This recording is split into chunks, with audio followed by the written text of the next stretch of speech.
Chapter 701, Four Hunters. Soon after the shadows left, the connection Sunny shared with them grew faint. He could still feel their existence, but not much beyond that. The same happened with the happy and creepy shadows. When Nightmare and the Soul Serpent left the range of shadow control, which had grown to about 4 kilometers, he lost the ability to perceive them and the world through them. Sunny felt that they were out there, somewhere, but that was it. The sudden loss of being able to see and hear through 2 out of his 3 shadows was abrupt and jarring, as though he had suddenly lost an eye and a limb. It made Sunny feel very uncomfortable. Not only was his power severely diminished in the absence of his loyal companions, making him extremely vulnerable, but he also worried about them. There had been many opportunities to send Saint away to hunt on her own in the past, but Sunny never did. The risk was just too high, both for the shadow and for himself. They were stronger together. Shadows were not meant to be apart from their master, but there was no other choice now. He did not know when the 3 chain lords were going to act exactly, but there was not much time left before. Before the final confrontation began, Sunny had to become a devil. Neff was already a tyrant after all. It would not do to let her remain so far ahead. With a sigh, he turned around and walked back to his room. The gloomy shadow followed, trying to not show that it, too, missed its siblings. The shadows were gone, but there was still a lot Sunny had to do. He had to prepare himself for the battle, both mentally and physically. The next few days passed without too much happening.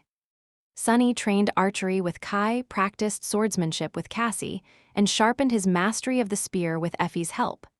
The other 3 were busy with their own preparations, as well. From time to time, all 4 left the sanctuary to hunt and put their teamwork to the test. Sunny received a few fragments from those small expeditions, as well. In the night, he continued to experiment with weaving. However, he was also careful to get enough sleep. It would not do to go into the final battle exhausted. After several days of this, while Sunny was laying in bed, the spell suddenly whispered into his ear, "You have slain a fallen monster, veiled slayer. Your shadow grows stronger." Sunny sat up and stared into the darkness, tense. So one of them had found a prey. He did not know which one it was, Saint, Serpent, or Nightmare, or even if they were wounded in the fight. All he knew was that one of his shadows had emerged victorious and was not destroyed. After that first kill, the shadow fragments started to pour into his soul frequently, making the goal of forming a new core before the fateful clash seem less hopeless. In the meantime, all Sunny could do was carry on. 2 weeks of practicing weaving later, he could proudly say that he had successfully managed to destroy 38 out of the 39 memories received in the Red Colosseum. The only one remaining was the Emerald Bone Flute. However, that saved him from damaging his actual memories, at least. After the initial success of transplanting enchantments, Sunny found out that it was not as easy as he had thought. Well, it had never really been easy, but now he realized that there were more things he had to consider than simply the pattern of the weave itself. Each memory had a certain capacity when it came to accommodating enchantments. The more powerful an enchantment was, the more burden it put on the weave. To withstand it, weaves needed to be moored to anchors, each serving as a nexus for the strings of essence. Sunny created those anchors from soul shards. The more he used, the higher the tier of the memory was, and the higher its capacity. However, the rank of the shards also played a role, albeit in a slightly different manner. Apart from capacity, weaves also had a threshold of intensity they could withstand. More powerful enchantments put too much strain on the strings and the anchors, and so, both the strings and the anchors had to be of a high enough rank to endure it. Additionally, only the weakest of enchantments could be activated passively, relying on the memory's own ambient soul energy. Everything else would only function when saturated by the flow of essence from the wielder's soul. But that was not all. Sunny had found out the hard way that not all memories could accommodate all enchantments, regardless of whether they had enough capacity and tolerance. Some were simply not meant for each other. He suspected that the name of the memory, and therefore its nature, played a role in that. He had transferred the sonorous enchantments to the silver bell and the ordinary rock, and also made the ordinary rock, which had been able to repeat the sounds it heard, repeat the words Sunny thought of as well.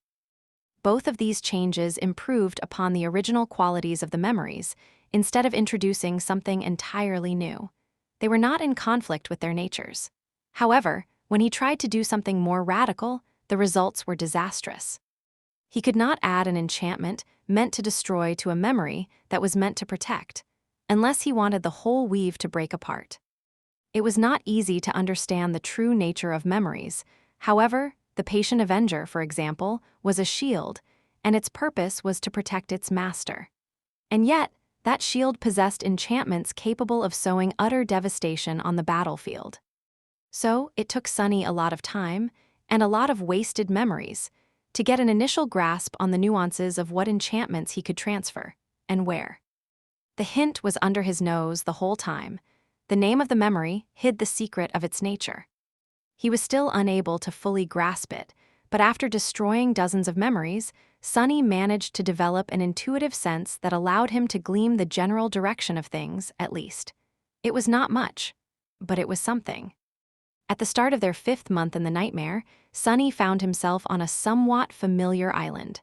Some distance away from him, a forest of tall trees stood, darkness nesting between their trunks. The forest looked different from how it had been in the future. There, the trees were twisted and bent, their bark turned dark and rough. But here, they had no need to change and adapt to the devastating burden of the crushing yet. And so, the forest stood tall. The wolves, however, were more or less the same. The nightmare creature lunging at him was the size of a small truck, with fur as tough as steel wire and a long, terrifying muzzle. Its jaws were wide enough to bite a human in half, and strong enough to crush both bones and armor into dust. As the giant beast jumped at him, Sunny dodged left and allowed Effie to barrel into the creature, her fist sending it flying to the ground with a whimper. A second later, an arrow landed from above, piercing one of the wolf's paws and nailing it to the ground. A slender rapier flashed through the air, doing the same with another. Effie appeared near the wolf, pressing it down with all her inhuman strength, and shouted, "Come on! The bastard is strong, really strong." Sunny did not make them wait. Jumping forward, he brandished the cruel sight and buried it between the abomination's 6 glowing eyes. Almost instantly, the flame of madness burning in them dimmed and then was extinguished. Sunny sighed as the spell whispered, "You have slain a fallen monster, dread wolf. Your shadow grows stronger." He did not need the help of the cohort to slay a dread wolf, of course. These vile beasts were easy prey for someone like him. He did, however, require their assistance for what was about to happen next. Summoning the runes, Sunny found the familiar string of them. The runes read, "Shadow Fragments, 3000/3000. He prepared himself, and a moment later, the voice of the spell resounded once again, "Your shadow is overflowing with power." It was time for him to become a devil. Chapter 702, The Devil You Know. Sunny sighed, then dismissed the runes, feeling the familiar heat igniting deep within his soul, growing stronger and stronger with each breath. Effie and Kai looked at him, curiosity and concern mixing in their eyes. Cassie silently retrieved the quiet dancer and turned away, listening to the dark forest that surrounded them. A few moments later, the little girl asked, "So, what exactly happens now?" Sunny gave her a grim look. "Now I will scream and thrash for a while. Forming a new core is probably the 3rd worst pain I have ever experienced, and that was just the demon core. Damnation." Effie blinked a couple of times. "What are the 2nd and the absolute worst, then?" He hesitated for a bit, and then said hoarsely, "Attaining a demon's lineage was pretty bad, but the most terrible thing, by far, was catching a glimpse of fate. That one I only survived by accident." The gloomy shadow shivered, remembering their past. Sunny, meanwhile, scoffed. "Being gutted by the Black Knight did not even make the list. Maybe I need to rethink my life choices." At that moment, the heat burning within his soul reached a critical point, and the spell whispered into his ear, "Your shadow is taking shape." A blinding pain exploded in his chest, sending Sunny to his knees. He gritted his teeth and remained silent, refusing to let out a shriek, a wail, or even a growl. This was not his first time experiencing that pain, even though, this time, it was far more intense. A human soul was not meant to contain many cores. That was the conclusion Sunny had come to a while back, thinking about how the process of awakening was pleasant and euphoric, but gaining new cores and a demon's lineage was harrowing and torturous. Humans were meant to walk the path of ascension, but becoming a different type of creature was against their nature. And Weaver's lineage was simply against all nature. It was aberrant and forbidden, something that was never meant to exist at all. Arg. The pain grew stronger, and then stronger still. Just like before, he felt as though his soul was being torn apart, something rising from its depths and cutting his very being with its sharp edges. However, Sunny was used to this torment. He accepted it, allowed himself to dissipate into it, and endured. However, then, something entirely unexpected happened. As his soul was going through a transformation, his body followed suit as well, catching him by surprise. This time, Sunny failed to suppress a scream and fell to the ground in convulsions. Effie and Kai stared at him with worry. Curse it. What the hell? It felt as though his bones were breaking, his muscles were tearing, and his skin was on fire. Sunny clawed at the ground, then raised his head and let out a deafening, furious roar. As it rolled across the forest, the roar changed, growing lower and more frightening. Finally, an eternity later, the heat consuming his soul grew cold, and his tortured body was released from the cage of suffering. Sunny exhaled hoarsely, then relaxed and remained laying on the grass, motionless. The voice of the spell resounded from the darkness, echoing between the ancient trees. Your shadow is complete. And a few moments later, he heard another voice, this one soft and childish. Goddamn, he is even bigger now. Sunny slowly stood up, intending to take a look at his runes. However, even before that, he noticed that something was different. The ground was considerably further down than it had been before. Huh. Effie and Kai were staring at him, forgetting their task of watching out for a potential attack. Luckily, Cassie was still vigilant. Sunny frowned, then glanced down to take a look at his own body as well. It seemed that because he was in a body of a creature, the transformation into a devil changed it, too. The shadow demon devil grew even taller, now standing at almost 3 meters of height. His skin had turned into a darker shade of gray, and his claws seemed as if they were cut out of glossy morion. Through the eyes of his shadow, Sunny could see that his horns had grown longer and sharper as well. More than that, there were now 4 of them.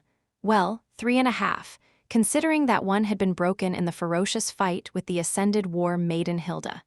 And his eyes, which had been entirely black previously, now seemed like 2 pools of eerie darkness. The shadow spawn had been fearsome before, but now he was simply terrifying. Even Sunny himself would not have been happy to meet this towering fiend on a moonless night. Effie shook his head, then looked away. My neck hurts from staring at you. Is this how everyone feels when they're talking to me? Kai hesitated, then smiled slightly. Ah, well, that is presuming that they are looking at your face, the little girl snorted. Wow, good one. You've been hanging out with Sunny way too much, it seems. Or, with me? Ignoring her jabs, Sunny curiously looked at the ground. He had gained a new shadow. After all, what would its personality be? 2 identical shadows of a 4-armed devil were there, staring at each other. Nevertheless, to Sunny, they seemed very different. One was gloomy and glowering, full of bad mood and disdain. The other was also full of disdain, but of another kind. The new guy somehow managed to seem noble and gallant despite being the exact copy of the other shadow, looking at it with arrogant contempt. They were of the exact same height, and yet the haughty shadow somehow made it seem as if it was looking down at the gloomy one and everyone else, for that matter. Back when the creepy shadow appeared, it lost the staring contest to the gloomy shadow. The haughty shadow, however, did not seem impressed even a little bit. It was as though the very thought of looking away was beneath it. So, the 2 of them just continued to drill holes into each other with disdainful stares, unperturbed. Sunny groaned, then covered his face with a hand. Oh, gods, there's 2 of them now. Observing the staring contest, Sunny sighed. He was beginning to miss the happy shadow, that hopeless fool, something that had never thought he would ever feel. Shaking his head, Sunny looked away from the shadows and summoned the runes. The familiar symbols shimmered in the air in front of him. Name, sunless. True name, lost from light. Rank, awakened. Class, devil. shadow cores 4/7, shadow fragments 0/4000. A tired but satisfied smile appeared on his lips. With a fourth core, his power would increase significantly. His essence reserves had grown, the range of shadow control had expanded, and most importantly, he now had an additional shadow to augment either himself, his memories, or his shadows. He could increase his physical prowess fivefold, or send one each to Saint, Serpent, and Nightmare while leaving one for himself. And that was not all. The Soul Serpent evolved its class when Sunny did, so it should have become a devil as well. That would make it the most powerful, at least in terms of pure status, shadow of his. Not wasting any time, Sunny summoned the serpent's runes. Somewhat tense, he read, Shadow, Soul Serpent, Shadow rank, Ascended, Shadow class, Devil, Shadow attributes, Shadow guide, Soul weapon, Soul beast. Sunny was both glad and worried. Glad because his shadow had attained a new class, but worried because he did not see any new attributes. The transformation to a devil was supposed to gift creatures terrible and unnatural powers. However, the serpent was a bit strange in that regard. It had received a new ability out of order when rising to a new rank, so would it receive anything now? Luckily, he was wrong to fear. Looking lower, Sunny saw a few new runes among the serpent's abilities. Shadow abilities, Serpentine Steel, Soul Reaver, Grace of Shadows, Formless. The Formless one was new. Sunny concentrated on it and studied the description curiously. A moment later, a strange sound escaped from his lips. The runes read. Formless ability description. When in the soul beast form, the serpent can assume the shape of any shadow contained within its master's soul, inheriting all powers and abilities. The shadow must be of the same or lower rank and class than the soul serpent for the transformation to take place, and won't be consumed in the process. Chapter 703, Way Back. Soon after settling into his new and improved body, Sunny dismissed his shadows. He expected them to instantly return to his cores, but this time there was a delay. It seemed that he had to wait for some time before Saint, Nightmare, and the Soul Serpent returned. And then there were the happy and the creepy shadows. Poor guys were going to have to come back the usual way, by gliding across the Kingdom of Hope one island at a time. They were swift and sneaky, so Sunny was not too worried about them. He also knew that the shadows always sensed in which direction to go to return to their master. Sunny had gained this bit of knowledge a while back, when his experiments with Shadow Step left the gloomy guy outside of the range of shadow control. The shadow had swiftly returned, acting even more petulant and moody than usual. Its mood had only grown worse when Sunny decided to try and repeat the accident a few more times, just to make sure. But as the result, he learned that once separated from him, the shadows would always try to find their way back to their master, somehow sensing where he was. And speaking of shadows, the haughty newcomer was still acting cavalier, radiating a disdainful certainty that it was, without a doubt, better and more distinguished than everyone, and everything in every way imaginable. Sunny shook his head and silently commanded the haughty shadow to wrap itself around his body, which it did, but not before giving him a look that clearly expressed how utterly beneath itself the arrogant guy considered such a trivial task to be. The members of the cohort had already collected the soul shards from the slain abominations, so there was nothing holding them on the island anymore. They started the journey back to the sanctuary and returned to it at dusk. On the way, Sunny was trying to get used to his new physique. Sure, the shadow spawn had grown taller and more powerful, but as a side effect of that, he had to relearn how to move in this towering body all over again. The shock was not as dire as when he had first appeared in the nightmare, but it would still require some time for Sunny to be able to adjust his mindset and battle technique for this new circumstance. Tired after the day of hunting nightmare creatures and traversing the heavenly chains, the four of them separated to go to their rooms. Reaching his own, Sunny fell on the bed, which was not a bit too short for him, and stared at the ceiling for some time, feeling restless and grim. Today, he had accomplished something that he never thought would be possible in such a short span of time. He had formed the fourth shadow core and become a devil. He was now more powerful than he had ever been, with 3 mighty shadows by his side, an arsenal of powerful memories at his disposal, and even possessing a nascent knowledge of sorcery and weaving. In fact, Sunny suspected that there had never been an awakened as powerful as him, except, of course, for Mordred. At least until Nephise returned from being lost in the dream realm and awakened herself. And yet, he couldn't help but wonder, would that be enough for what was about to come? And if he survives the nightmare, would it still be possible for him to hide his strength and avoid the gaze of sovereigns? Tormented by these questions, Sunny remained awake for a long time and then finally fell into the embrace of shallow sleep. When the morning came, he opened his eyes and instantly sensed a difference. His heart felt at ease somehow, complete. His shadows had returned while he slept. Luckily, all three had survived their task. However, they were not unscathed. Both Nightmare and the Soul Serpent bore many wounds and nestled in the nurturing black flames of his cores, slumbering as their bodies restored themselves. Saint was banged up too, but to a much lesser extent. Even though she had not had the company of a shadow, the taciturn knight fared much better than the other two. Well, that was not a surprise. She possessed attributes that specifically made her tremendously stalwart and durable after all. Plus, Saint was Saint. In any case, she was going to heal and recover much faster. The happy and creepy shadows had returned, as well, and were now staring at their new sibling, the former with delighted excitement, the latter with dark and disturbing fascination. The haughty shadow ignored their stares and pretended that the others did not exist, looking past them with flawlessly disdainful indifference. "What a character!" Sunny smiled, then commanded the three shadows to wrap themselves around his body, leaving only the gloomy one on the ground. Finally feeling like himself, he climbed out of bed, freshened up, and went to find Noctis. There was a lot they had to discuss. When he saw the sorcerer, however, the words died on his tongue. Noctis was not on board his flying ship, and neither was he on the edge of the island, sculpting his terrible statues. Instead, the immortal transcendent had returned to his residence, for once.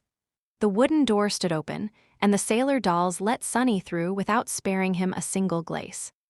The interior of the sorcerer's quarters had changed once again. The floor stood cracked and broken, mounds of stone shards arching upward, as if displaced by something rising from below. The circle of runes was broken as well, devoid of any essence and utterly empty. That, however, was not what scared Sunny. What made him stumble instead was that Noctis was not holding a glass of wine, as had been his habit. Instead, the sorcerer was whistling a carefree tune and brewing himself tea. Sunny froze.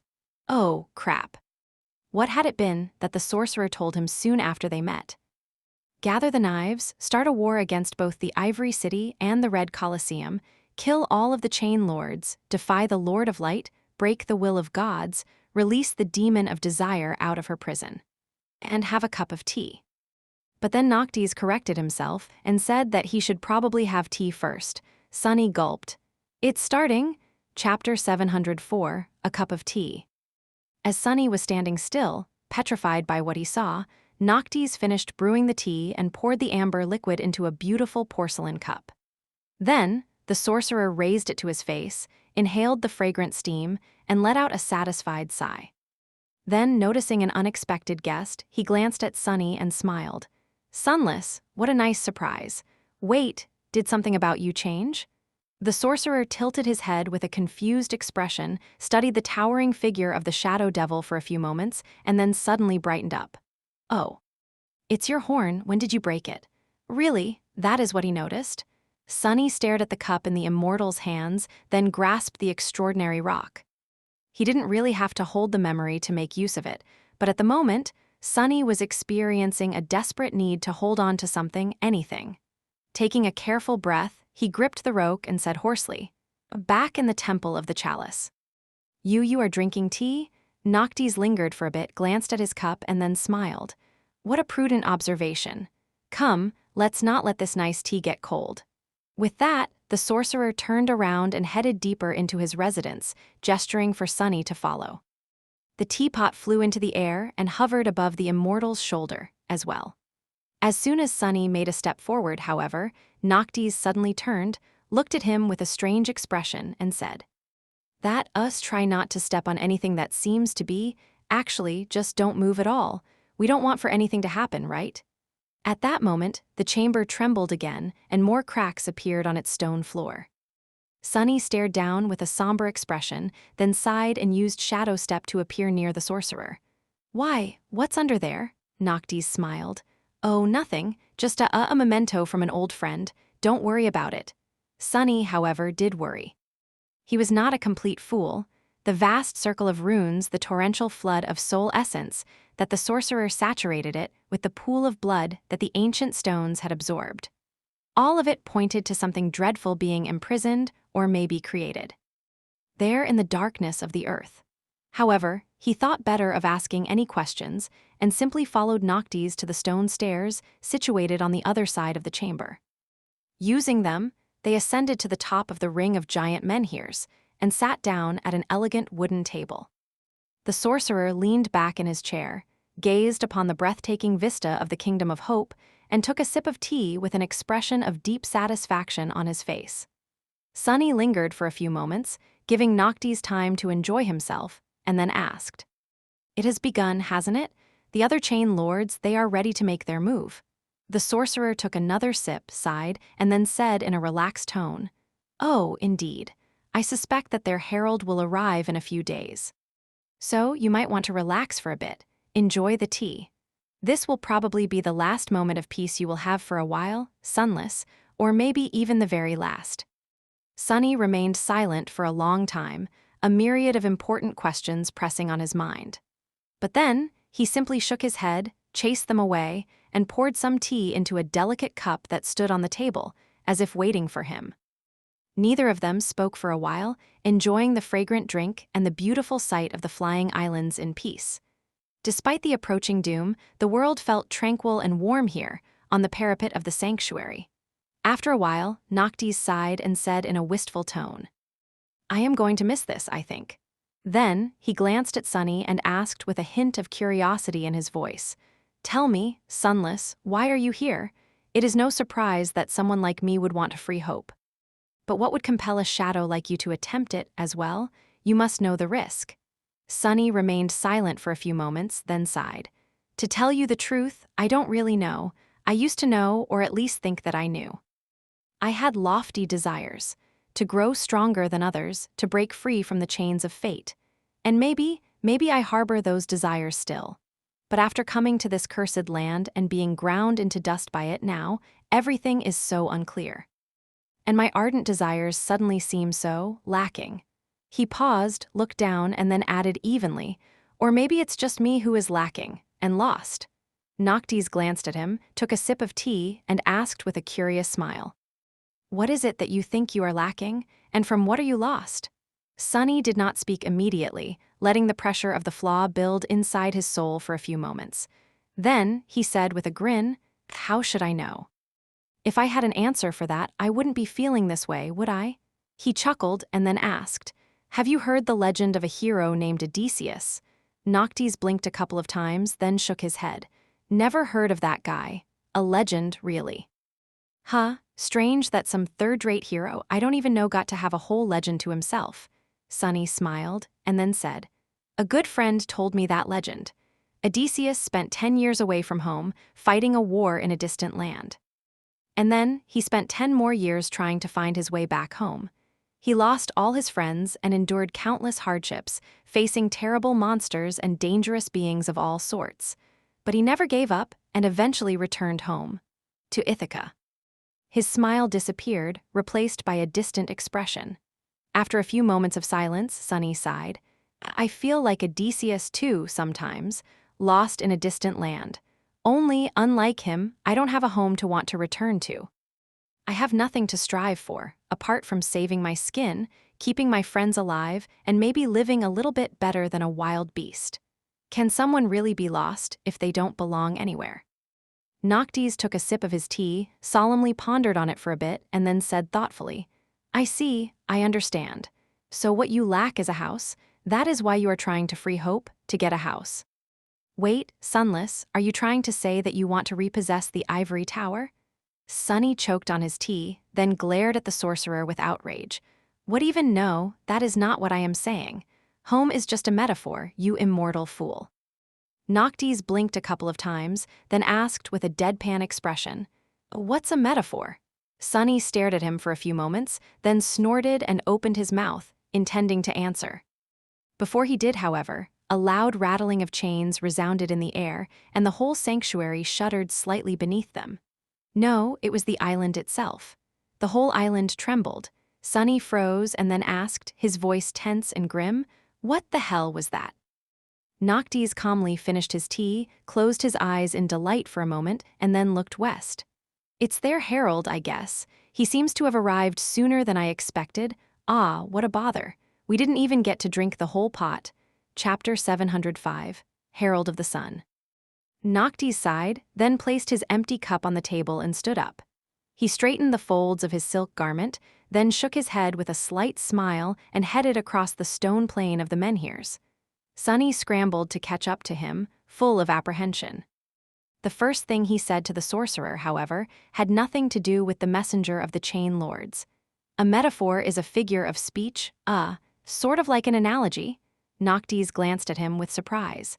"I must say, your composure is commendable, Sunless. However, do you really think that this is very important right now? Come now, we need to meet our visitor before he reaches the sanctuary." The sorcerer gestured at the silhouette of the flying ship that hovered some distance away, almost at the same height as them. Sunny summoned the dark wing and then said, No, I don't. Why can't we meet the herald here, though? No, wait, if he did not even reach the sanctuary yet, why is the island shaking?" Noctis shrugged and gracefully rose into the air, flying toward the ship. What means he was using to do so, Sunny did not know. All he could do was jump as high as he could and then glide forward. The sorcerer glanced at him and then said somberly, "If we were to meet the herald here, my beautiful sanctuary might, well, get damaged. That would not do. As to why the island is shaking, I guess we'll see." Soon, they landed on the deck. The sailor dolls had already raised the sails and were hurrying around, preparing the ship for departure. Cassie, Kai, and Effie were also there, although they seemed to have arrived only moments before Sunny and Noctis. As Sunny looked at them with a silent question, Effie simply nodded toward Cassie. The mystery of their swift reaction was easily revealed. The sorcerer went to the stern of the flying ship without wasting any time and took his position as the K.Lights, the guide who steered the ship as it flew through the air. The ancient vessel had no steering wheel, of course, and instead relied on 2 steering oars, which were situated at the very rear of it. There was a runic circle inscribed between the oars. Noctis stepped inside, turned, leaned comfortably on the bending inner surface of the tall apluster, and placed his hands on the oars with a relaxed expression on his face. A moment later, the circle shimmered with ethereal light. The flying ship had to be controlled both physically and with soul essence. There were invisible energy pathways spanning the whole length of it, all leading to the roots of the beautiful tree growing around the main mast. Luckily, it was the tree that produced the tremendous flow of essence required to propel the vessel through the air, and not the K.Lights. Otherwise, Cassie would have never been able to fly it in the future. However, the pilot still needed to control that flow and serve as its nexus, and so only an awakened could do it, or a transcendent. Noctis sent his own essence into the runic circle, connecting his soul to the ship, and the ancient vessel slowly started to move, gaining speed as the wind filled its sails. Holding the oars with a carefree smile, the sorcerer then glanced at Cassie and said, "Song of the Fallen, my lady, you wish to observe how I control this beauty. Here is your chance to see a master at work. Truly, there is no helmsman more skilled and distinguished than me in the whole of the Kingdom of Hope. Granted, this flight won't be too long." He suddenly grew silent, glanced at the blind girl with a guilty expression on his face, and then awkwardly cleared his throat. "Well, I guess see was the wrong word to use, him." Cassie remained silent for a few moments, then said neutrally, "I am used to it, do not worry." Knowing that the young woman had been interested in the flying ship and its mysteries, Sunny left the 2 of them alone and walked to the side, staring into the distance with a tense look on his face. Noctis had failed to explain why the approach of the herald caused the sanctuary to tremble, but Sunny had an idea. The islands were all connected to each other by the heavenly chains, and so Any strong tremor was bound to spread outward like a wave.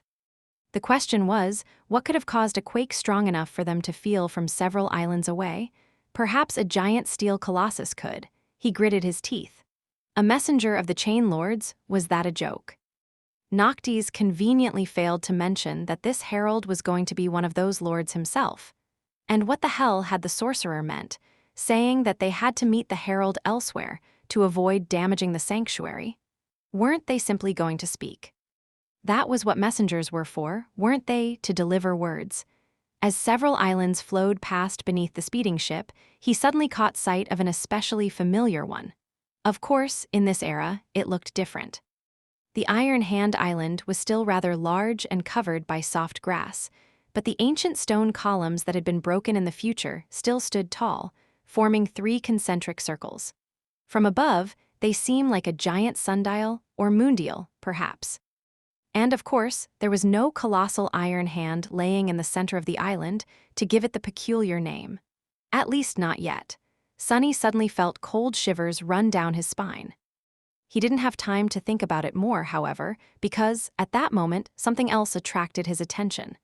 Some distance away, shrouded in the haze of dawn, he could see the neighboring island. Currently, it was in a higher position than them. The island suddenly swayed, and a small human figure jumped from its edge. Or rather, it just seemed small because of the distance. Sunny felt Kai grow still and tense by his side. As the sun shined on its steel surface, the figure flew through the air, covering an unimaginable distance with its leap. It seemed to be moving slowly, but Sunny knew that this was just a mirage caused by the scale of things. And indeed, the radiant figure grew larger and larger with each moment, turning into a brilliant steel giant as it drew closer. Easily breaching several kilometers with his jump, the giant landed on the surface of the Iron Hand Island, causing the whole of it to lurch sideways and sway. The heavenly chains rattled widely, and a cloud of debris was raised into the air. Not paying the chaos he had caused any attention, the colossus then slowly straightened, grew motionless, and then slightly turned his head. He was looking directly at the flying ship, no expression written on his beautiful steel face, 2 suns reflecting in the polished surface of his steel eyes. The Sun Prince had come to deliver a message to Noctis. Chapter 706, Ultimatum. Looking at the Colossus, Sunny understood why Kai had called him terrifying. Sun Prince stood at nearly 90 meters tall, towering above the island like a mountain of steel. He was cast in the shape of a noble warrior wearing light armor. The surface of the armor was polished and shone blindingly in the sun, while the rest of the giant was dull and gray. The colossal statues of the 7 heroes of the Forgotten Shore, including the walking one Sunny and the cohort had ridden once, were more than twice as tall, but it was hard not to get shocked by the sheer mass and crushing presence of the transcendent Chain Lord, or rather of the steel shell he was entombed within. A sickening feeling of fear grasped Sunny's heart, which he then strangled and banished, looking at the towering lord with a grim expression. He had a reason to feel fear, however. A half-forgotten image of a nightmarish scene flashed before his eyes. A fragment of a nightmare where he stood petrified on a blood-soaked battlefield, watching in horror as a giant steel soul descended from above to turn him and his fellow soldiers into puddles of crushed bones and bloody sludge. And another, a memory of endless, harrowing torture that he had endured at the hands of his brother, of a human-shaped cage and a pit filled with molten metal. And finally, the last one, the vision of a giant steel corpse swinging forlornly in torn chains, upside down, its chest shattered by some devastating strike. So, this was Sun Prince. Sunny had never met him, and yet it felt as though they were old acquaintances. For better or worse. As the giant stared at the flying ship with a motionless face of a statue, Sunny turned to Noctis and scowled. Now what? The sorcerer sighed, then moved one of the oars, sending the vessel into a descent. His carefree smile was starting to look a little forced. Now, well, we go and talk to him, I guess, have a civilized discussion. Sunny turned back and looked at Sun Prince for a bit, then said somberly, "Do you think he knows that it was you who erased his memory of hiding the ivory knife, causing him to experience 100 years of torture, and then end up in this state? And that you actually stole it instead?" Noctis suddenly choked, causing the ship to careen sideways and hissed. "Say it louder, will you?" Sunny froze. "Oh, sorry," the sorcerer righted the vessel, then said with outrage. "First of all, I did not cause anything. I just granted a colleague's request. Back then, we did not even know that hope was driving us all mad, so how was I supposed to know what will happen? Secondly, I did not steal the ivory knife. I just happened to find it where he had left it, all right? By pure coincidence. And lastly," he paused and then added in a darker tone, "I am not sure that he really knows anything anymore. He is still alive, somewhere inside, but I don't think he is fully sentient. At least I hope that he is not." The ship approached the ground in somber silence, stopping just outside the first ring of pillars and hovered in place. Noctis lingered for a few moments and then let go of the oars. However, he did not command the sailor dolls to lower the sails. The sorcerer straightened his garments and then inhaled deeply. "Let's go and see what he has to say, shall we?" Sunny glanced at his friends, then shook his head and followed Noctis. There was a high chance that they were going to witness a brawl between saints. He was sure that everyone understood what danger they were all in. The last time he witnessed two saints fighting, a whole island had been destroyed and crumbled into the sky below. Sunny and Cassie had only survived that terrifying clash by promptly running away, and even then just barely. What was going to happen today? And was Noctis strong enough to ward off the Colossus? Somehow it was hard to imagine anything, let alone the flimsy sorcerer, stopping that mountain of steel. But Noctis was no fool. Surely he had a plan. His madness was of an insidious kind after all. He would not have risked his safety and his desire to free Hope without having a way out. Together, the five of them disembarked the flying ship, landed on the soil of the Iron Hand Island, and walked between the tall pillars. They approached the very center of the giant moondial and stopped there, waiting. When they did, Sun Prince finally moved, walking toward them with a measured gait. With each of his steps, the island trembled, causing the heavenly chains to rattle and their hearts to tremble. Sunny was staring at the approaching Colossus, feeling worse and worse about the situation. All his shadows were yet to recover, and so he was left with nothing but his own strength to react should something happen. Well, his own strength and that of his cohort. But what could they do against this monstrosity, even together? Finally, the giant reached the pillars and stopped outside the outward circle, looking at them from high above. Drowned in his cold shadow, Sunny couldn't help but feel like a tiny insect. Looking up with a grave expression, he gritted his teeth and said, "I feel like an ant." Effie, who was also craning her neck to stare at the Colossus, glanced at him, hesitated for a moment, and then smiled. "You are not an ant, Sunny. You are a cockroach, remember?" He blinked a couple of times, then slowly grinned. Somehow that made him feel better. And then a thundering voice suddenly resounded from all around them, making their bones rattle. The giant spoke. He said, "Noctis, you have the knives." The voice of Sun Prince did not sound human, but neither did it sound robotic. It was just strange and empty, as if it was not a person speaking, but the world itself. A desolate world full of ruins. Hearing it, the sorcerer grimaced, then covered his ears. He still remembers how to speak. The thundering voice of the Colossus resounded once more, making them shiver. "Surrender the knives." Sunny turned his head slightly and glanced at Noctis, wondering what his reaction would be. The sorcerer, meanwhile, blinked a few times and took a big step back, distancing himself from Sunny. Then he raised a hand, pointed a finger at him, and said with sincere confusion, "What are you talking about? I don't have any knives. It's this guy over here, he has them. So, if you want them, come and take them from him. Leave this poor sorcerer out of this, by the moon." Chapter 707, Treachery. Sunny froze in place, dumbfounded, and just stood still for a moment. Surrounded by stunned silence, all he could hear was the wild beating of his heart and the hum of blood rushing in his ears. His eye twitched. No way the bastard just did this to me. As all four of his shadows wrapped themselves around his body, Sunny turned his head slightly and stared at the sorcerer's finger, which was, without a shadow of a doubt, pointing straight at his broad back. His mouth turned dry. He did. What the hell was Noctis thinking? No, the sorcerer would not have sold him out. Yes, shifting the blame on Sunny had to be a con of some sort. But what would Noctis achieve by doing this? Nothing, unless, of course, unless this had been his plan all along. A cold, sickening feeling suddenly grasped Sunny's heart. High above him, the gaze of the dreadful Colossus slowly shifted from the elegant figure of the sorcerer to the four-armed devil standing by his side. The weight of that gaze pressed down on Sunny, making him bare his teeth in a snarl. It felt as if he was being pierced by it, his very soul laid bare. And somewhere within his soul, locked inside the covetous coffer, were the three knives, one made of obsidian, one made of glass, one made of blood-red ruby. Something changed about the terrifying presence of Sun Prince, and his deafening voice resounded once again, now suffused by a distant, pale echo of a vague emotion. Shadow! Sunny paled.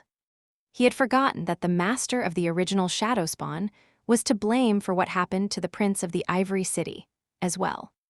In fact, one could even say that Shadow Lord was the main culprit of the 100 years of harrowing torture that Sun Prince endured. He had stolen the Ember Knife, after all.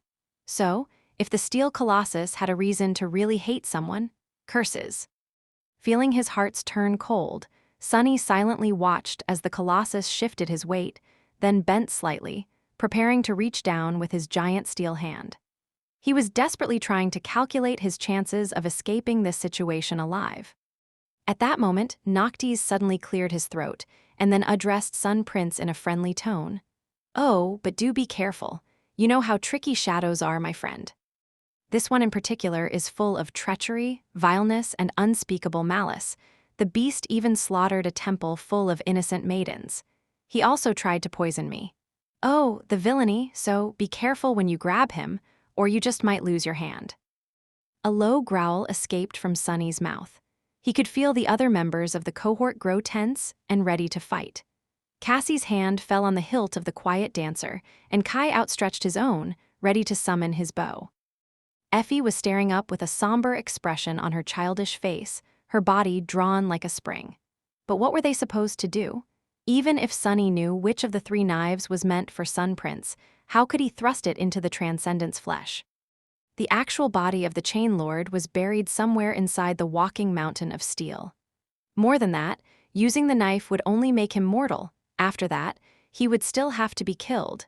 Somehow, killing a saint was no easy task. As the Colossus leaned down and moved his hand to reach inside the moondial, Sunny was thinking feverishly.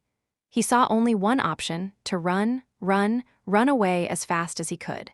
Using Shadow Step, he would be able to dodge at least. But for how long would he be able to outrun the giant? Sunny had seen him breach the gap between two islands with one jump.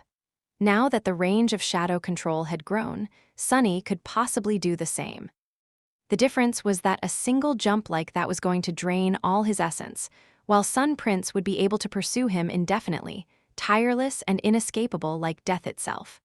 Damn! The world suddenly grew darker, the sun obstructed by a giant palm. It was open, descending from above like a vast plain of gray steel. It was as though the sky itself was falling on his head. Effie took a step back and hissed, "Sunny, what do we do?" Frozen in place, he hesitated for a moment, and then said, "Nothing. Don't do anything, don't move." There was no point in trying to fight Sun Prince or even running away. Because, as the steel Colossus leaned over the outer ring of the ancient moondial, the tall pillars shone with ethereal light, suddenly flooded with a mind-boggling amount of soul essence.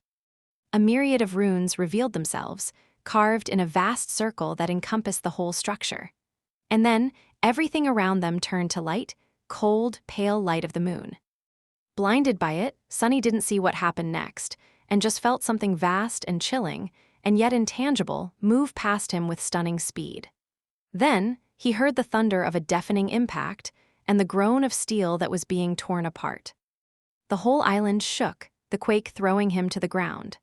Sunny hit the cold stones and sensed the shadow of Sun Prince changing.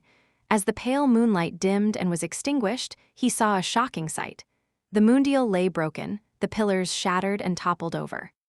Not too far away from him, a giant steel hand rested on the ground. However, it was not attached to the body of the Colossus anymore. The giant was staggering back, his right arm torn at the shoulder. A river of molten metal was flowing from the terrible wound, falling down like blood. The grass was turning to ash where it fell. And amidst all of this, unperturbed, stood Noctis. The sorcerer's expression was calm and slightly amused. Staring at all the chaos, he flicked a speck of dust off his silk garments, shook his head, and said, "Tusk, have I not warned him to be careful? I did, didn't I? By the moon, why does no one listen to me? I am the wisest man in all of Kingdom of Hope, after all." Chapter 708, Crimson Beast of Twilight.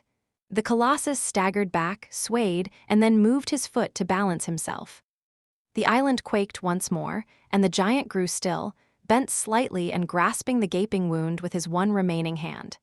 His head turned, staring at Noctis with the same empty, unmoving expression.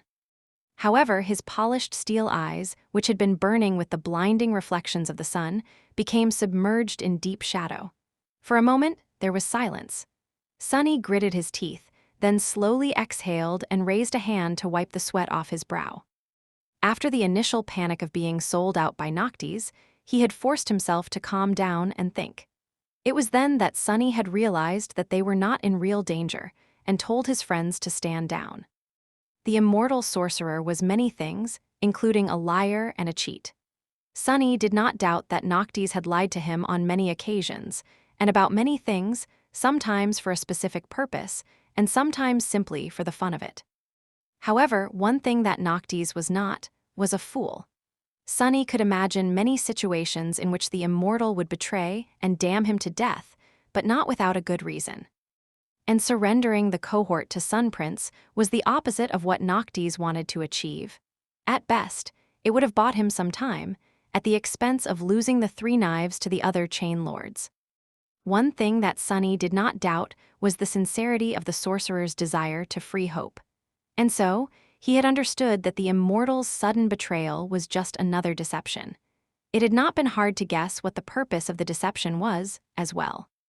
After all, Sunny had already guessed the fateful meeting between rebellious Noctis and the Herald of the Chain Lords was going to end, and how the Iron Hand Island would get its name. Sun Prince had walked right into the sorcerer's trap, and Sunny had been used as bait. Not for the first time, and probably not for the last. So, he wasn't very shocked by the sight of the giant's missing arm and of the streams of molten steel that flowed out of it, slowly cooling on the broken stones, or at least he wasn't supposed to be. In reality, the scene in front of him was so striking, so tremendous that it was simply impossible to remain untouched by the vast and poignant scale of it. Still, he turned to Noctis, remained silent for a moment, and then let out a low growl. "You could have warned me, you know?" The sorcerer looked at him with sincere confusion. Then he smiled and said, But what if I changed my mind at the last moment? Then, warning you would have made me a liar. I have a reputation to uphold, don't I?" With that, Noctis winked at him, then turned to face the motionless Colossus. As Sunny stared at him darkly, the smile slowly disappeared from the sorcerer's face, making way for something cold and frightening. His gray eyes shone with distant moonlight. And in that moonlight, there was madness. Taking a step forward, Noctis suddenly appeared to be taller than he had been, his previously contained presence spreading over the world like a flood.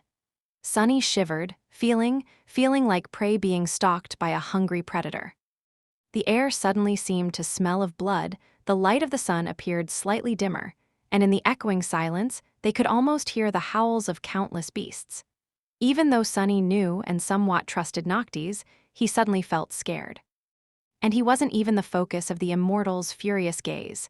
Instead, it was aimed at the hunched Colossus. The sorcerer grinned, revealing his canines, and spoke, his clear voice flowing across the island like a river of blood. "Surrender the knives." "Ah, I don't think so, my old friend. If I do, how will I kill you and your vile brother?" He laughed, and then took another step forward, raising his hand.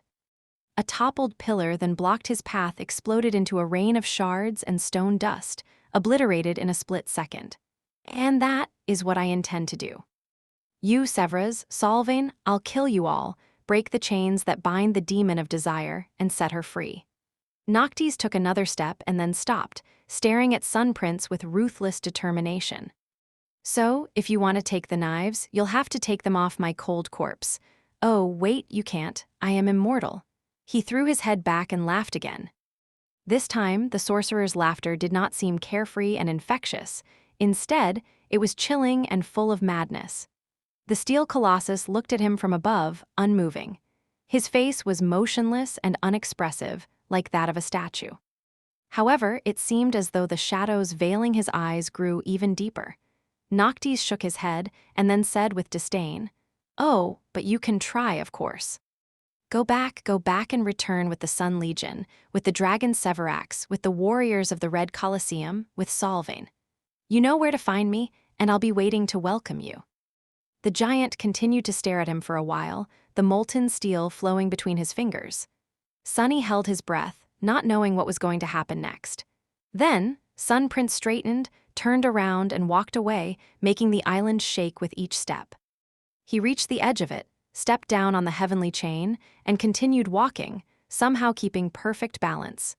The chain was colossal in its own right, and yet the giant made it seem like a thin rope being traversed by a rope walker. Soon, he reached the neighboring island, climbed on it, and disappeared from sight. Only the rattling of chains and the tremors running through the ground from time to time reminded them of his visit. Well, that, and the giant hand laying not too far away from them. Sunny studied it for a while, then walked over to Noctis and asked, his voice low and cautious. "Not to complain, but why let him go?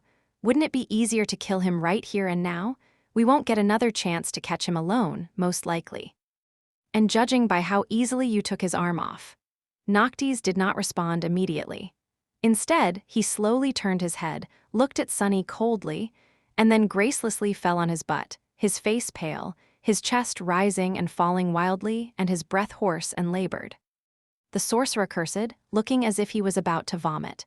"Easily. Are you insane? I am at my weakest during the day, remember. And that strike, gods, I spent several centuries infusing this shrine with moonlight. Do you think there's another one just laying around nearby? Just be happy he believed my bluff. Otherwise, things might have turned really ugly really fast for us." Sunny stared at the sorcerer with wide eyes for several long moments, then shook his head and sighed. "Lunatic. You damned lunatic, by the moon, I take it back. You are a fool." Chapter 709, Nature of the Beast. It was only later, when they returned to the flying ship, and looked down upon the devastation that the short and furious clash between Noctis and Sun Prince had created, did the understanding of what had happened finally settled in their minds. There was no going back now. The War of Immortals had finally started. Soon, the whole of the Kingdom of Hope was going to be turned into a battlefield and drowned in blood by its frenzy. And then, the repercussions of that madness were going to spread outward like a tidal wave, changing the world forever. Looking down, Sunny couldn't help but shiver. The broken pillars, the severed hand of a giant, the ash swirling in the air, this place, this event, this moment in time, was that the spark that would eventually ignite another, much more terrifying war. A war between gods and demons, one that would destroy them all and bring about the end of the world, the war to end all wars. He still suspected that it was the unchaining of the demon of desire that had set it in motion. Looking down, Sunny silently whispered. But then came desire, and with it came direction. Turning his head slightly, he looked at Noctis, the person who had started it all. The sorcerer seemed calm and without a worry in the world. His beautiful face was pale with exhaustion, but other than that, he did not look too different from his usual self, not at all like a person who had potentially ushered in the obliterating apocalypse. Did he not understand the consequences of his actions? Or did he understand them far better than Sunny ever could? With a sigh, Sunny threw one last glance at the Iron Hand Island, not truly and once again deserving of its name, and walked to sit beneath the branches of the sacred tree. Despite the fact that he had not done much, he felt exhausted, too.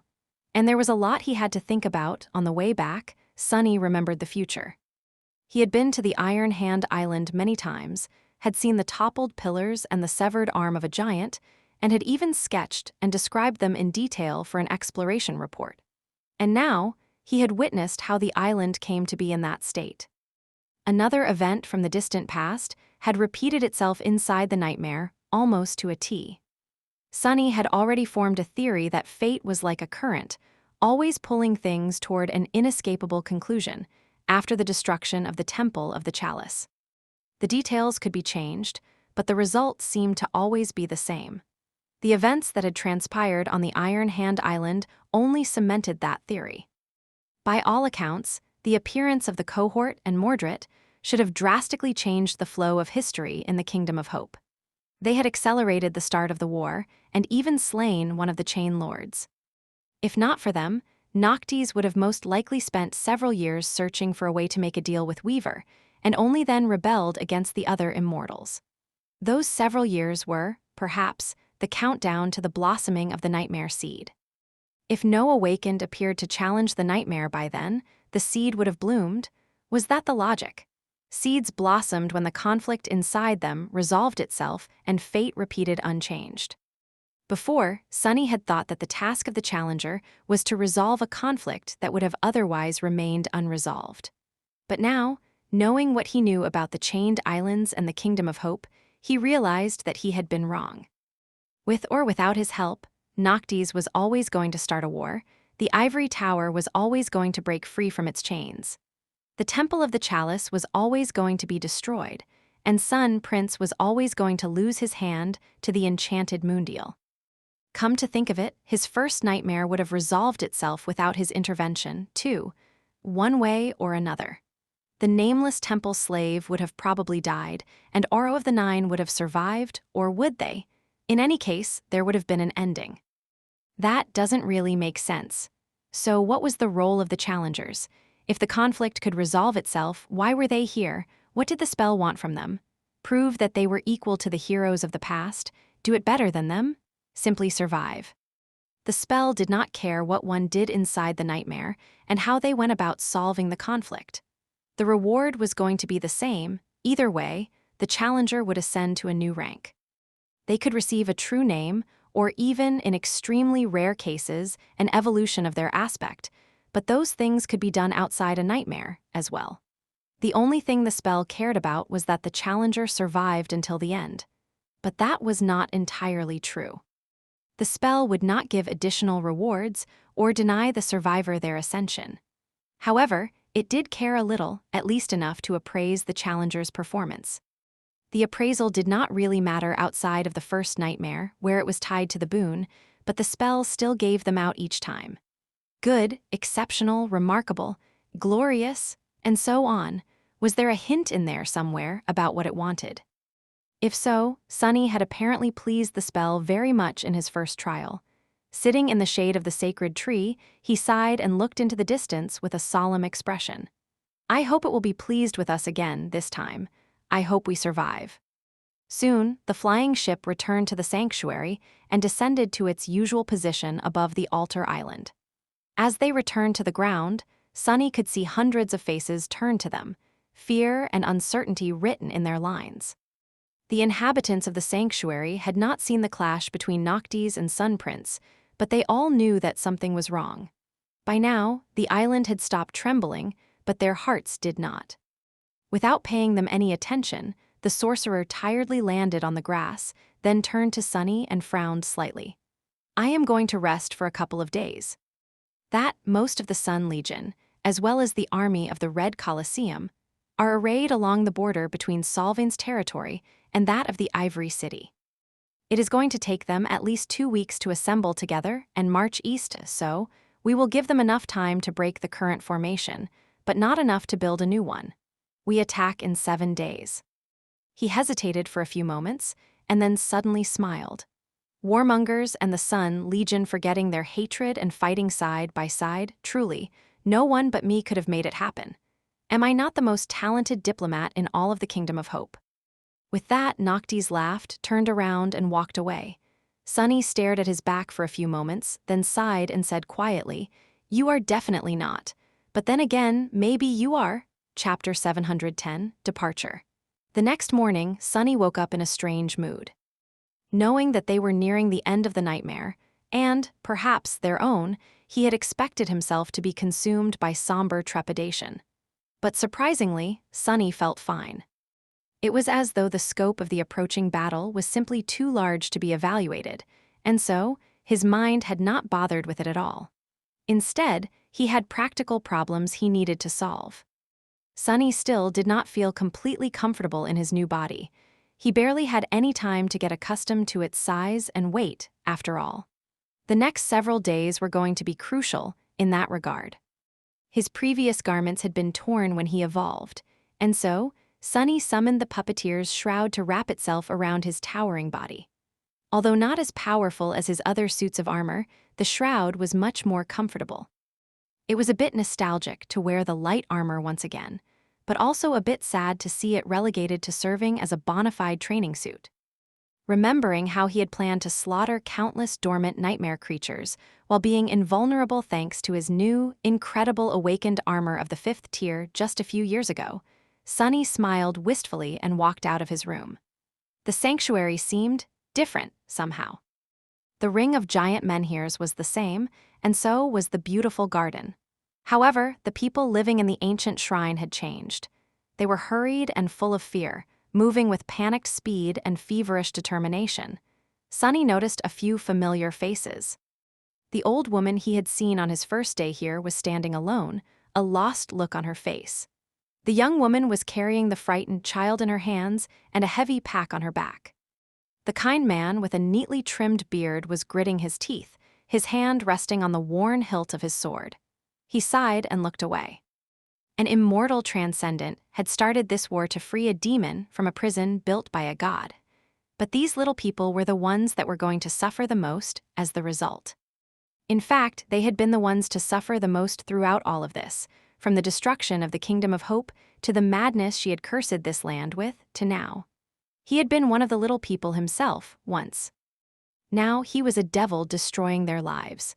Sunny remained motionless for a few moments, then looked up at the sound of steps approaching him. He saw Effie and Kai, both wearing their armors and packs, as though ready to go on a long hunt. He raised his eyebrows. Going somewhere? The little girl glanced at the masked cripple and then shrugged. Kai, meanwhile, smiled. Even though Sunny could not see his face, he could tell by his eyes. He could also tell that the smile was tinted with sadness. The archer simply nodded. Yes. We are leaving. He hesitated for a moment, then added, not for long, of course. We will be back before the week is over. You see, the sanctuary, it was a shelter for those who wanted to find peace in this land of madness. But now that Noctis started a war, and both the Sun Legion and the warmongers are marching to raze it to the ground, that shelter is no more. Effie shook her head, then sighed. The West belongs to the warring cults of War and Sun. The South is abandoned and overtaken by nightmare creatures. The North, well, you know. These poor fools have nowhere else to go. So we are going to guide them to one of the great chains and help them cross to the other side, and leave the Kingdom of Hope behind forever. She scratched the back of her head, then said thoughtfully, actually, we are not even sure if the nightmare goes that far. Maybe there's nothing out there beyond the chained island. And yes, we know that these people are not even real. Still, we thought that we'd at least try. Cassie even went and convinced Noctis to lend her the ship to help transport them. Sunny stared at her, surprised. The little girl raised her chin. What? I know that it's stupid. People need to do stupid things sometimes, you know? He slowly shook his head. No, actually, I don't think that it's stupid at all. It's just, the three of you are going, so why didn't you invite me as well? Effie grinned. You have stuff to do. How are you going to get used to that lanky body of yours while babysitting a bunch of refugees? So, don't be lazy and get that stone girlfriend of yours to beat you black and blue while we are gone. We have a date with 2 whole armies in a week's time, remember? Sunny made a sour face, then looked away. Believe me, I remember. I'm going to train hard. Kai gripped his shoulder for a moment, well, the top of one of his lower arms that were in reach anyway, and then the two walked away without saying anything else. There was no need to say goodbye. With them gone, Sunny suddenly felt a bit lost. Shaking his head, he threw stupid thoughts out of his head and walked to the center of the garden, intending to spend the rest of the day practicing with the cruel sight. Saint would have probably healed enough to be summoned, too, so he had his work cut out for him. Finding a secluded spot near the clear lake, Sunny went through the intense set of steps and exercises that he had developed to condition his body for the shadow dance. Of course, that had been in his human body. The shadow spawn, meanwhile, was a very different beast, or rather, devil. Despite its size, the gaunt body of the devil was incredibly nimble and swift. It was also capable of bursts of monstrous, explosive strength that would leave many people stunned. In addition, it was itself a weapon. With his talons, claws, fangs, and horns, Sunny was capable of delivering a lot of damage even unarmed. He could even kill things with the spike at the end of his tail. After that initial practice session, he summoned Saint and started the real training. As they sparred, Sunny observed the departure of the inhabitants of the sanctuary. They left in a column, with Kai in the front and Effie walking behind. Some were carrying their meager belongings, while some were empty-handed. Some cried, while some remained silent and stoic. Some even smiled. Above them, the flying ship moved, carrying those who could not walk.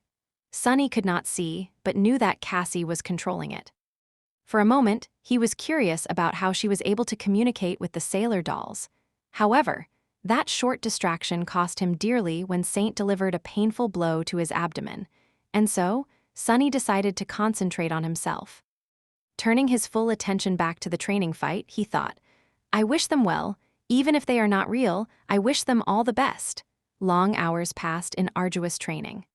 Slowly but surely, he was growing accustomed to the new proportions of his strange and powerful body. His height, his reach, his might, all of it was starting to click, making him feel confident in his own skin once more. At some point, dead tired, Sunny decided to take a break. Commanding Saint to stand down, he crouched near the lake and drew some water to wash the sweat off his face. Then, he poured some on his head and sighed, looking at the clear surface of the lake. The graceful figure of Saint reflected on it, and near her, his own. Obsidian skin, bestial features, eyes that seemed like pools of liquid darkness, twisting horns, Master Jet had once joked that he would be a flower boy one day. Remembering it, Sunny smiled. "I wonder what she would have said if she saw me that way." And then he froze. His sweat turned cold. There was a third reflection on the surface of the lake. It was a tall and slender young man with pale skin and raven-black hair. His face was sharp and thin, not exactly handsome, but at the same time charming and strangely beautiful. His striking eyes didn't seem to possess a color of their own, and instead reflected the world back on itself like two pools of liquid silver. Currently, they were as blue as the boundless, vast sky. The young man smiled pleasantly and then raised a hand in greeting. A painfully familiar voice suddenly resounded in Sunny's mind. "Ah, Sunless, how nice it is to meet you again after all this time. Just look at you, goodness. I almost failed to recognize you behind that fearsome face." Chapter 711, A Simple Task. Hearing Mordred's pleasant voice reminded Sunny of the time they had shared in the sky below and the closeness that had existed between them back then. A long time ago, he had considered the mysterious prince if not a friend, then at least an ally. He had been fond of the owner of the disembodied voice enough to worry when it disappeared. Of course, all of that had been a lie. A masterfully crafted net of deception that Mordred had created to lure Sunny into bringing the mirror shard into the Night Temple and setting him free. The memory of the dark conclusion of that story, the fear, the pain, the shame of having been led astray and betrayed. The slaughter gripped his hearts with icy claws. Sunny glared at the reflection of the young man for a few moments, then gritted his teeth. He hated to admit it, but there was no escaping the fact that he feared Mordred. Sunny had met many powerful men and even more terrifying abominations, but the Prince of Nothing was perhaps the only one whom he was truly scared of. Not because of the divine aspect or the lineage of war, but precisely because of how insidiously cunning and inexplicable the Prince of Nothing was. It was like what teacher Julius had said, what humans feared the most was the unknown. And no matter how many times Sunny tried, he simply could not understand how Mordred thought, what his motives were, and what was he scheming behind that friendly smile. Because of the eerie wrongness hiding in the depths of his eyes, the Prince of Nothing was impossible to predict. Hell, he was even impossible to kill. The whole of the great clan Valor had tried and failed. Grasping the extraordinary rock, Sunny made sure that there was no one really standing behind him and addressed the reflection in a gruff voice. "Oh, it's you. What are doing inside the lake? Don't be a stranger, Mordred. Come, enter my soul sea, and let's talk face to face." The reflection of the young man lingered, its smile turning a little forced. Then it spoke again.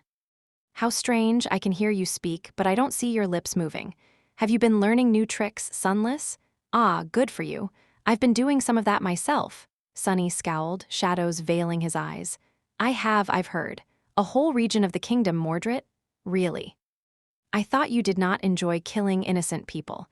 Or did you tell yourself that it was all right because they were not real?" Mordred tilted his head a little. Then, he said with the same pleasant smile, "What would have been the point of killing them if they were not real?" Hearing that, Sunny shivered. The reflection, meanwhile, shook its head. They were real enough to serve a purpose. Don't get me wrong, however. I would not have done the same in the waking world. Those I killed were all already dead, sunless. All of them were doomed, and uselessly so. I simply gave their deaths a different meaning. Mordred did not seem pleased with himself, but neither did he seem remorseful about slaughtering thousands of people. Just uncaring, which was much more unnerving. The Prince of Nothing looked at Sunny and chuckled. "So, that little oracle of yours told you all about my adventures then? Well, wonderful. I will not have to describe them myself. Time is of the essence. After all, sending a reflection across such a distance is not easy, even for me." Sunny lingered for a few moments, then sighed and crossed his forearms. "She did, even if I would not have used the word adventures to describe it. What do you want, Mordred?" The reflection remained silent for a bit, then smiled. "Why, what else? To conquer the nightmare, of course, don't you?" A low growl escaped from Sunny's mouth. "I do. Stop playing games and just tell me what it is that you want from me." Mordred sighed. "Well, if you insist, what I want is rather simple, which is not to say easy. I want you to keep Noctis alive at all costs." Sunny blinked. What is he trying to make me do? Does he really want me to protect Noctis? Or is he hoping that I will do the opposite of what he wants and kill Noctis instead? Why would he want Noctis dead before the war even started? No, wait, maybe he really does want Noctis to live. Arg, damned Mordred, I hate that lying bastard. He stared at the reflection with a dark expression and then said evenly, "Is that all?" The Prince of Nothing smiled. "Yes, that is all. If you can accomplish this simple task, I can guarantee that we will conquer the nightmare and escape it alive." Sunny snorted. "You can guarantee it, can you? How? What are you planning? What about Hope? Will you try to free her, or have you found a way to restore her prison to its original state?" A gust of wind suddenly disturbed the surface of the lake, and the reflection of the banished prince became distorted, swaying with the water. He spoke again, his voice sounding a little distant. "Ah, how inconvenient. It seems that I have run out of essence until we meet again, Sunless." Sunny clenched his fists. "This again. Disappearing just when you have to answer a question. Bastard, you do understand that we are on the same side right now? We can kill each other after we ascend, but first, we need to survive the nightmare." Mordred laughed, his voice growing ethereal and almost inaudible. "Not a bastard. Ah, I wish I was." With that, he was gone. The reflection disappeared from the surface of the lake, and Sunny was left alone once more. He glared at the clear water for some time, then grimaced. A simple task, as if anyone can keep up with that lunatic, let alone keep him alive. With that, he gritted his teeth and rose to his feet. It was time to continue his training. Time was short. Chapter 712, Leaving the Sanctuary. A few days passed. The sanctuary stood empty and silent. The beautiful garden was devoid of its usual liveliness, and the winds howled as they passed through the ring of giant menhirs. Here and there, mundane things left behind by the people that had departed in a hurry lay, forlorn and forgot. No one was ever going to return for them. Sunny had never seen the sanctuary this desolate and hollow, not in the future and not now, in the distant past. The sight of it was sad and eerie. He had spent these days training tirelessly and learning to control his new body. This latest transformation had not been as fundamental as becoming a demon after living his whole life as a human, so his progress was swift. More than that, mastery of shadow dance made Sunny especially attuned to his physicality and change. In truth, he did not need a whole week to achieve the goal. But practicing with Saint reminded him of the simpler times, and so helped him prepare himself for the battle ahead mentally. On one of the last nights he had to spend in peace, Sunny woke up suddenly, thinking that he had heard a distant scream. Had he really, or was it just a vestige of a dream? He sat up and glanced into the window, a deep scowl appearing on his face. What dream, you fool? Awake and don't dream. But who could have screamed in the sanctuary? There were only two people left here, Sunny himself and Noctis. He hesitated for a moment and then stood up, summoning the puppeteer's shroud. After thinking for a bit, he also summoned the cruel sight, wrapped his shadows around himself, and walked outside. The full moon shone in the night sky, drowning the world in ghostly blue light. Guided by it, Sunny walked across the empty garden and approached the residence of the sorcerer, where the immortal had disappeared 2 days earlier and never came back out. The door stood open, and the sailor dolls guarded it silently, their wooden faces devoid of any sign of worry. Passing between them, Sunny entered the residence and studied the familiar chamber. It had changed slightly. The stone floor was even more broken and littered with deep cracks. The piles of shards had grown taller. However, there were no tremors running through it from time to time anymore, as if whatever it was that had hidden beneath had either died, fallen into a slumber, or gone elsewhere. Noctis was in the middle of the room, sitting on a pile of rubble with a pained look on his face. The sorcerer looked unwell. His skin was deathly pale, with dark circles under his eyes. His lustrous hair had grown dull and was disheveled. Even his elegant garments, which had always been flashy and immaculate, were now wrinkled and in disarray. What's more, Sunny could have sworn that there was something moving beneath the sorcerer's skin. It appeared for a moment, and then was gone, making him unsure if he had seen it or just imagined the whole thing. Noticing his presence, Noctis slowly turned his head and smiled weakly. "Ah, Sunless. You are just in time. How do I look?" Sunny stared at him for a moment and then said, "You look like crap." The sorcerer blinked a couple of times, then threw a hurt look at him. "No, not me, you idiot. How does he look?" With that, Noctis gestured at a sailor doll that stood motionlessly a few steps away.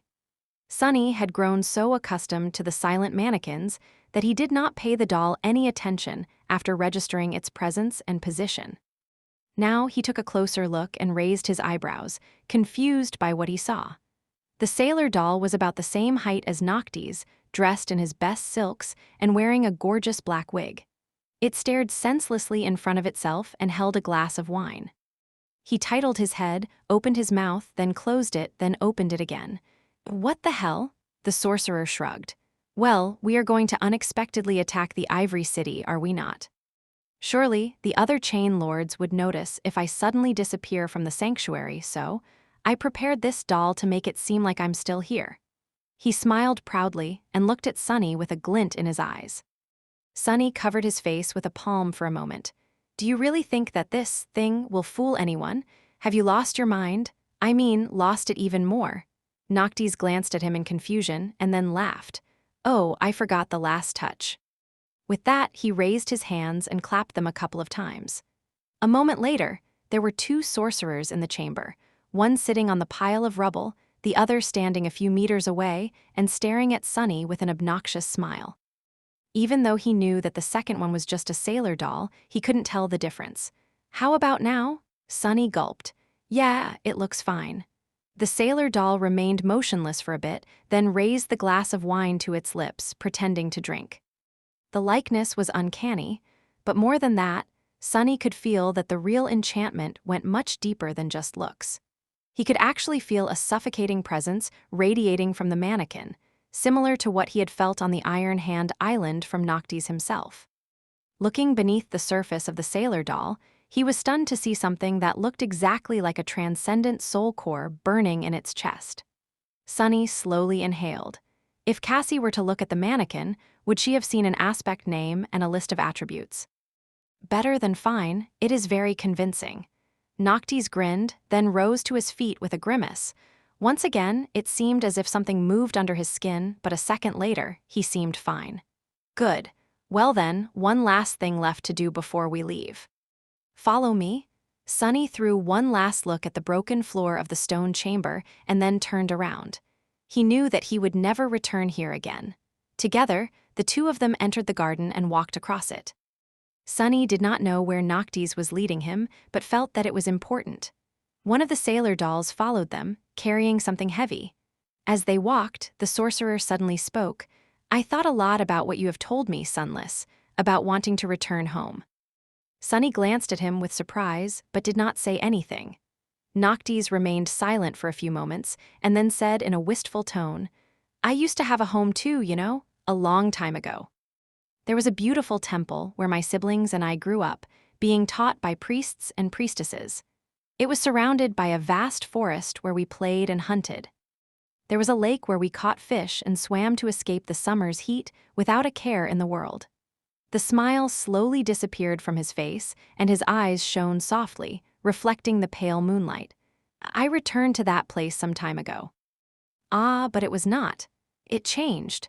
The temple lay in ruins, the forest had been chopped down, the lake had dried up. Everything felt unfamiliar and strange, like a distant dream. And for a moment, I felt as if my whole life was just a dream that I have dreamt, and maybe was dreaming still. He paused, sighed heavily, then suddenly smiled and looked at Sunny.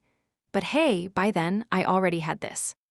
This sanctuary that I have built with my own two hands, the people that I saved, the land that I tried to protect, the duty I made mine to uphold, this was my home." He inhaled deeply and looked around, enjoying the sight of the sanctuary. Sunny suddenly realized that the sorcerer was, perhaps, seeing it for the last time. His face grew heavy. After a few moments, Noctis said, "What I am trying to say, Sunless, is that you don't need to belong somewhere or to something. You just need to make something belong to you. That is how you can find home."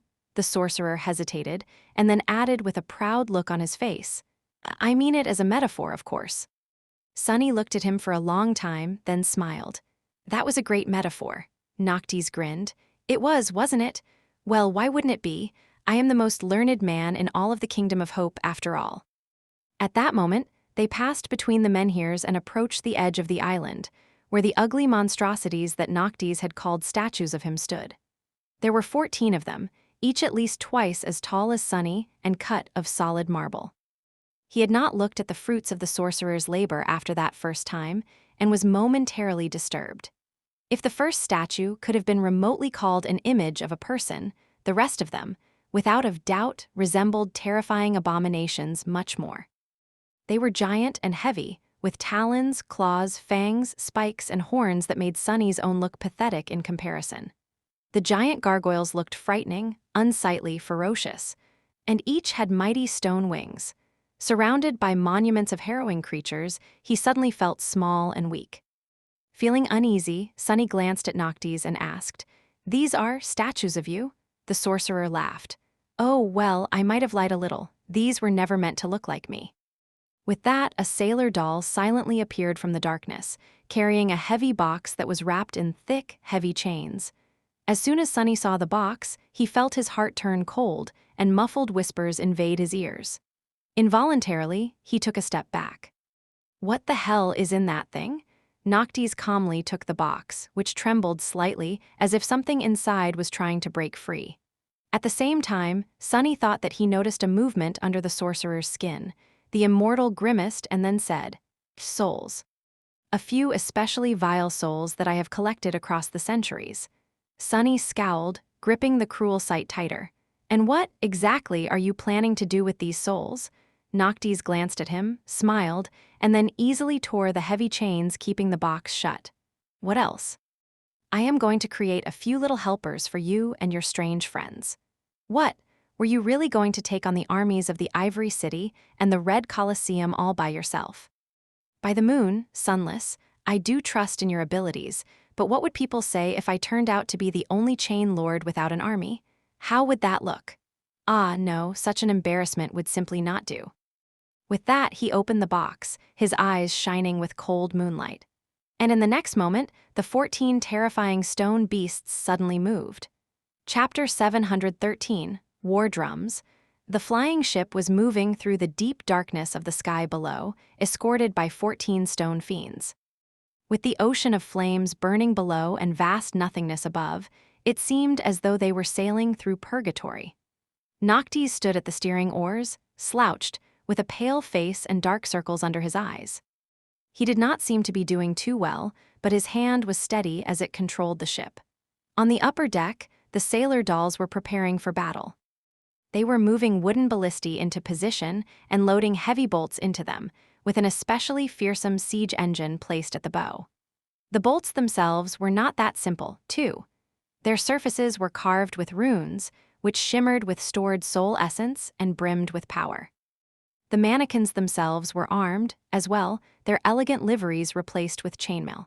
They carried heavy bows, sabers, and hatchets, both to kill the enemies and defend the ship from boarding hooks. There were plenty of quivers full of arrows around, as well as barrels of water to douse the flames should the sails catch on fire. The sails, meanwhile, were turned at a strange angle to catch the hot air rising from below, surrounding the vessel from the sides like wings. The ship was flying swiftly, but in the emptiness of the sky below, it was hard to measure how much distance they were covering. Sunny could only tell that their speed was tremendous because of the powerful torrent of essence flowing through the ancient wood and the howling of the wind that was being cut by the armored ram of the ship. At this rate, they were going to reach the Ivory City soon. The cohort was preparing for battle, too. Kai had summoned his white and gold armor, a memory he had earned while commanding a centuria of the Sun Legion. Behind the charred wooden max, his eyes were serious and focused. He was examining the fletching of arrows in his quiver, a mighty bow resting at his feet. This bow had come from a champion of the war sect he had slain and was a deadly weapon. Effie was standing nearby, leaning on the runic spear Sunny had given her. The dusk shard was propped against the board of the ship, almost as tall as the little girl, and there was a white cape that seemed to be weaved from starlight resting on her shoulders, the starlight shard, which she had received after slaying the Lord of the Dead. Of course, Effie had a whole arsenal of other memories at her disposal, those that she had collected over the years on the Forgotten Shore, and those she received for slaying countless abominations to saturate her awakened core before venturing into the seed of nightmare.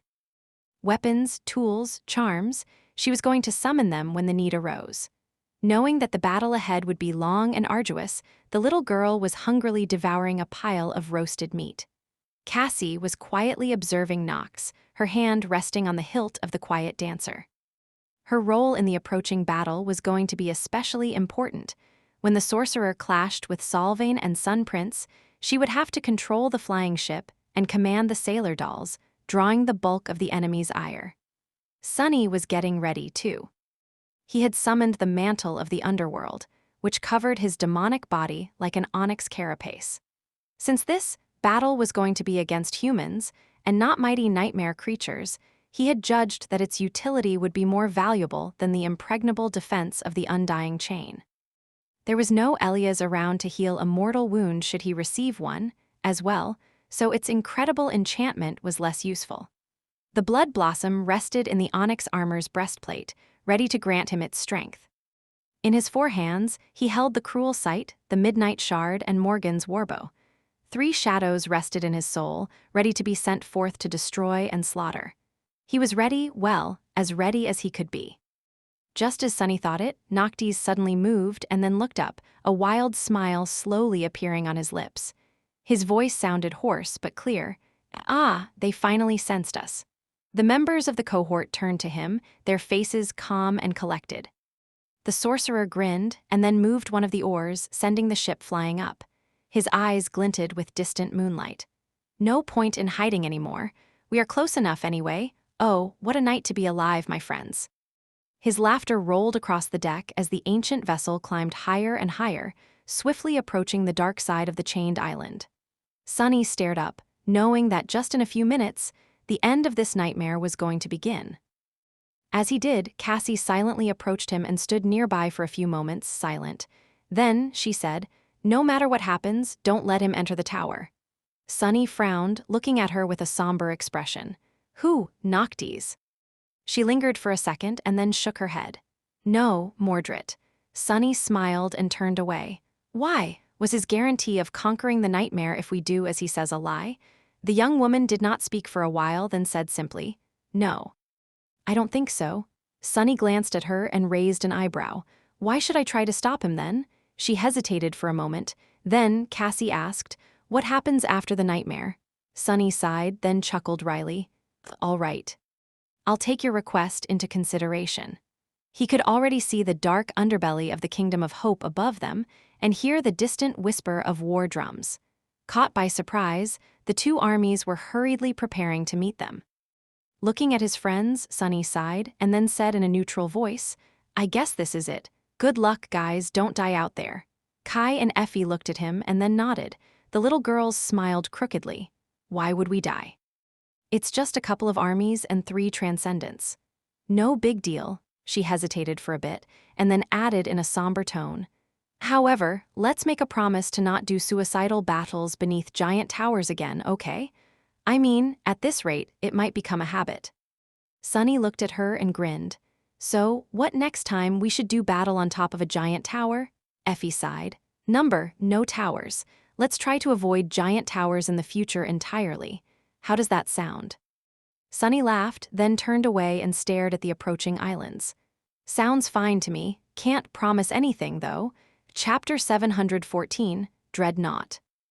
As the silver circle of the full moon reached the highest point in the sky, a sudden movement tore through the darkness of the night.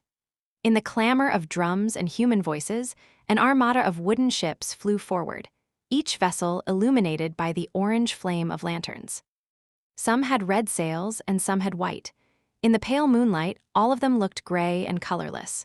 The ships rushed forward, seeming like a river of lights. On their decks, human figures moved, feverishly preparing for battle. The soldiers were drawing their weapons and knocking arrows on the strings of their bows, while the captains stared at the radiant moon, their faces tense and grim. Soon, a lonesome black dot appeared on the surface of the silver disk, and then slowly grew as it drew closer. A single ship, this one much larger and more graceful than the rest of them, was fearlessly flying to meet the luminous armada.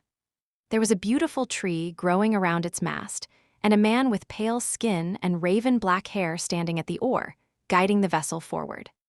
His eyes were gray and clear, shining with the reflected light of the moon. Standing near Noctis, Sunny could not help but feel a dark resentment grip his hearts. Curse it! They had chosen the time of the attack to catch the armies of the Chain Lords unprepared. Most of the soldiers were still on march to the Ivory City, their formation broken and in disarray.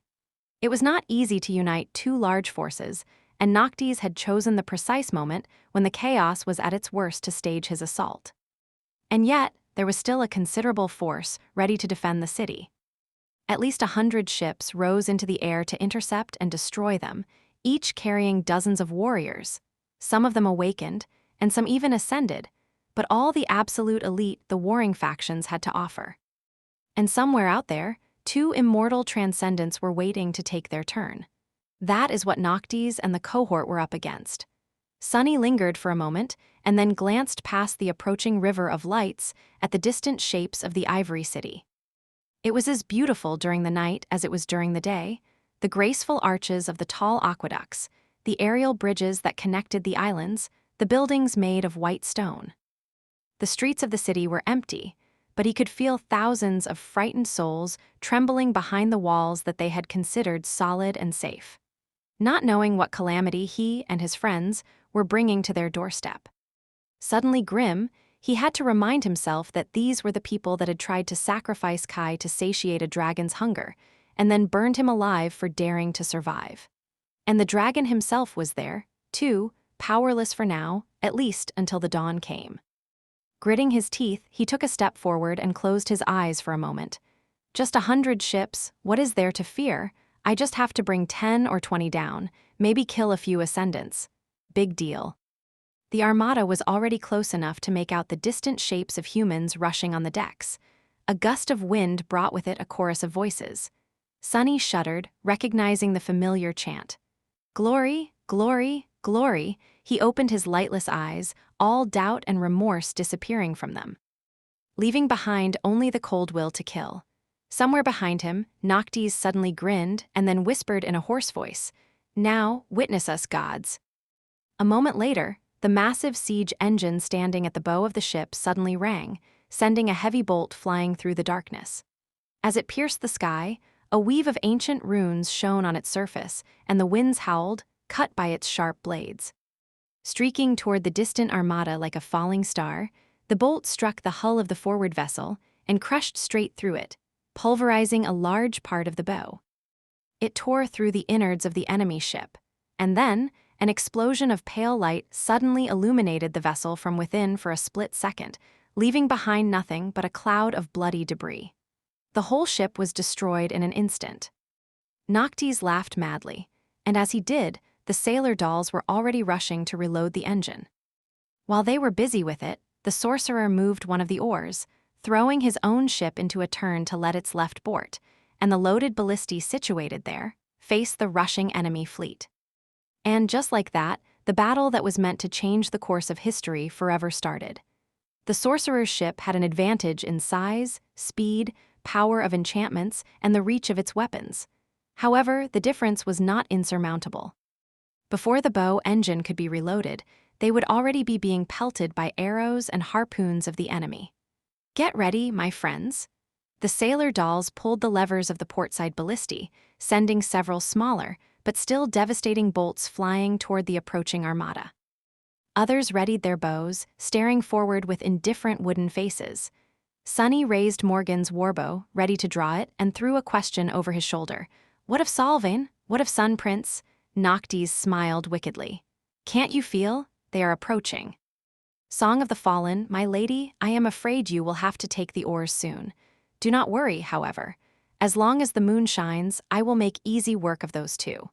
He lingered for a moment, sending the ship into another turn, and then added, "Do worry about the enemy ships, though. If you are not careful, they will tear my beauty apart in no time, not to mention peppering you full of arrows." The ships he mentioned were almost in range to shoot their own onagers and ballistae. Even though the sorcerer's vessel was graceful, swift, and stalwart, it seemed impossible for anything to survive the devastating rain of projectiles. Sunny tensed, his pupils narrowing into two vertical slits of pure darkness.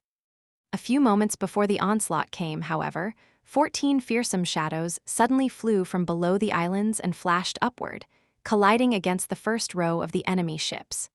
Splinters of wood and torn limbs shot into the air, and for a moment, the enemy's formation was broken. Using that moment, Noctis sent the ship into a dive, narrowly avoiding the aim of the armada and at the same time presenting its starboard. Another set of ballistae shot their bolts, adding to the mayhem.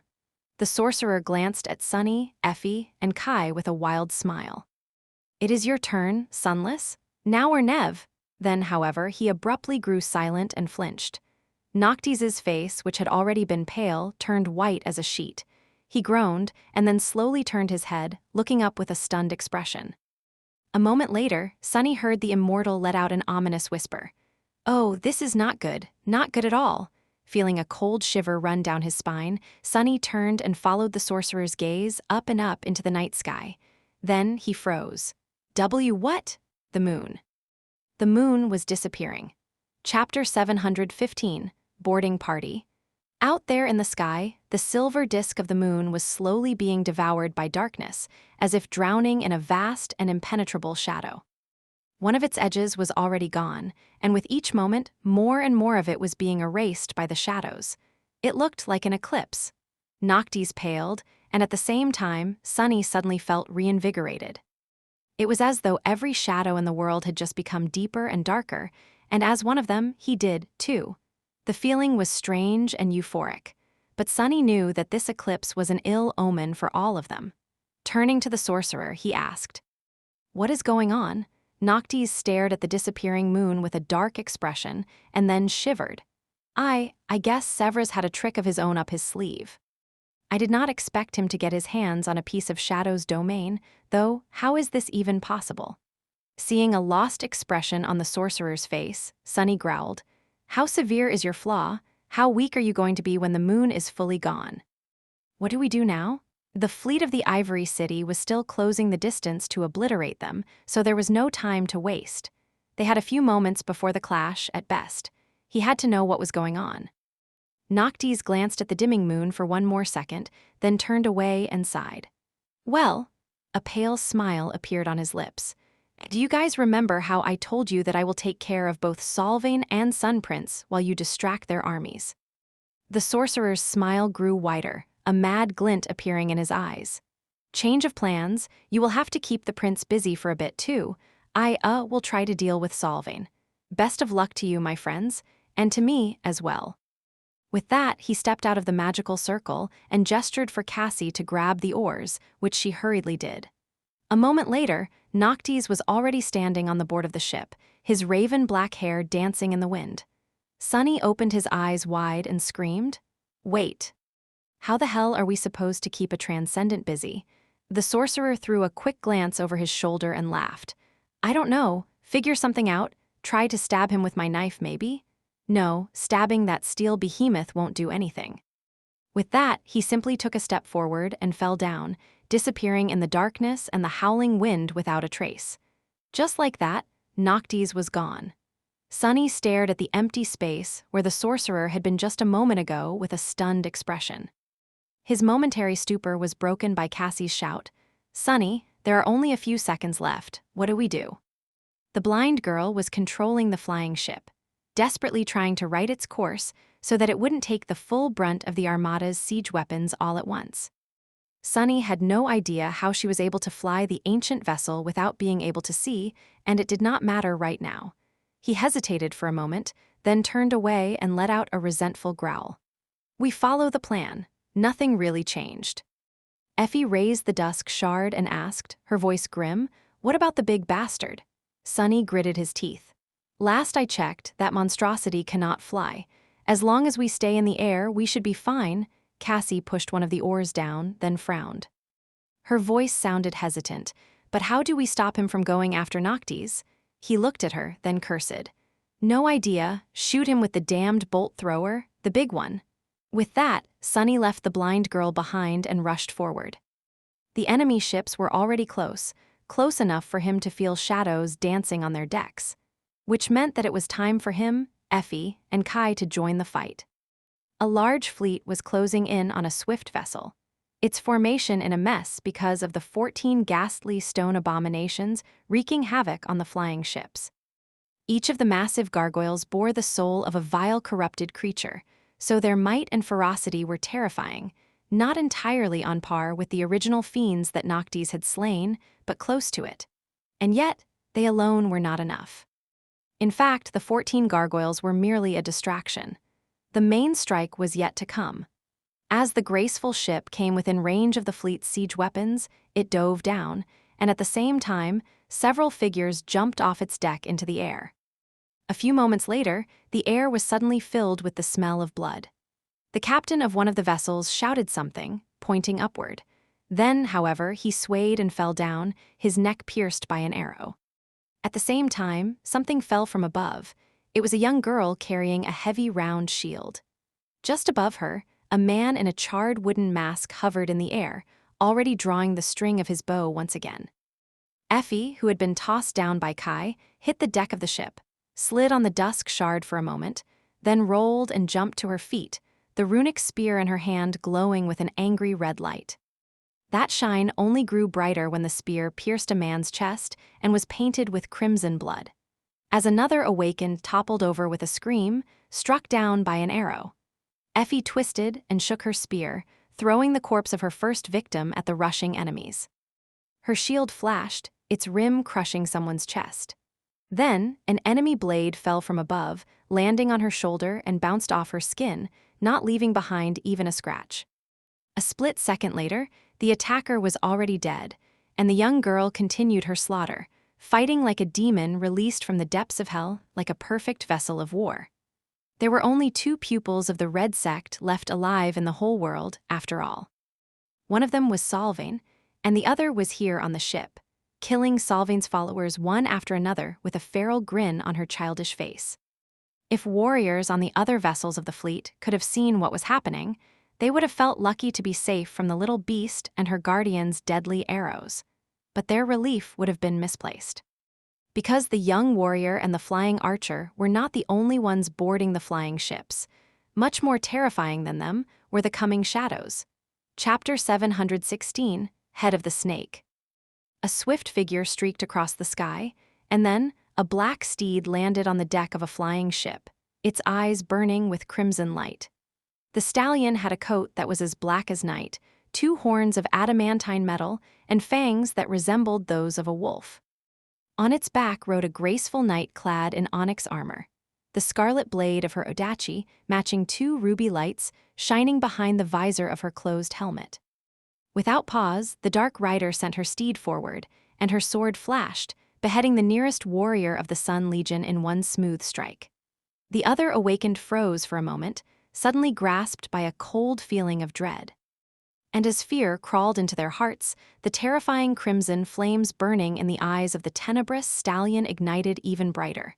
It moved its head, biting into the neck of another soldier and tearing it wide open. More blood flowed onto the deck. On another ship, the soldiers suddenly screamed and aimed their bows up as a massive shadow suddenly covered the deck. But they were too late. As a gale of wind raised by mighty wings threw some of them off their feet, a repulsive creature crashed into the deck. It resembled a giant lion with the head of a raven, its body gaunt and entirely black. The creature had 2 powerful hind legs and 6 limbs protruding from its wide chest, each ending with a set of long talons. Lean muscles were rolling under its skin like worms, and its terrifying beak was open, revealing rows of sharp, needle-like fangs and a long tongue. Both the fangs and the tongue were of the same black color as the rest of the abominable monstrosity. Using the momentary shock of the warriors, the soul serpent, who had assumed the form of a spire messenger, reached out with its 6 arms and sliced 6 bodies apart with its talons. Blood sprayed into the air, and a chilling, ghastly wail escaped from its beak. And lastly, on the stern of yet another ship, a towering devil wearing black armor simply appeared out of the shadow, silently and without anyone noticing him for a split second. That 1 second was enough for a bolt of lightning to fly off his bow and hit a warrior in red armor that had been preparing to pull the lever of a ballista on the bow of the ship. Instantly, arcs of furious radiance chained to a dozen nearest soldiers, killing several, burning a few, and stunning the rest. Dismissing Morgan's warbow, Sonny dashed forward and brandished the cruel sight, as well as the austere takai he held in the other 2 of his 4 hands. He knew that his time was short. Yes, Sonny was powerful, and so were his shadows. But when the defenders of the Ivory City recovered from the initial shock, they were going to show that each of them was an awakened, too. And then, who knew how long he would be able to survive? The first thing to do was to cut off the head of the snake, ramming into a tall soldier with his shoulder. Sonny sent him flying away and raised the midnight shard for a devastating downward slash. The captain of the ship, a gray-haired man with a noble face and a thick beard, reacted too fast, throwing his own sword up to block the attack. However, the takai never came down. If Sonny really wanted to attack it with it, he would have never telegraphed his strike so clearly. Instead, the cruel sight shot forward from below, piercing the captain through the chest. Infused with divine flame, it easily went through his armor and flesh, killing the man on the spot. The warmonger only had time to look at Sonny with eyes clouded by pain and smile happily. Then, he fell down like a tree that had been cut down by an axe. Damned crazies! The captain was dead, which would make things easier for Sonny. However, there were still dozens of awakened warriors on the deck of the ship, now fully aware of his presence and clamoring to spill his blood. Sonny had fought plenty of Solving's followers in the Red Colosseum and knew very well how skilled and powerful they were. He was not sure of his ability to survive a battle against that many, especially now that he had no shadows augmenting his body. 3 of them were with Saint, Serpent, and Nightmare, and the 4th one lay on the bloody deck behind him to serve as his eyes. With the enemy possessing such a terrible numeric advantage, he judged that being aware of his surroundings would be more useful than a bit of physical might. Regardless, Sonny was not going to fight them all unless he absolutely had to. Throwing the captain's corpse out of his way with a powerful kick, Sunny dashed forward and grabbed one of the steering oars the man had been holding. He might not have known how to fly a ship, but from watching Noctis and Cassie do it, he at least knew how to crash one. As the shadow lantern appeared on his belt and devoured all light nearby, thus hiding him in a cloud of darkness and making it harder for the archers to hit him, Sunny pulled the steering oar all the way to the right. Slowly, the flying ship started to turn left, going off course and breaking formation. A few arrows zipped past Sunny, one bouncing off his helmet and throwing his head back. He could see 10 or so of the closest warmongers already running at him, and further back, even more rushing to join their comrades. Those who had been stunned by the strike of thunder were coming to their senses as well. Crap. Forced to keep the oar in place and thus immobilized, he gritted his teeth and threw the cruel sight as a javelin, aiming to kill the nearest of the approaching enemies. However, his spear simply froze in the air, as if the attackers were surrounded by an invisible barrier. In the next moment, a ball of furious light invaded the cloud of darkness that protected him, dimming somewhat, but not disappearing instantly. That was the problem with fighting against Awakened. Every one of them had an aspect, and each aspect was unique, making them excruciatingly unpredictable and hard to deal with. As more arrows were aimed at his head, Sunny cursed, let go of the oar, and dissolved into shadows. Left with no one to hold it in place, the steering oar returned to its natural position. But the damage was already done. Before anyone could get to it, the flying ship careened and rammed straight into the side of another one, piercing it with the metal beak of the forward ram and wedging itself deep into the Allied vessel. Both ships were heavily damaged by the collision, but the situation was still not unsalvageable. If an experienced captain acted with haste, at least one, or maybe even both vessels could be saved. But before that could happen, a four-armed demon suddenly appeared from the shadows on the stern of the rammed ship. And a few moments later, its captain was dead, too. Just like that, Sunny had doomed 2 ships and 100 souls to death with 2 strikes of his weapons. He glanced into the night sky for a moment and groaned. Just 90-something or so left. Great! A muffled, mad laugh suddenly escaped from his lips. Chapter 717, Slick with Blood. As 100 souls plummeted to their deaths in a rain of wooden debris, the four-armed devil who had doomed them to death laughed madly. Of course, he was falling with the rest, but unlike most of the warriors on the broken ship, the devil had long grown accustomed to plummeting from great heights. After all, he had once spent a whole month falling into the endless darkness of the sky below. Dissolving into the shadows, Sunny appeared on the deck of the nearest ship. His sword flashed, ending the life of a Sun Legion soldier that stood in his way and sending blood spraying into the night air. There was only a moment before the enemies would shrug off the shock of his sudden arrival, and so he did not waste any time. Lunging forward, Sunny struck another warrior in the back with the cruel sight, slashed the midnight shard across the throat of an enemy archer, and wrapped his tail around the neck of a third soldier. Sending the last one overboard with a powerful throw, he bared his teeth and briefly glanced into the night sky. Out there in the lightless void, Effie and Kai had managed to slaughter the entire crew of one of the ships and sent the vessel crashing into the rest of the formation. The little girl jumped off the rails at the last moment, and the swift archer caught her, carrying both of them away toward the next target. The ship where Saint and Nightmare landed was silent and dark, with not a soul moving on it. Everyone was already dead, and the vessel was careening to the side, ready to plummet down. The black courser galloped across the bloody deck and soared into the sky, breaching a gap of 100 meters with a single jump and landing among Fearful Awakened on a different ship. Saint's scarlet Odachi flashed.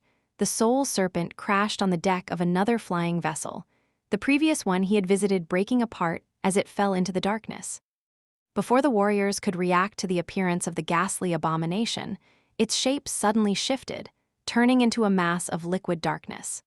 Then, the darkness flowed into a figure of a menacing knight, his black armor forged from a lusterless, anthracite steel and decorated with intricate engravings. The great sword of the knight rose and fell like a guillotine, severing flesh and bone. Sunny grinned. Not bad, Effie and Kai had taken out 2 ships, while he and his shadows took out 4. The gargoyles had destroyed even more at this rate. Obliterating the entire fleet was not going to be as impossible as it had seemed. But of course, that was just an illusion. The main reason for that was a simple but inescapable fact, that their reserves of essence were not going to last that long. Every time Sunny used Shadow Step to travel between ships, he wasted a big chunk of his, not to mention the fact that using multiple active enchantments at the same time was constantly draining it, as well. The Shadow Lantern was especially gluttonous. Every time Serpent killed an enemy, a small amount of essence flowed into Sunny's cores. However, the formless shadow was consuming its own essence at a terrible speed. Not only did it have to expend it to maintain the form of other creatures, but using their abilities had a cost, too. The Soul Serpent was not going to be able to keep it up for long. The second reason was that for now, the cohort had the element of surprise on their side. As soon as the fleet realized what was happening, taking down the ships were going to grow much, much harder. So, all Sunny could do was deliver as much damage as he could, as fast as he could, and then hope for a miracle. Of course, with his luck, chances were that he would have to create that miracle himself. Killing another enemy, Sunny threw his corpse aside and dashed toward the captain of the ship, hoping to slay him and sow discord in the coordination of the vessel's crew. However, this time, he failed to behead the snake with one swift strike. The officer of the Sun Legion that commanded the ship deflected his attack with frightening ease, and then delivered a blow of his own, throwing Sunny back. An angry hiss escaped from his lips. Damnation. The captain was an ascended, and one of remarkable might as well. Throwing a quick glance at the dozens of warriors surrounding him, Sunny gritted his teeth and fought. He fought, as he had in front of the gate in the waking world, surrounded from all sides by nightmare creatures. Using everything he had, every trick and deception he could muster, and every little bit of skill and experience he had earned in the past years. Soon, the deck of the ship grew slick with blood, most of it human, but not all. There were a few drops of his own mixed into it, as well, shining with the invisible light of divinity. Sunny killed as many enemies as he could, and then killed even more. The mantle of the underworld rang as a rain of blows landed on it, a few blades finding their way through the thin cracks and biting into his flesh. He spun and danced, reaping lives and jumping through shadows to avoid being entirely surrounded. The awakened warriors were bad enough. But their ascended captain was simply a menace. No matter what Sunny did, the man simply shrugged off all the attacks and pursued, closing distance in a split second no matter how far away from him Sunny jumped. This could not go on any longer. I need to kill this bastard now. Once again forced to cross blades with the ascended and struggling to withstand the blow, Sunny activated the Gates of Shadow, enchantment, drowning his immediate surrounding in darkness. The soldiers stumbled, failing to adjust in time. The Ascended, however, had already learned of this ability of his and continued to attack, as though his eyes could adapt to the lack of light. This would have been very bad for Sunny, if he had not counted on exactly that fact. Deactivating the enchantment abruptly, he poured his essence into the cruel sight instead. Instantly, the darkness was replaced by a flash of brilliant sunlight. The captain might have been able to adjust his eyes to see in the dark, but could he do the reverse in an instant? Surprised by the sudden burst of radiant light, the Ascended was blinded for a second. And a second was all Sunny needed. Guided by shadow sense, his spear shot forward and pierced the man's heart. A pulse of divine flame was all it took to make the terrible wound inescapably lethal. The rest was if not easy, then at least simple. Sunny faced the remaining soldiers of the crew and slaughtered them one after another. He was this close to victory when his shadow noticed something streaking through the air, aimed at his back. Sunny flinched, then fell sideways. In the next moment, a massive bolt flew past and struck one of the warriors in the abdomen, throwing the man back like a rag doll and pinning him to the mast, which then exploded into splinters and toppled. Sunny's eyes grew wider. It seemed that the defenders of the Ivory City had finally understood the nature of the threat facing them and responded to it. 2 more ships were hovering some distance away, both aiming their ballistae, as well as numerous arrows, at one spot him. Sunny gritted his teeth and then dashed forward as fast as he could. Crap! Chapter 718, Heavenly Carnage. Sunny rolled over his shoulder, and just as he did, countless arrows hit the deck in the spot where he had been just a split second ago. Sent from powerful bows made for awakened archers, each carried enough force to pierce plate armor with ease. Of course, the mantle of the underworld was not just any armor. And yet, Sunny was extremely apprehensive of the threat posed by archers. Being battered by a rain of arrows was going to take a toll on his body, and all it took was for one to slide into the slit of his visor. Not to mention that there were all kinds of aspects the enemy could possess, and all kinds of runes the bows and the arrows could be enchanted with. The heavy javelins sent flying by the bolt throwers came next. Streaking through the air with terrifying speed, they hit the ship like missiles. Each possessed enough momentum to tear a hole in the deck, sending an explosion of splinters into the air. Sunny was not sure if he would be able to survive being hit by something like that, so he took no risks, diving into the shadows and turning into one of them. The wisest move right now would have been to step onto the deck of a different ship, however. Only the two attacking vessels were close enough to not require a truly vast expenditure of essence to perform a jump, and their crews were undoubtedly already prepared to resist an assault. Plus, Sunny was reluctant to leave without killing the remaining soldiers and destroying the ship completely. He had a very good reason for that. While the gargoyles and the 4 boarding parties were harassing the formation and slowly whittling down the number of enemy vessels, the fleet's main target still remained the same. All of them were attacking the graceful ship with a beautiful tree growing around its mast, surrounding it like a murder of hungry crows. Cassie was the 5th and final part of the cohort's assault force, and the one in the most danger. While Sunny and the rest fought with the soldiers of the defending fleet, she was battling the fleet itself. Guided by her hand, the sorcerer's ship maneuvered between the enemy vessels, barely dodging constant shots of their harpoons and siege weapons while responding with its own attacks from time to time. The bolts sent by its ballistae were much more devastating due to runes carved into them by Noctis, taking whole chunks out of the enemy ships or obliterating them completely. It was larger, faster, and much more durable, but it was also alone against countless foes. As Sunny rushed through the shadows toward the stern, he caught a glimpse of the graceful ship as it dove down, the figures of sailor dolls bracing themselves against rails and releasing the strings of their powerful bows. There were deep scratches on its hull and holes in its sails, dozens of arrows sticking out of the deck like needles, but it was still in one piece. Due to Cassie's intuition and uncanny aspect ability, she had been able to predict and avoid the enemy attacks, at least to some degree for now. But the pressure on the lonely ship was mounting with each second, and no matter how many enemy vessels she destroyed, this deadly aerial dance could not continue much longer. Knowing that, the young woman threw the ship into a dive, falling from the dark sky like a star. She was leading the fleet down, toward the surface, where she would be able to maneuver between the flying islands and use their solid mass as a shield. That was extremely dangerous, since any ship moving that low ran a risk of crashing into an island, or, even worse, into one of the heavenly chains. But Cassie had no choice. She had to limit the amount of vessels that had a direct line of sight of her ship if she wanted to turn the threat posed by the enemy's overwhelming numerical advantage from insurmountable to simply lethal. She was barely hanging on to life. And so, Sunny could not allow himself to leave this ship before it was disposed of completely. Sure, it was already damaged. And the few soldiers that still lived were not going to be able to both control it and mount the onagers and ballistae. But it would take just one heroic fool with a death wish to ram the damaged vessel into Cassie, taking out the main force of their small army.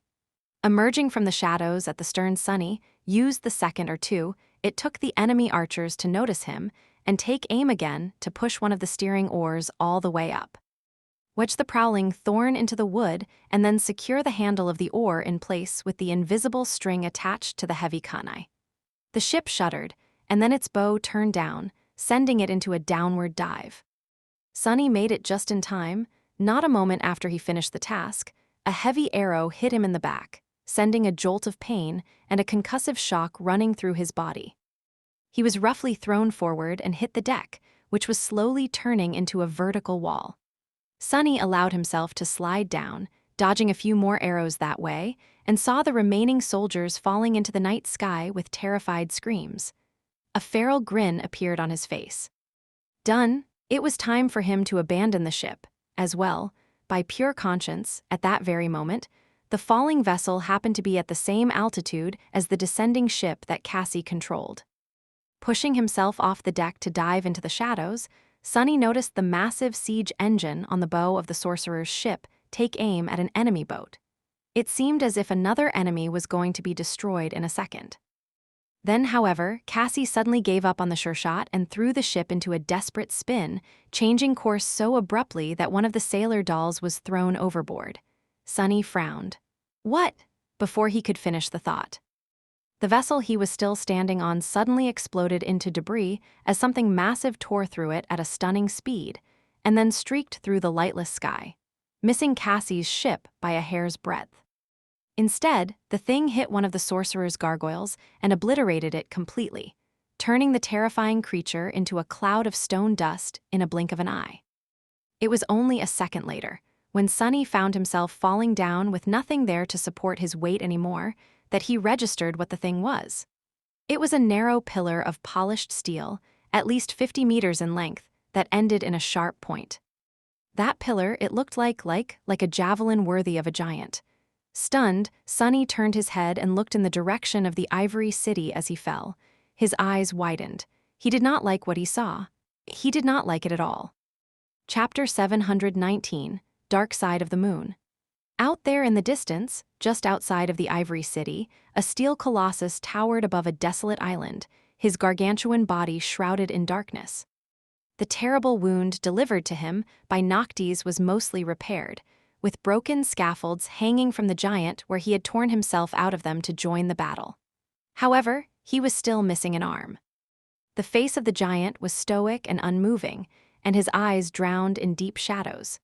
In front of him, dozens of enormous javelins were thrust into the soil, each tall enough to dwarf a siege tower.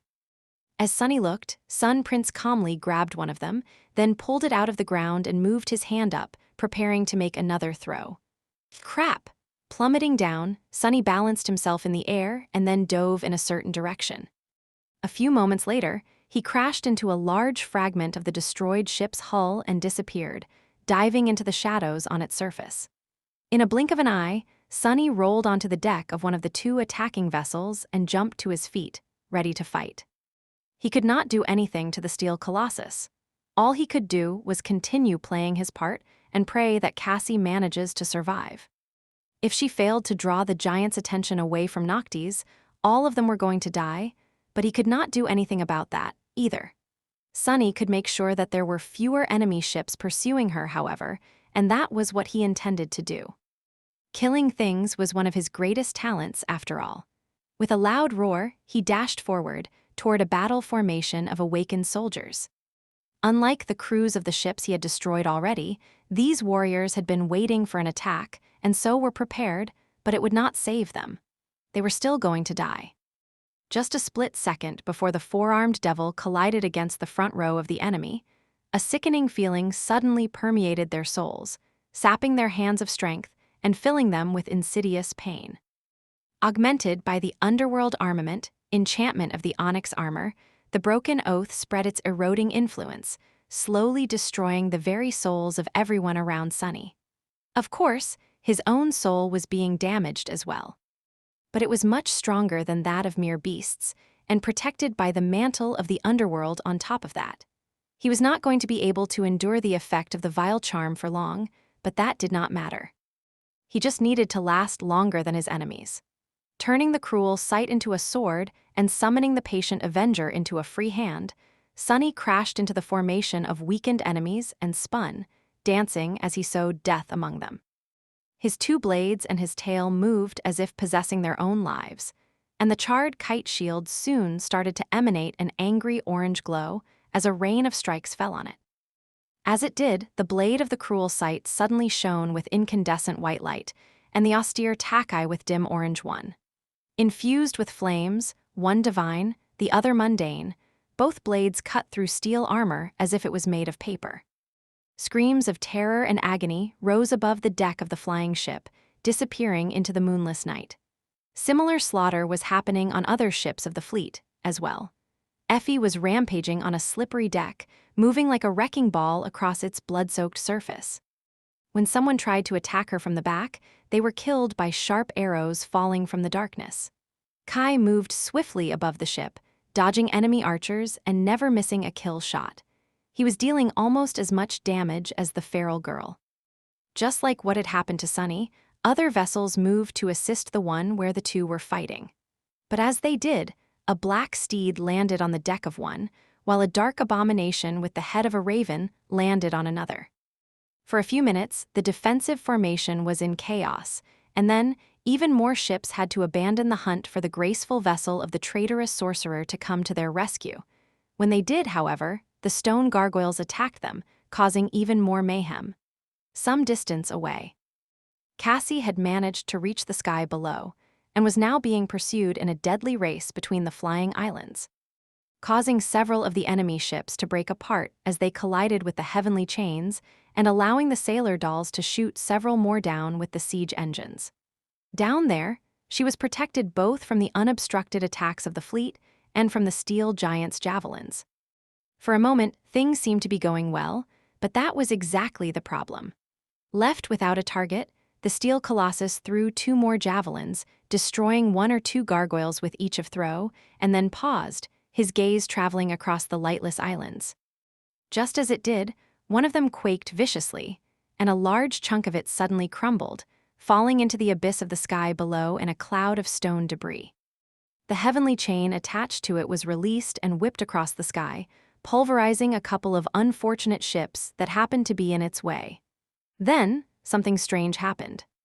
The shadow devouring the moon finally spread across all of it, leaving nothing but an empty circle of darkness on the surface of the night sky.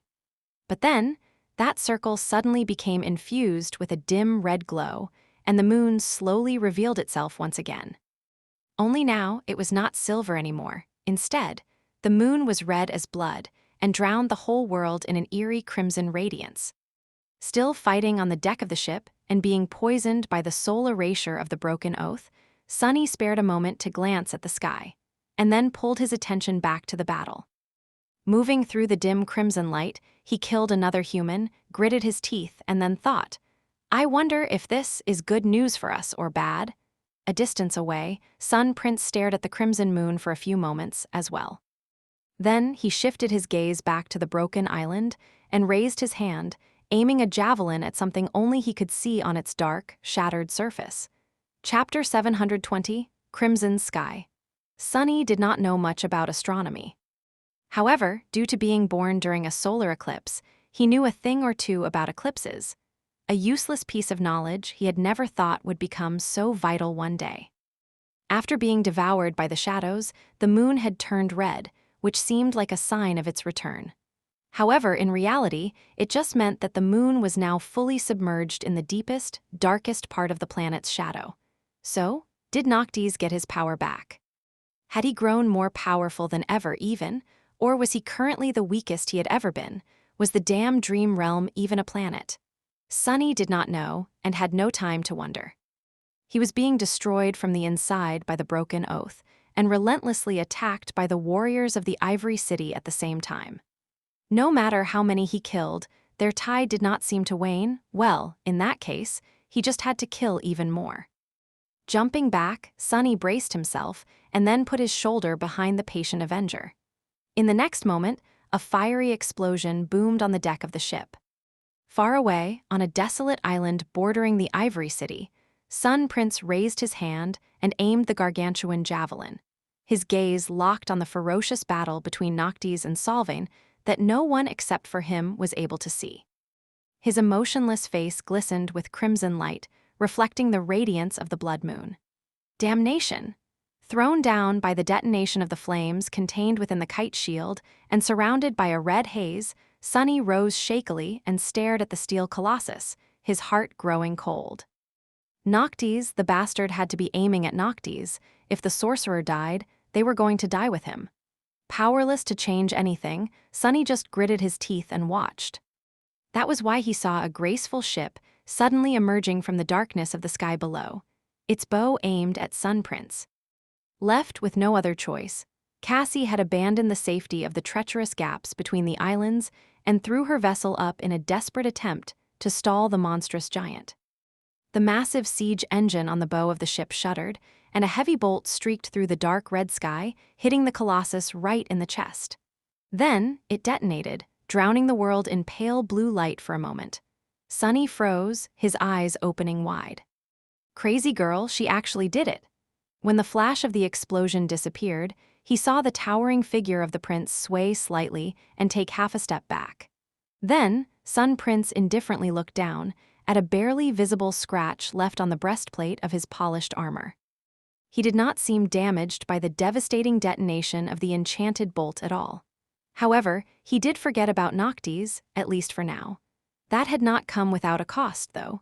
Cassie's desperate maneuver might have distracted the Colossus, but it left her in a vulnerable position.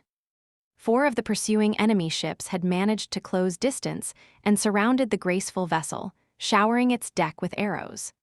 Several sailor dolls fell down, their wooden bodies damaged heavily or destroyed completely. The rest released their own arrows. There were 2 mannequins standing beside the blind young woman, each holding a heavy shield.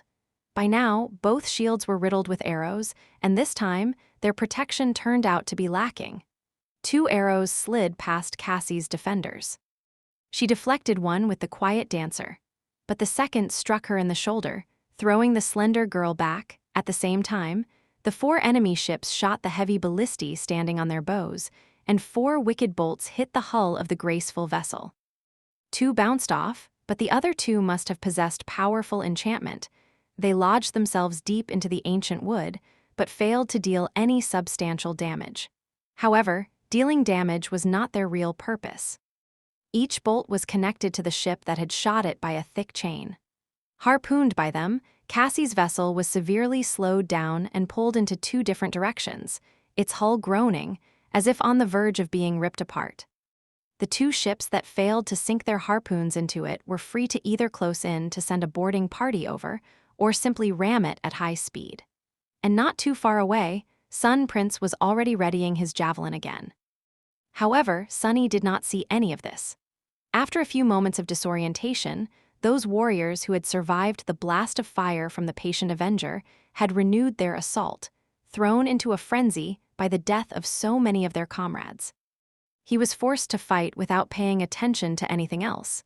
In this battle, each of the members of the cohort had a role to play. He was powerless to help Cassie, even if he wanted to. Sunny had to survive his own ordeal, and the blind girl had to survive hers, that bitter feeling of powerlessness. He had not tasted it in a long, long time. Deflecting a deadly blow of the enemy's sword and killing the man wielding it with a lightning-fast slash of the midnight shard, Sunny let out a hoarse, resentful growl. "Hate it, I hate this feeling." Far away, the sailor dolls somehow managed to sever one of the harpoon chains, a few of them silently falling into the crimson darkness in the process. Cassie broke the shaft of the arrow lodged in her shoulder, gritted her teeth, and took the oars again. Now held by only one vessel, she did not try to escape by playing tug-of-war with it, and instead suddenly turned her ship in the direction of the enemy. Not expecting this, the enemy captain did not react in time. As the result, the metal beak of the sorceress ship's ram crashed into its side at full speed, piercing the hull and splitting the whole vessel in half. A moment later, the sailor dolls shot the portside ballistae, several more bolts glancing ineffectively off the giant's impenetrable steel body without leaving even a scratch. It did get his attention, however. Another javelin flew at the graceful ship, missing it just by a meter or 2. Cassie did not die, and Sunny did not die either. He slaughtered the last of the ship's defenders and drew in a rugged breath, then braced himself when the deck suddenly shuddered under him. What? Looking up, he saw boarding hooks biting into the wooden railings, and planks being thrown from the deck of another ship to the one he was standing on. Dozens of warriors in red armor were already jumping over, their eyes burning with bloodlust and a maniacal dream of glory. He remained motionless for a split second and then tiredly smiled. Oh, they came themselves, I see. How convenient, I won't have to waste essence on using Shadow Step. Gripping his weapons, Sunny threw a glance overboard. Only 9 gargoyles remained, but all members of the cohort seemed to be still alive, if a little worse to wear. The enemy fleet was missing 24 ships, or even more. Things were about to get really hard, however. Now that they had the undivided attention of Sun Prince. Now that their reserves of essence were starting to run dry, the real trial was about to start. Illuminated by the dim crimson radiance, Sunny bared his fangs and dashed toward the rushing enemies.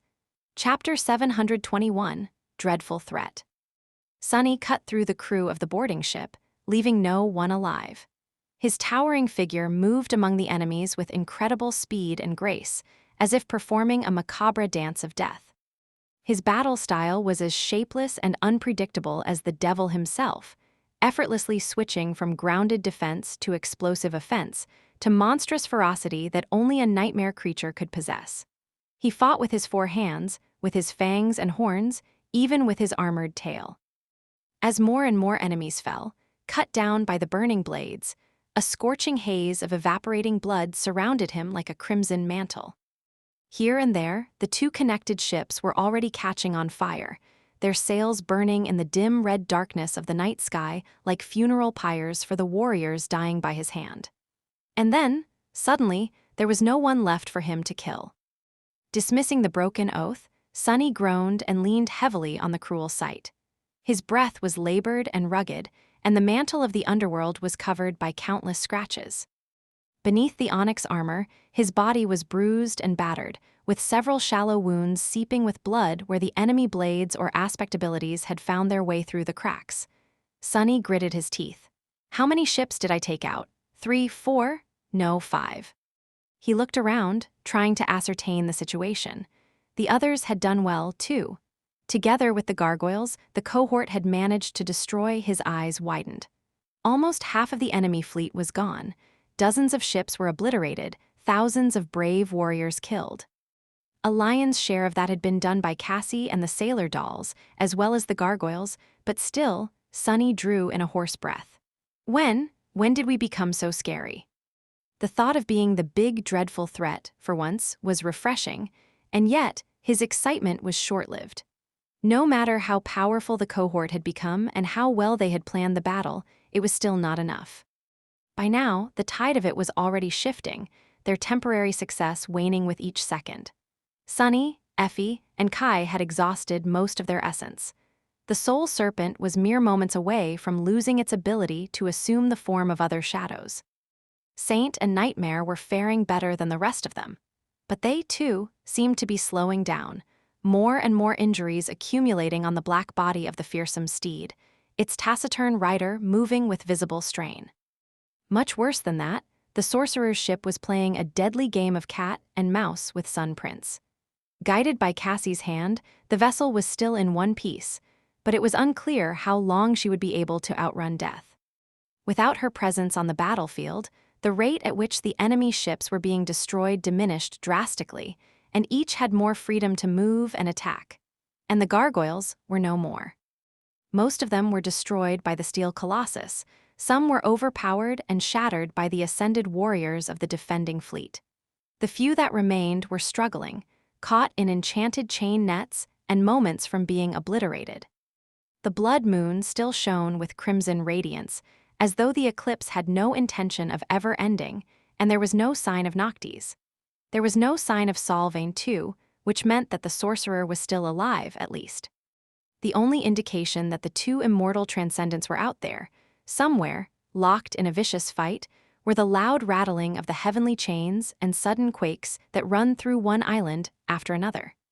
The islands swayed as pieces of them crumbled into the sky below. Hoping that Noctis would arrive and save them all like a god out of the machine was pointless. Hoping for anything was pointless. They were here to release Hope from her shackles, after all, and not the other way around. The situation was about to turn really, really bad for the cohort, and there was no way Sunny could think of to change it. No problem. I'll just go and destroy 5 more ships somehow. And then 5 more. Falling down, he dove into the shadows and stepped through them, wasting some of his last essence to appear on a different ship. Sunny might have been tired, but the battle went on. The world did not care about his exhaustion. It only cared about one thing. Sunny had to fight or die. On a different vessel, Effie stared at the broken remains of the runic spear in her hand for a short moment, then let out an infuriated shout and bashed the attacking enemy with what was left of its shaft, using it as a club to shatter his leg. The dusk shard was growing heavy in her hand, and she had no essence left to spare to activate the indomitable enchantment and change its weight. Because of that, Effie was a split second too slow, and a sharp blade passed beneath the shield to slash her across the shoulder. This time, the blade did not bounce off the girl's skin and instead sliced it apart. Drops of blood fell down to the slick deck. High above, Kai barely dodged an enemy arrow and reached toward his quiver, only to find it empty. Gritting his teeth, he dashed to the side, caught another arrow out of the air, then instantly knocked his on the string of his bow and sent it flying back at the archer, hitting the man in the eye. His essence was nearly gone as well, and he had already lost too much blood to the blood arrow. Mundane ones were all he could use, and now he had none left. A few moments later, the man in a charred wooden mask crashed into the deck of the ship a few steps away from Effie and spun, summoning a sharp saber. He was prepared to cover the young girl's back to his last breath, if need be. And some distance away, Cassie finally failed to dodge one of the monstrous javelins completely. It streaked across the deck of the graceful ship, turning the massive siege engine on its bow into a cloud of splinters, tearing out a part of the hull, and obliterating a dozen sailor dolls along with it. The young woman paled at the sounds of carnage, then hesitated for a few long moments. Then, a resolute expression appeared on her beautiful face. With a steady hand, she pushed one of the oars all the way down. Following her command, the ancient vessel abandoned the border between the two skies and started climbing up. Higher, higher, and then higher still, as if trying to reach the crimson moon itself. Chapter 722, Soul Reaver. Landing on the deck of the enemy ship, Sunny swayed and caught himself, then stared somberly at the warriors of the Sun Legion, all of whom had already noticed his arrival. Following the command of the captain, the swordsmen advanced in a loose but orderly formation. Behind them, the archers drew their bows and aimed them at the towering devil, their eyes shining with faith and resolve. They did not get a chance to shoot, however. A split second later, a ghastly abomination landed between them, its 6 front limbs and terrifying beak reaping half a dozen lives in an instant. This was Sunny's signal to move. He dashed toward the ranks of the advancing swordsmen, and at the same time, the Soul Serpent attacked them from behind. The two cut through the defenders of the ship and met in the middle of its deck. It was at that moment that the shadow finally exhausted the last of its essence. The abominable form of the Spire Messenger suddenly lost its shape and crumbled into a tide of darkness, which then rushed toward Sunny. A serpentine black Odachi then appeared in his hands. Sunny dismissed his other weapons, leaving only the great blade to keep him company. And roared. He was too low on essence to use any of their enchantments, anyway, but each kill of the Odachi was going to return a portion of it into his cores. More than that, the Soul Serpent was not the only one who reunited with Sunny. The haughty shadow had returned, as well, and had already wrapped itself around his body, alleviating some of his exhaustion and gifting him with its strength. Now, all Sunny had to do was fight and kill. With each of the enemies that fell, he was going to replenish more of his dwindling shadow essence, and that essence would then be used to kill more enemies and destroy more ships. As long as he continued to kill, he would not have to stop. Unless he was killed himself, of course, Soul Reaver was, indeed, an insidious ability. In a split second before the avalanche of enemies descended on him, Sunny glanced into the crimson sky. Out there, at a distance, the graceful ship was climbing high into the sky. Its hull was in shambles, with several sections of it shattered by the heavy bolts of the enemy ballistae. The powerful siege engine on its bow was gone, blown away by some terrible strike. There was a massive harpoon lodged in the vessel's side, with a piece of an enemy ship swinging below it on a thick chain. Barely any sailor dolls remained on the deck, most of them broken or destroyed. Seeing the pitiful state of the once majestic ship, Sunny couldn't help but grit his teeth. Then, he frowned. What the hell is she doing? Why was Cassie rising into the sky? Out there in the boundless vastness of the night, there was nothing to protect her from the ire of Sun Prince and the enemy ships. The winds were much stronger up there, and the air much thinner. It was very risky, however. Sunny had no time to think about it. The blind girl must have known what she was doing. Out of everyone he knew, he was confident in Cassie's foresight the most. She always had a reason. Throwing these thoughts out of his mind, Sunny strangled his worry for her and clashed with the first few of the enemies. He slashed down, splitting the opponent's helmet and skull with the sharp blade of the great Odachi, then slammed its hilt into another man's face, shook off the first corpse of the sword, and cut low, severing another enemy's leg. Then, Sunny grabbed the disoriented man, whose face he had just crushed with one of his free hands, and using his body as a shield, barreled through the enemies, slashing left and right. The mantle of the underworld rang, withstanding several powerful blows. One of the strikes was especially dire. Something managed to cut through the onyx armor and bit deep into his flesh, making Sunny stumble and hiss. It was the captain of the vessel. The woman in bright armor stood among the slaughtered archers, her hands raised, 2 discs of sharp, blinding light forming on her palms. Cursing, Sunny threw the body of the still struggling enemy at the attacking legionnaires, and then bent down, picking up a stray bolt meant for the ship's ballistae. In the hand of the towering demon, the massive projectile almost looked like an oversized spear. Sending some of the newly received essence into his muscles, Sunny grunted, and then tossed the bolt with all his mind. The captain's eyes widened, but before she could even move, the improvised javelin struck her in the chest with the force of a siege ram, ending the woman's life immediately. You have slain and ascended. Sunny had no time to celebrate, because he was once again being attacked from all sides. The corner of his mouth twitched. She was an ascended. He slaughtered the remaining crew of the ship, then rammed it into another vessel and slaughtered its defenders as well. By then, the mantle of the underworld was full of cracks and gaps, and his battered body beneath was full of holes. On the bright side, he had regained enough essence to freely activate the living stone enchantment of his armor, which allowed it to quickly recover from the damage and glisten darkly once again, its surface flawless and pristine. Sunny could not say the same about himself. Even though he had managed to recover some essence, his physical state was swiftly deteriorating. The countless shallow wounds were not too dangerous, especially because Blue Weave refused to allow his blood to flow out of them. A couple of the more serious injuries he had received were not too bothersome for now, as well. However, his endurance was not limitless. Sunny was dead tired, and no amount of essence could fix that. He had only managed to last that long because of the blood blossom and the underworld armament, but even that was not enough to sustain him anymore. And the battle still raged on. Cassie had climbed so high into the sky that he could not even see her damaged ship anymore, taking most of what remained of the enemy fleet with her. The light of their lanterns turned into small dots that moved high above, resembling falling stars. From time to time, a piece of broken wood would fall from the darkness, reminding him that a fierce clash was still taking place up above. The pressure on the boarding parties reduced somewhat, but there were still a dozen ships left to stall them, or rather, hunt them down. Now that Sunny, his shadows, and his friends were tired and riddled with wounds, the roles they played subtly changed.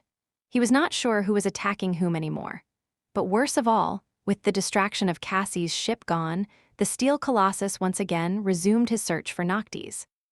Sun Prince grabbed 2 of his gargantuan javelins, then bent slightly and lunged forward. Gaining incredible speed, the giant leaped into the air, flew across a vast gap between 2 islands, and landed on the surface of a new one with a thunderous crash. This island was just 1 chain away from the Ivory City, with several tall pillars rising into the air to serve as mooring masts for the flying ships. Much more importantly, from it, the Colossus had a clear shot at the last place where Noctis and Solvane had shown themselves, still locked in terrible combat. Sun Prince gazed into the crimson darkness, and then slowly raised his hand, Chapter 723, Falling Star. Crap. The ship Sunny had just cleared happened to be very near to the island where Sun Prince was standing, in fact. All of the remaining ships were close to it, due to the fact that the battle had gradually shifted closer to the Ivory City. He was not sure how much time it took and for how long he had been fighting. All he knew was how terribly tired he felt, and that we're on the verge of utter defeat. Looking at the steel colossus that was just beyond reach, Sunny gritted his teeth. The bastard was not allowed to throw that javelin, he had to be stopped at all cost. Noctis had to be protected. Not because Mordred told him so, but simply because the sorcerer was their best, and most likely only, chance to survive. Sunny hesitated for a split second, and then summoned Nightmare and Saint back. The shadows were entangled in a bloody battle on the deck of a distant ship. Following his command, the black steed did not waste a single moment to turn and leap into the dark sky. Landing on another vessel, it flew past the startled and terrified soldiers, then jumped again. Just like that, the stallion soon reached Sunny and stopped, his sides rising heavily, covered in terrible wounds. Bloody foam was falling from his mouth. The courser's eyes, however, were still full of unbreakable will and murderous resolve. He was a proud and stubborn creature, after all. Almost as stubborn as Sunny. Sunny offered him a pale smile. "You did well, rest now, for a bit." Saint dismounted and stood motionlessly, looking at him with her usual calm composure. Her ruby eyes, however, seemed to have become a little dim. The taciturn knight's armor was cracked and battered, but she did not appear to be seriously injured. There was ruby dust streaming from the cracks, still. Sunny summoned the shadows, embracing Nightmare and Saint back, and then wrapped all four of them around his body. Below, the steel colossus had already taken aim and was prepared to make his throw before he could, however. A heavy bolt suddenly struck him in the neck. The giant lingered for a moment, then slowly turned his head. Standing at the bow of the ship, Sunny picked up another bolt and smiled grimly. He did not know how to load and aim a ballista, but his own strength was more than enough, or perhaps even greater than that of a siege weapon. Sure, his first throw did not seem to do any damage. It had to have been rather annoying, though. Augmented by the sonorous enchantment, the extraordinary rock boomed, spreading his voice far and wide. "Hey, you, Shadow sends his regard. Come and get me, Rust Bucket. How's that hand feeling, by the way?" Illuminated by the dim light of the crimson moon, the colossus shifted slightly. The shadows veiling his eyes grew deeper, and then his javelin slowly moved, changing its aim. Sunny laughed. "I guess he remembers me," which was good. What was bad was that Sunny did not really know how to steer a flying ship, and so he currently was a stationary target. A sitting duck, basically. With a shrug, he dismissed his shadows and tossed the second bolt at the giant, then looked in satisfaction as it bounced fruitlessly of the Chain Lord's stoic face. "My aim did improve, huh? Just one more throw, and it would time for him to abandon ship." Sun Prince lowered his head and then suddenly lashed out, moving with stunning speed for a creature of his size. It was as though he was trying to kill an irritating fly. Sunny's smile froze. He had not expected that fast of a reaction at all. A split second before the javelin hit the ship, a hand grabbed him from behind, and Sunny felt himself moving. Then, something exploded below him, and everything was momentarily enveloped in a cloud of splinters. Kai, who was holding him as he tried to fly up, grunted. Heavy." In the next moment, they were hit by the shockwave, and the archer lost his hold of the four-armed demon. Together, they plummeted down. Effie was there, too, clinging to Kai's back and holding for her dear life. The two seemed riddled with wounds, but still alive. Sunny felt the world spin for a couple of seconds, then shook of his disorientation, summoned the dark wing, and tried to slow down his fall. They landed on the surface of the island and instantly moved, dodging the debris of the destroyed ship. All three somehow managed to avoid being crushed. Then, however, the ground beneath them suddenly shook. Feeling a sickening emptiness in his chest, Sunny slowly turned his head and saw the towering mountain of steel walking toward them, the island quaking with each of the giant steps. The nightmarish memory of being smashed like a bug by Sun Prince's soul flashed in front of his eyes once again, making Sunny flinch and back away. There was nowhere they could run, however. And more importantly, they they still needed to draw Sun Prince away from Noctis. But what could they do but die, faced with the fury of an immortal transcendent? Sunny paled. Think. He raised his Odachi with uncertainty, desperately trying to evaluate their chances. He still had some essence left, enough for a few minutes of remaining a shadow or making a jump or two. Would that be enough? What of the others? And what was he going to do when his essence ran out? Then, a sudden sound attracted his attention. Looking up, Sunny saw something that made his eyes widen. Far above, in the dark red sky, a silhouette of graceful ship appeared from the radiance of the moon. Battered and damaged, the ship was almost falling down. It had been descending from terrible heights, and so gathered such staggering momentum that the winds screamed loudly as they were being cut by the bow of the plummeting vessel. This was the sound Sunny had heard. He could almost see a delicate silhouette standing at the stern, holding the oars in her hands. Cassie, falling from the sky like a star, the battered ship changed its course slightly, and then rammed into the giant steel colossus at full speed, casing the whole world to tremble. Chapter 724, Weight of Regret. The battered ship fell from the dim red darkness of the sky and, illuminated by the eerie radiance of the crimson moon, crashed into the towering steel colossus. The armored beak of the ship's ram struck the giant's chest with such tremendous force that there was a blinding flash of light, and then a powerful shockwave rolled across the island, violently throwing Sunny off his feet. The deafening roar of the impact came as he fell. Rolling on the ground, Sunny was assaulted by the thundering clash of the blast, the rumbling groan of shattering wood, and the booming shriek of heavy metal being ripped apart. Stunned and disoriented, he rose to his knees, then swayed a little and looked up. What he saw made him pale. The sorcerer's ship lay broken on the ground. The fluid lines of its graceful hull were broken and gaped with terrible breaches, wide cracks running through the ancient wood. Its bow was completely shattered, and the damage in the front part of the vessel was especially severe. The beautiful tree growing around its main mast seemed damaged and dead. Cassie was nowhere in sight. At the very edge of the island, thrown back, Sun Prince knelt. The steel colossus was swaying dangerously, clutching at his face with his one remaining hand. At the spot where the ram of the ship had struck, his chest was caved in and ripped open, rivers of molten metal flowing from the terrible wound. And in the depths of the wound, turned incandescent by the heat, a cage made in the form of a human figure was revealed. The cage was slightly broken, too, and a charred hand could be seen clawing at the edges. Under its fingers, the metal was bending like cloth, slowly being torn away.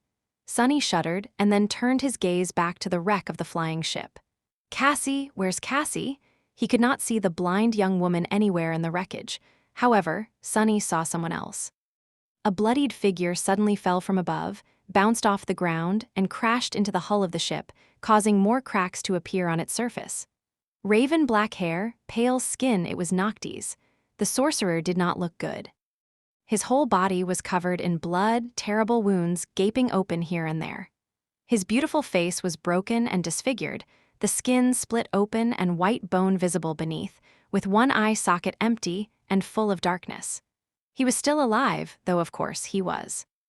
Noctis could not escape from the pain into the merciful embrace of death, even if he wanted to.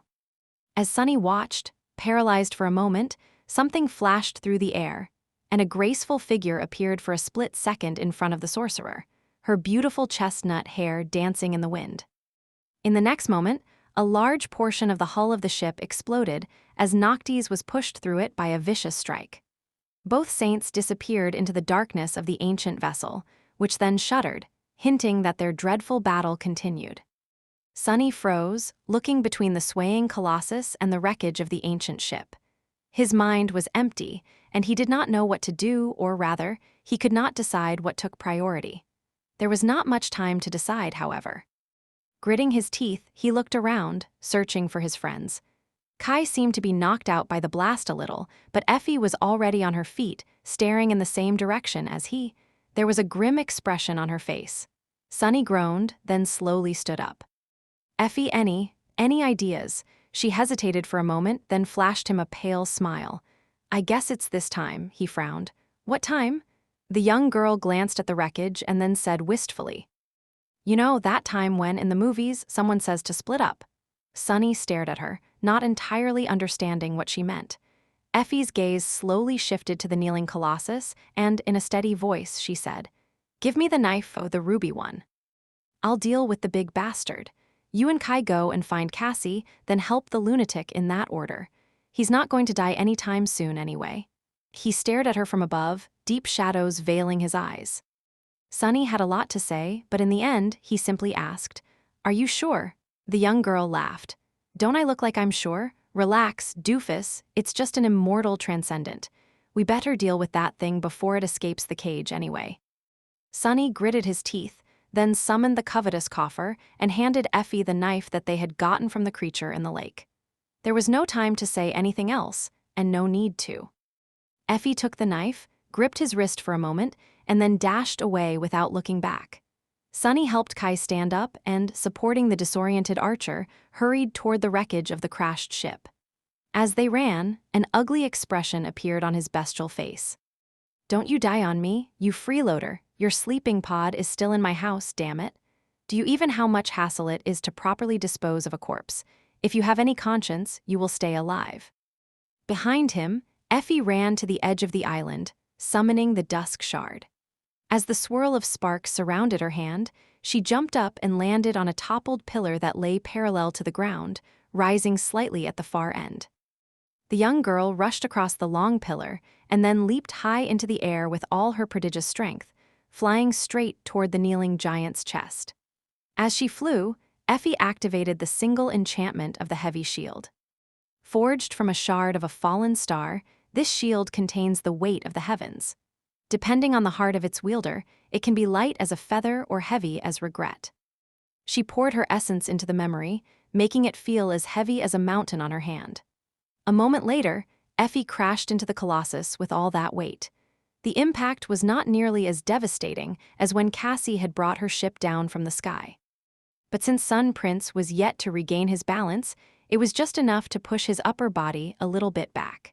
And that little bit was enough to send Sun Prince toppling over. A few seconds later, both of them, the giant immortal and the little girl, disappeared from view, falling over the edge of the island, down into the empty darkness of the sky below. Chapter 725, Shipwreck Elseland. As Sunny and Kai moved toward the wreck of the ancient ship, the heavenly chains suddenly rattled deafeningly, and the whole island quaked once more as it shifted higher. Turning back, they saw that the steel colossus was gone from the edge. Effie was nowhere in sight as well. Sunny stared at the empty space where the giant had been kneeling not too long ago, then gritted his teeth and looked away. Effie knew what she was doing. No one was more motivated to survive the nightmare and return to the waking world alive. Not even Sunny. She would not have done anything that would leave her no chance to escape. In any case, every one of them was in terrible danger. If Solving managed to defeat Noctis, she would be coming for them next. And Cassie could have been dying or dead already, somewhere in the wreckage. There was no time to waste on unnecessary thoughts. Sunny dragged Kai forward, lamenting the fact that the archer was coming back to his senses so slowly.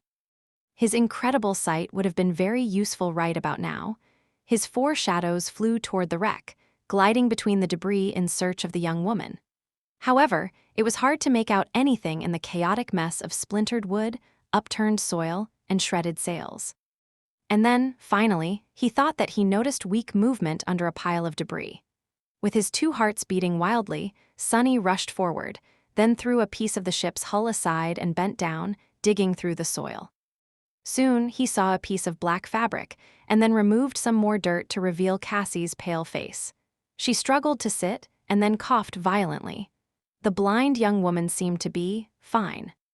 The piece of cloth covering her eyes had slid down, revealing 2 empty eye sockets, and her dress was soaked with blood from the arrow wound on her shoulder.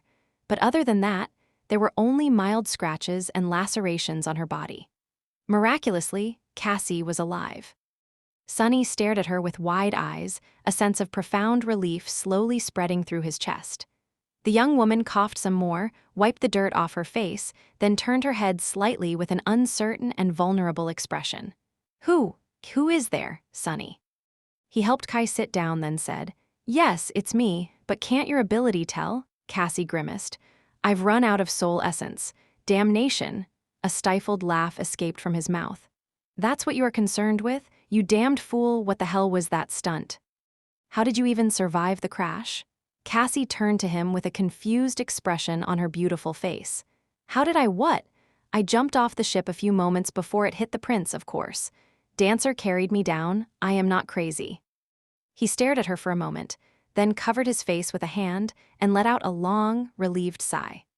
"You've been spending too much time with me. Only a madman would call ramming a flying ship into an immortal steel giant at full speed not crazy." Now that he knew that the blind girl was alive, though, he could finally think about everything else. As cold shivers run down his spine, Sonny turned and stared at the dark, gaping hole in the hull of the crashed ship where Noctis and Solvane had disappeared. The wreckage was still trembling and groaning, proving that the two transcendents were still fighting inside. Cassie tried to stand up, fell back, then remained motionless for a few moments. "What is happening?" Sonny grimaced. "Effie is dealing with what is left of Sun Prince. Kai is here, but he had the wind knocked out of him. Noctis is also on the island. He seems to be losing to Solvane terribly. His shadows returned, wrapping themselves around his body and bringing with them vast and fearsome strength." Sonny lingered for a moment and then stood up. "You stay here with Kai and rest for a bit. I'll be back shortly." The blind young woman frowned, then hurriedly fumbled for her blindfold and pulled it up, covering the empty darkness of her missing eyes. Where are you going?" He looked at the wreckage for a few moments and then smiled darkly. "I am just going to return a debt." He owed Solvane quite a lot after all. Months of agony and desperation, the life of a dear friend, and even a heart. When would he get a chance to repay her hospitality again? Leaving Cassie and Kai behind, Sonny gathered his courage and dashed toward the wreck. Jumping through the breach in the hull, he landed on the skewed floor of one of the compartments at the stern of the ship and froze for a moment, hit by a strong sense of déjà vu. All of this, did it not feel very familiar? Was it not the same compartment he had entered the wreck through all that time ago, in the distant future, while hunting for miraculous coins? Of course, back then, the ancient ship had looked vastly different, at least on the inside. It had been infested by a sprawling mass of brown vines and moss, the murky air full of poison they secreted. Back then, Sonny had not known who Noctis was, and how his ship had ended up broken and abandoned on a desolate island near the rift. Well, now everything fell in its place. This island was going to become the Shipwreck Island. The wound in the chest of the giant steel corpse, the terrible damage done to the bow of the crashed vessel, it all made sense now, except for one thing. How would Solvane end up trapped for thousands of years in the cargo hold, so that Sonny could kill her in the future? Sonny did not consider his chances in a battle against the living embodiment of war to be very high. But the mere fact of knowing the future told him that it was not impossible to defeat her. At least that was what he wanted to believe, sneaking through the broken ship as he came closer and closer to the sounds of the furious battle. If he was wrong, however, the possibility of Sonny himself becoming the host of a monstrous, corrupted parasite was not out of the question. Chapter 726, Sweet Release. As Sonny slowly approached the main cargo hold, he felt doubt crawl into his mind. What was he actually doing? A battle between two saints was no place for an awakened.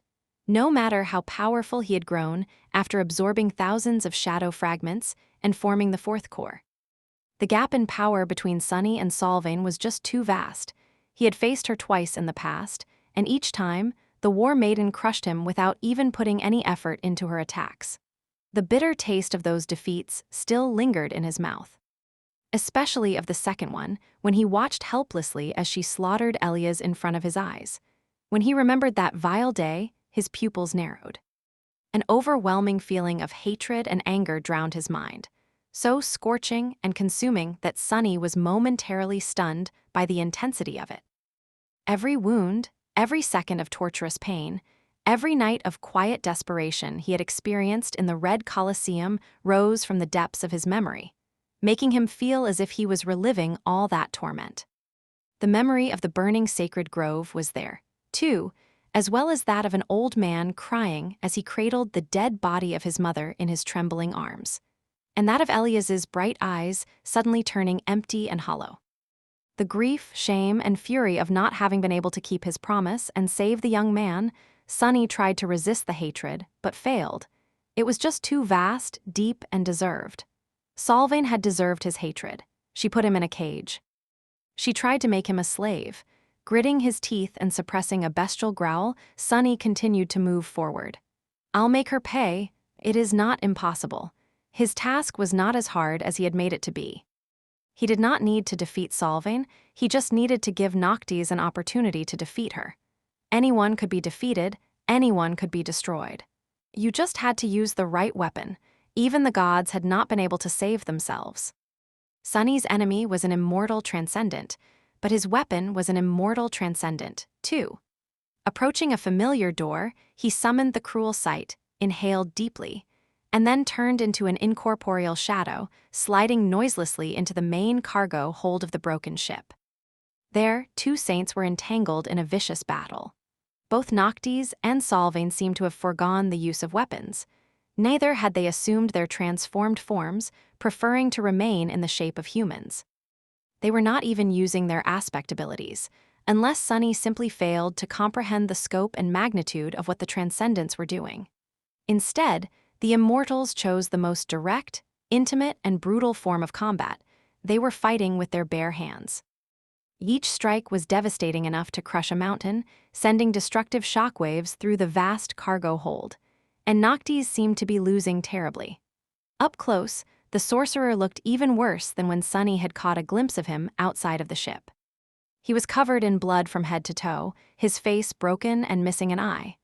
One of his cheeks was ripped open, revealing white teeth and making it seem as though Noctis was grinning. The sight of it was both ghastly and disturbing. Noctis looked more like a corpse than a living being, and yet he was still moving. The speed at which the two saints fought was almost too great for Sunny to discern anything, but he could still perceive the sorcerer deflecting some of Solvang's vicious blows and trying to dodge others. Sometimes he even succeeded, but mostly he failed. With each strike that landed on his body, more blood was spilled, more bones were broken with a sickening crunch, and more of what made Noctis himself was destroyed. There was almost nothing left of the beautiful and charming person Sunny had once seen on the surface of a golden coin. Solvang, on the other hand, seemed perfectly fine.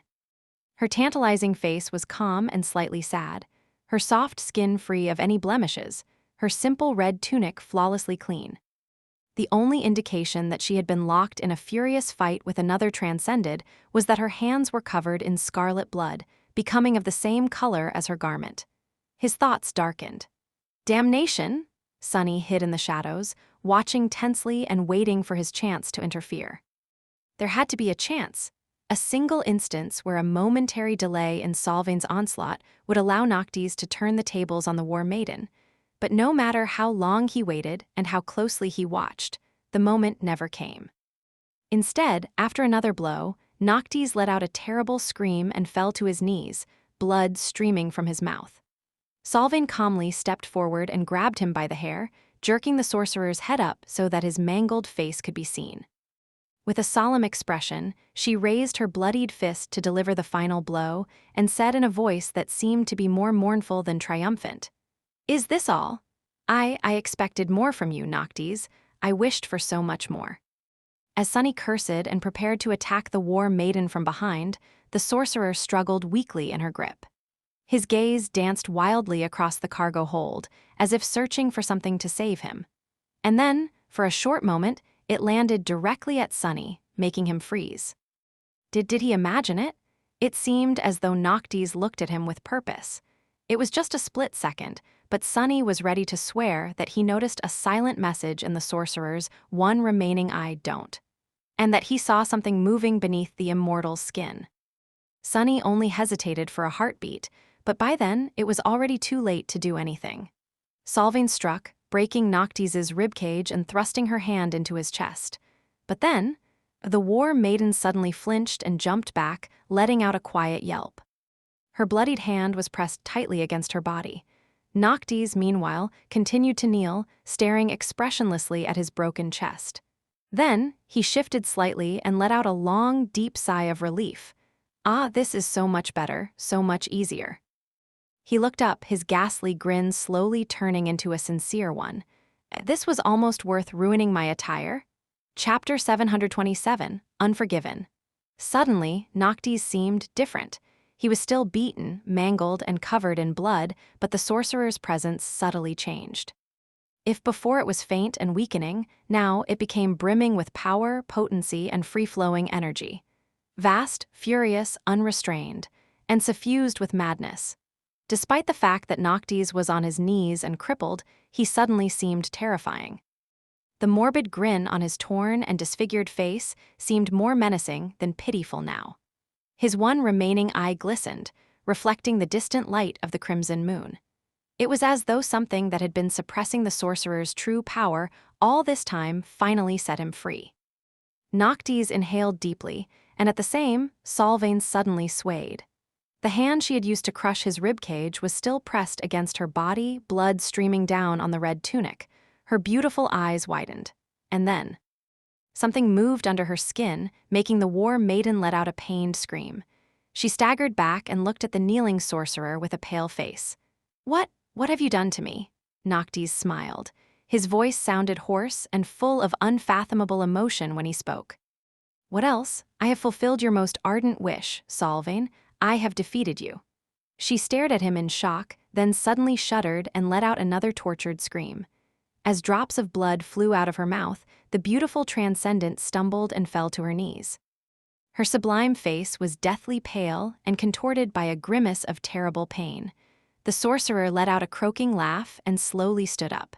Just like that, their roles were reversed. The war maiden was on her knees, and Noctis was looming above her. He lingered for a moment, and then looked at the patch of shadows where Sunny was hiding, his mind full of vague suspicion. "You can come out, Sunless, it's safe now. What the hell?" Sunny hesitated for a few seconds, then assumed his corporeal form and glanced at Solvain, his eyes burning with hatred. Slowly, a few things were clicking in place and starting to make sense. The magical circle in the sorcerer's residence, the river of blood that Noctis had fed to the soil below, the cracks on the stone floor, the tremors that had been running through it from time to time. Even the faint scream that had awoken Sunny on his last night in the sanctuary. He turned and stared at the sorcerer, a harrowing guess appearing in his mind. Solvain, however, was still in the dark. As the ghastly movement under her skin grew stronger and more noticeable, she groaned. "What is this thing? My aspect," Noctis smiled. "Ah, you've noticed? Yes, there is no point in trying to summon your abilities. My little pet is a bit hungry for soul essence, you see. I've been starving it for a few hundred years after all." As he spoke, his own essence flowed freely, coursing through his mangled body. The terrible wounds covering it started to heal at an incredible pace. As Sunny watched, the bloody hole in the sorcerer's chest closed, his shattered ribs coalescing back into proper shape. His torn cheek was already growing back together. A clot of blood formed in his empty eye socket, slowly turning into a new eye. Noctis took a step forward, leaned forward, and looked at Solvain. Then, he whispered, "This pet of mine is a very special creature. It is a vine that feeds on powerful souls. The profane seed that eventually birthed it was created when the ashes of the Heart Grove mixed with Ader's blood. You remember Ader, don't you, Solvain? Well, allow me to return her last gift to you." His voice seethed with boundless rage and sorrow. Sunny frowned, then glanced at the sorcerer with a complicated expression. So, Noctis had created Wormvine, a corrupted monster capable of devouring saints, from the ashes of the sacred grove and Ader's blood. He had kept it in the ground beneath his residence for hundreds of years, nurturing the abomination by feeding it his essence and blood. And then, when the time came, he took it into himself, making his body both the bait and the trap for the person who had desecrated the grove and killed its lady. All this time, the sorcerer was restrained by having to suppress the creature and prevent it from devouring him from the inside. And when the monster finally found a new host, he was finally free to exert his full power. A pale smile appeared on Sunny's face. What a devious, patient, and ruthless vengeance Noctis had envisioned for Solvang. He could learn a thing or two from the unforgiving sorcerer. The war maiden looked at Noctis for a few moments, then bent in a violent convulsion, letting out a terrible shriek. The skin on her face broke, and a thin, worm-like vine appeared from beneath it, crawling forward through the blood. Another, thicker one burst from her hand. Solvang groaned, then let out a stifled chuckle. "Ah, after all this time, I am defeated by you." He gritted her teeth, and then suddenly smiled through the pain. "Glory to the beast." With that, the war maiden struggled to move and arduously reached forward with a trembling hand. A knife carved out of a single piece of wood rested on her bloodied palm. Noctis looked at her for a while, then silently took the knife and straightened, towering above the trembling, suffering woman. He remained motionless for a few moments, darkness veiling his face. Sunny took a step forward, being strangled by hatred. "No, no, not yet. Let her scream. Let her suffer more. Let her suffer forever." Killing Solvang was what they had planned, but now, looking at the beautiful, hateful priestess of war, he was unwilling to let her escape that easily. She had wanted this to happen all along. This was her true victory. Sunny's ability to think clearly dissolved, consumed by fury. He had just enough of sense left to realize that this behavior was unnatural, that the intensity of his desire for revenge was unusual, even for someone as spiteful as him, but he did not care. At that moment, the only thing he wanted was to see Solvang pay for what she had taken from him. Noctis looked at the knife, his eyes full of darkness, and then threw it aside, lodging the wooden blade into the wall of the cargo hold. When he spoke, his voice was trembling.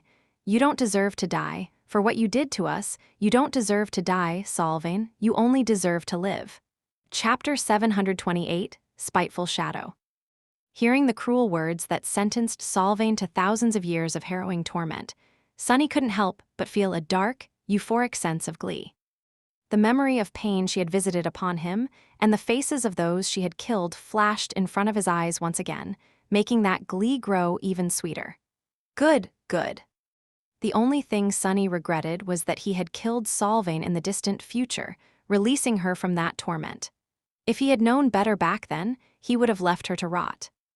Noctis coldly stared at the squirming priestess for a moment, and then turned around, as if intending to leave.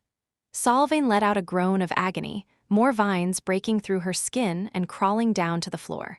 Wait. She struggled to raise her head and look up, her eyes full of fear. "Noctis, you have to kill me. You won't be able to free her if I am alive." The sorcerer stopped, lingered for a moment, and then glanced at her over the shoulder. His face was cold and unmoving. After a long pause, he said nonchalantly, "Hope is a great, powerful demon. She can handle a shackle or two on her own." As Solvang's eyes widened, Noctis looked away and took a step toward the gates of the hold. And Sunny, meanwhile, was doing the hardest thing he had ever done in his life. Sunny was walking toward the edge of the cargo hold, where the wooden knife was lodged into the wall.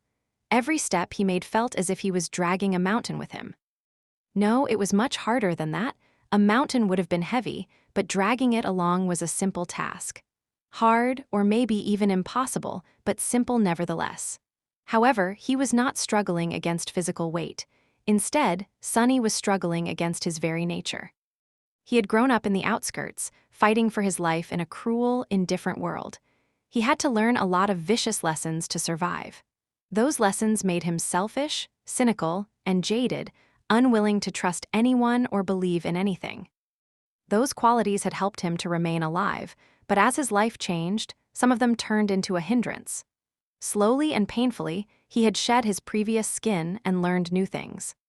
He learned to trust those who deserved to be trusted and have hope in himself and the future. However, one thing he never managed to leave behind, and did not really want to, was his spite. Spite had been the only thing that motivated him to survive the first nightmare, after all. Back then, and maybe even now, it was his only reason to live. And so, Sunny was not big on forgiveness. He could not even forgive Cassie, at least not fully, despite everything that they had been through together before and after her decision to put Neff's life before his own. He believed in the value of retribution. An eye for an eye, A tooth for a tooth, that was the ancient law. No one should be able to trample on him and remain unpunished. That was why the very thought of letting Solving die in peace seemed abhorrent to him. And yet, his trembling hand landed on the handle of the wooden knife. Sunny was a very stubborn person. Gritting his teeth, he dislodged the knife from the wall and swayed a little, struggling to keep the all-consuming hatred that drowned his mind at bay. Yes, he wanted Solving to pay, he wanted her to suffer. But, even more than that, he wanted fate to go to hell. He could not allow for another thing to happen just like it had happened in the real past. He needed to prove, once and for all, that he was not a marionette that hung powerlessly from the strings of fate, able only to dance to a predetermined tune. He was also really outraged at the thought of hope messing with his mind. And this was where the scorching intensity of his hatred for the war maiden had come from, without a doubt, from the poisonous influence of the demon of desire, who had taken his trauma, sorrow, and anger, and turned it into a weapon to subjugate him. It was a weird thing to know that his fury was fabricated, but at the same time welcome it and be tempted to surrender to it. And that temptation, it was way harder to overcome than the weight of a mountain. Why am I even doing this? She deserves to suffer. Wouldn't it be splendid to leave her to suffer? Wouldn't it be the most joyous thing ever? Oh, it would. I can't imagine anything sweeter. Sunny struggled to even remember why he was holding the knife. Oh, right, fate. I did promise to destroy it, didn't I? That was because my fate is to be a slave. I don't really want to be a slave, but who cares? I want Solving to be tortured for eternity much more than I want to be free. Freedom is distant and abstract. Who even wants it? But retribution, it's right here and feels so wonderful. Gritting his teeth, he made a step forward. Step, another step. Walking across the cargo hold of the broken ship was much harder than it had been to climb a cold, dark mountain in chains. He wasn't sure that he was going to make it. His face was contorted by an ugly grimace, and his dark eyes burned with mad glee. Then Sunny stopped. I changed my mind. It is worth it. Surrendering to fate is worth it if it means that this hateful witch will be tortured endlessly. This will be right, this will be just, this will be the best outcome of all. Sunny sighed and smiled with relief. Now that he decided to surrender to fate, it was as though a terrible weight was lifted from his shoulders. He was free to bask in the joy of revenge, revel in it. He was unburdened, ecstatic, and at peace. Sunny smiled and thrust the wooden knife into Solving's chest. Damnation? Yes, leaving the war maiden to suffer felt right and just, but Sunny had never been righteous and did not really care about being just. And more importantly than that, he wanted to spite fate much more than he wanted to avenge himself on Solving. The beautiful priestess shuddered and looked at him with pain and relief mixing in her mesmerizing eyes. Then her gaze slowly turned empty, losing the spark of life, and her body fell to the floor. Sunny grimaced, feeling bitterly disappointed. He was not happy with his choice at all. He felt terrible, but it had to be done. As the wooden knife broke in his hand, the spell whispered, "You have slain a transcendent human, Solving. Your shadow grows stronger. You have received a memory." He blinked. Another memory? How does it even work? And then, Sunny suddenly felt really uncomfortable, as if someone was staring at his back. He turned around slowly and met the sorcerer's dark gaze. Noctis looked at him, and then bared his teeth in a dangerous smile. "Sunless, what did you do?" Sunny shivered, suddenly feeling very cold. Crap, Chapter 729, Broken Shackles. Noctis stood in the darkness of the cargo hold, looking at Sunny with a dangerous, cold smile. One of his eyes glinted with pale moonlight, the other, still suffused with blood, with a mad red glow. The air around them became cold, the darkness grew deeper. Sunny trembled a little, then glanced at the broken wooden knife in his hand. Now that the tool created by the Lord of Light had served its purpose, it was empty and mundane, the ocean of radiant energy and the string of fate long gone from within it. He dropped the remains of the knife on the floor, glanced at the sorcerer with a dour expression, and said nonchalantly, "I killed her." "Why?" Noctis stared at him for a few moments, then took a deep breath. "I've been planning and waiting for this moment for a very long time, you know. Hundreds of years, really. And you just went and ruined it all." "Ah, Sunless, we are friends, but I'll be honest, I am a little bit cross right now." Something shifted in the darkness, and the walls of the cargo hold groaned. The sorcerer continued to stare at him, his red eye glowing brighter and brighter. Sunny himself winced, feeling the sorcerer's presence crash into him like a wave. Then he pretended to look unimpressed, took a step forward, and shrugged. "Well, get over yourself." Noctis blinked, then he tilted his head a little, then he stopped smiling. "Get over myself?" It did not seem like he liked that answer at all. Sunny nodded. "Yeah. Snap out of it and get over yourself." He pointed at the body of Solvane and frowned. "First of all, do me a favor and remember why we started all this mess in the first place. It was to kill the Chain Lords and free Hope." "Oh, look. A dead Chain Lord. Isn't it wonderful?" He smiled, revealing his sharp fangs. However, Noctis remained unmoved, still staring at him with a frightening coldness. Sunny took another step forward and pointed a finger at his chest. "Second of all, aren't you too full of yourself? Ader's last gift, really?" He judged that if there was a moment when the Transcendent would simply kill him with one strike, it would have been now. So, despite the smile, Sunny was actually trembling inside. Nox gritted his teeth. "What's wrong with that?" Sunny crossed his arms. "Who are you to deliver gifts on her behalf?" Unlike the two of us, Lady Ader had no hatred for Solvane. In fact, she was grateful to her.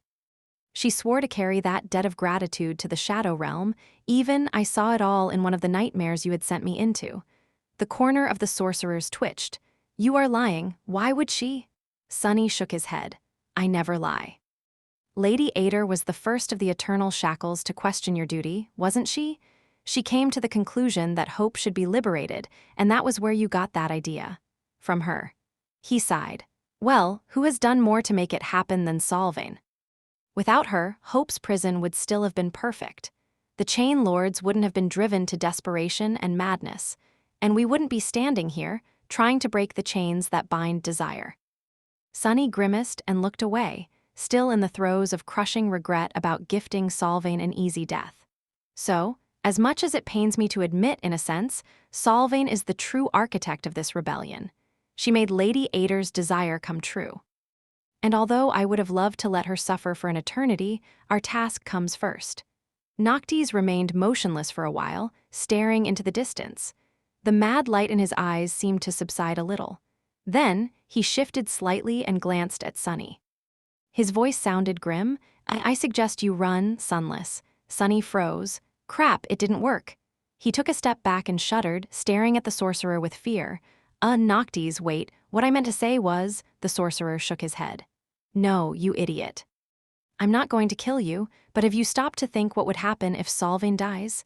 Sunny raised his eyebrows. "I, was a bit preoccupied. Wait, what?" Noctis glanced at the body of the War Maiden and backed away, too. "The Wormvine, it doesn't have a host anymore, you foolish shadow.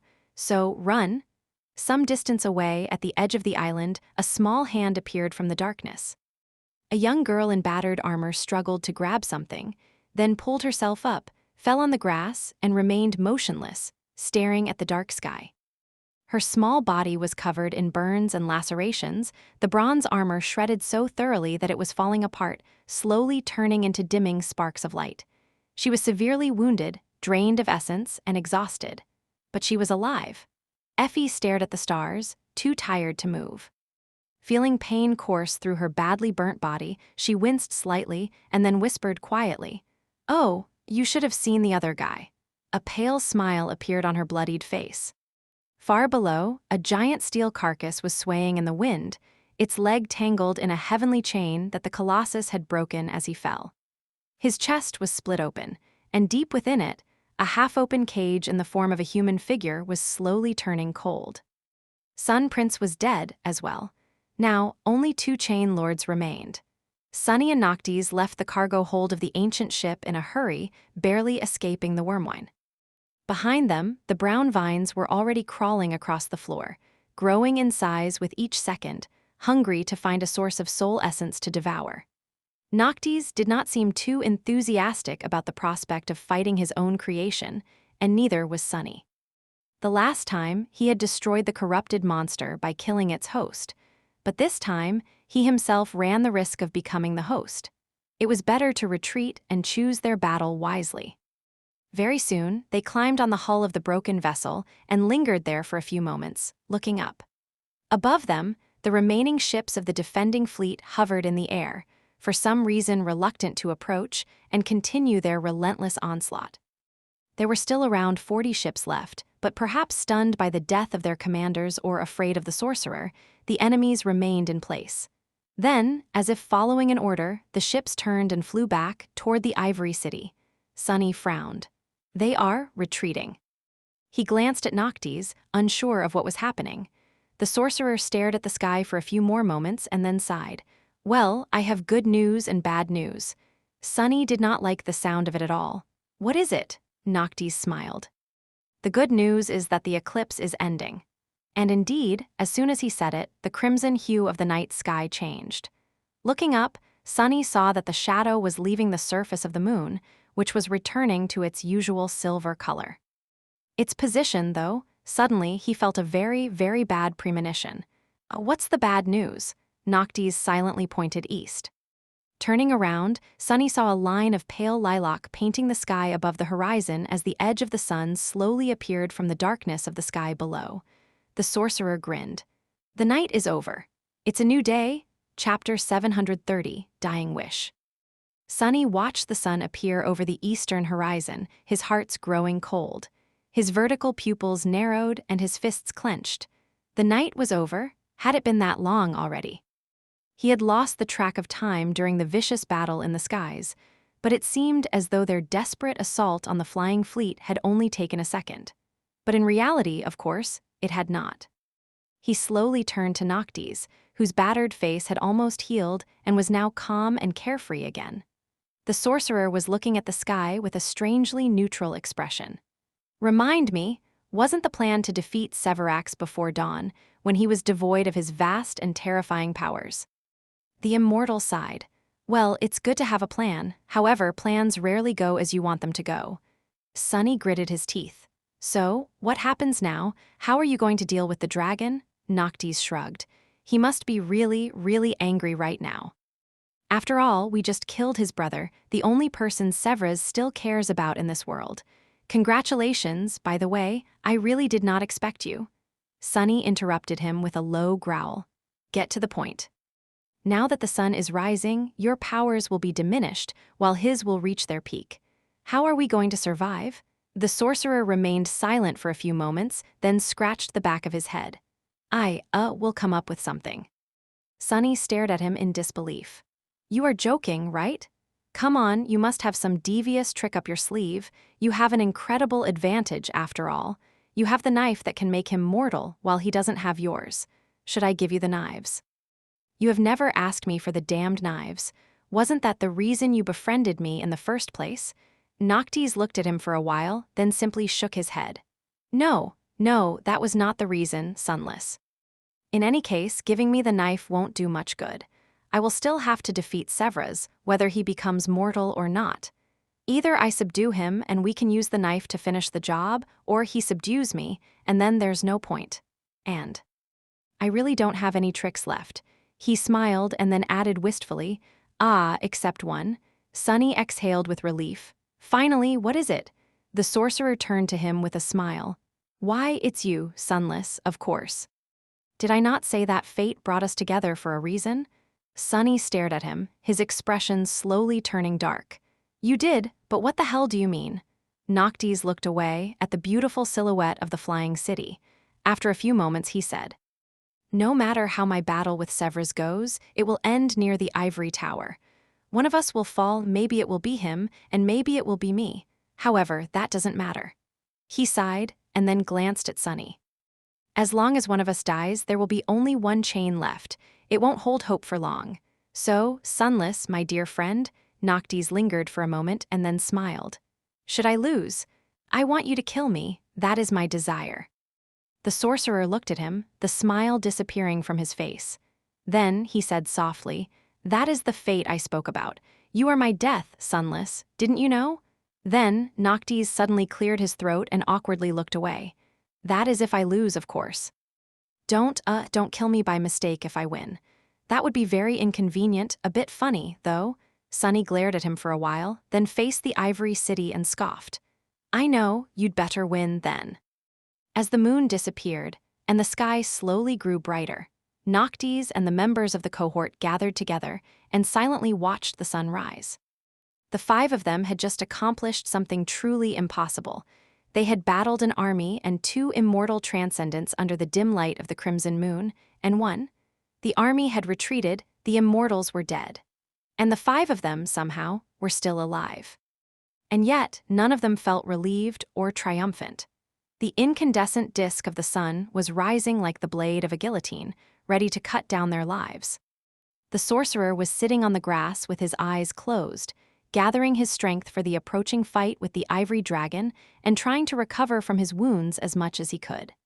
Effie lay on the ground, too battered and tired to move. Cassie was tending to her wounds. Kai was grimly counting the arrows he had managed to gather. His charred mask was gone, revealing his burned, disfigured face. Sunny was standing a small distance away, looking at a small statuette that lay in the palm of his hand, connected to a thin chain. The statuette was cast of iron and depicted a beautiful young woman wielding a spear in one hand and gripping a human heart in the other. Her nakedness covered only by a beast hide tied around her thighs, her face lost in the shadows. It was very similar to the statue of War God he had seen on his first day in the nightmare, but different in one detail. There was blood flowing from the wound in the statuette's chest. As though the heart she was holding had once belonged to the young woman herself, her figure felt strangely familiar. This was the memory he had received for killing Solving the second time. The runes read, Memory, Dying Wish. Memory rank, Transcendent. Memory tier, I memory type, Charm. Memory description, a young woman once wished to be free, but could only find her freedom in death. She called upon it, and touched by her sincerity, death came. But instead of embracing it herself, the young woman delivered death to those who held her in chains. Memory enchantments, Death Wish. Enchantment description, those who witness the wielder of this memory are compelled, friends to be inspired, foes to seek the wielder out. The power of the memory grows the more enemies they give the gift of death and can be consumed to heal the wielder's wounds. Death charge, 0/1000. Sunny hesitated for a bit and then dismissed the charm with a sigh. This new powerful memory of his could be extremely useful, without a doubt, especially its ability to bring him back from the brink of death. However, he suspected that he would have to kill 1,000 enemies to make that healing really worthwhile. It was still a powerful ability to have, but not in the current situation. He would have to build the charm's charge up for a long time to make use of it. For now, there was only one kill he was concerned about. He was going to deliver the killing blow to either Noctis or the Ivory Lord. As if answering his thoughts, a sudden movement attracted his attention, out there in the Ivory City.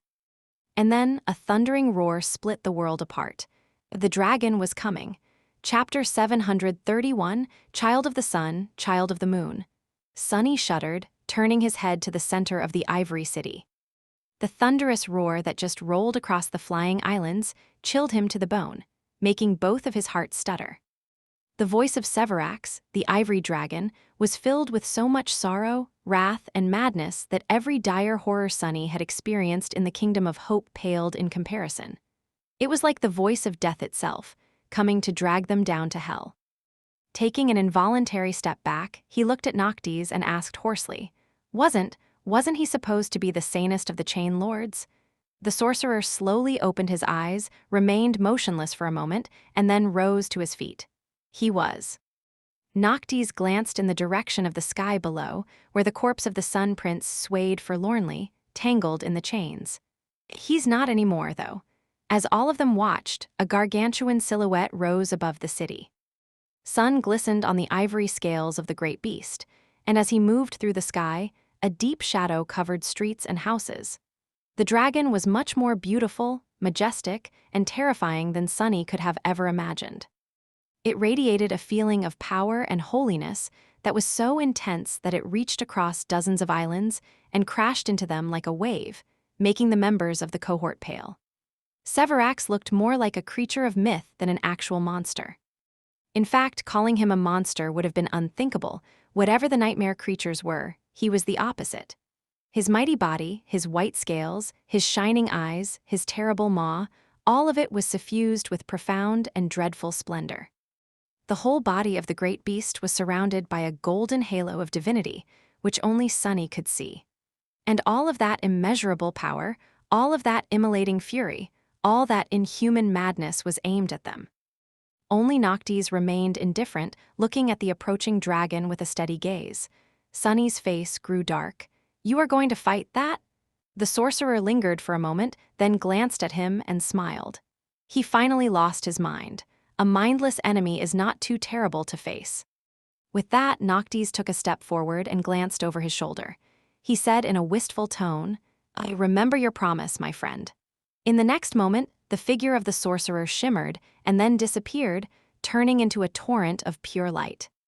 Sunny and the rest looked at the river of beautiful light that suddenly surged forward, pale under the bright radiance of the sun. All of them suddenly felt something moving in their hearts, as if they were touched by the presence of true divinity. As if they were witnessing something sacred. As the pale light rose to meet the white dragon, it flowed and swirled, shaping itself into the form of a colossal, ghostly wolf. On his forehead, a shape of a crescent moon shined radiantly. The wolf, whose body was weaved of moonlight, opened its maw and let out a deafening howl. Then, he collided with the frenzied dragon and was obliterated. He was made out of nothing but ethereal light, after all, but although the shape of the wolf was broken, the light remained. It washed over Severax and clung to his scales, 10,000 radiant fangs sinking into them at the same time. It was as though the dragon was fighting a boundless swarm of fireflies instead of a single beast. Severax roared in pain and then twisted his long neck. A stream of annihilating flame shot out of his maw, destroying thousands upon thousands of motes of light. Drops of sizzling blood fell to the ground from the skies. Sunny stared up, paralyzed by the mind-boggling scale and otherworldly sight of the heavenly clash. Beast of Twilight. For better or for worse, he had no time to observe the fight between descendants of the gods. In this battle, he had a role to play, too. With a sigh, Sunny turned his gaze to the beautiful Ivory City and dashed forward. He had to enter the Ivory City.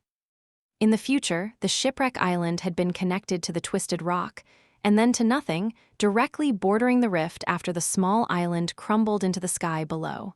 However, this had not happened yet. The rift did not even exist. Instead, it bordered the Ivory City.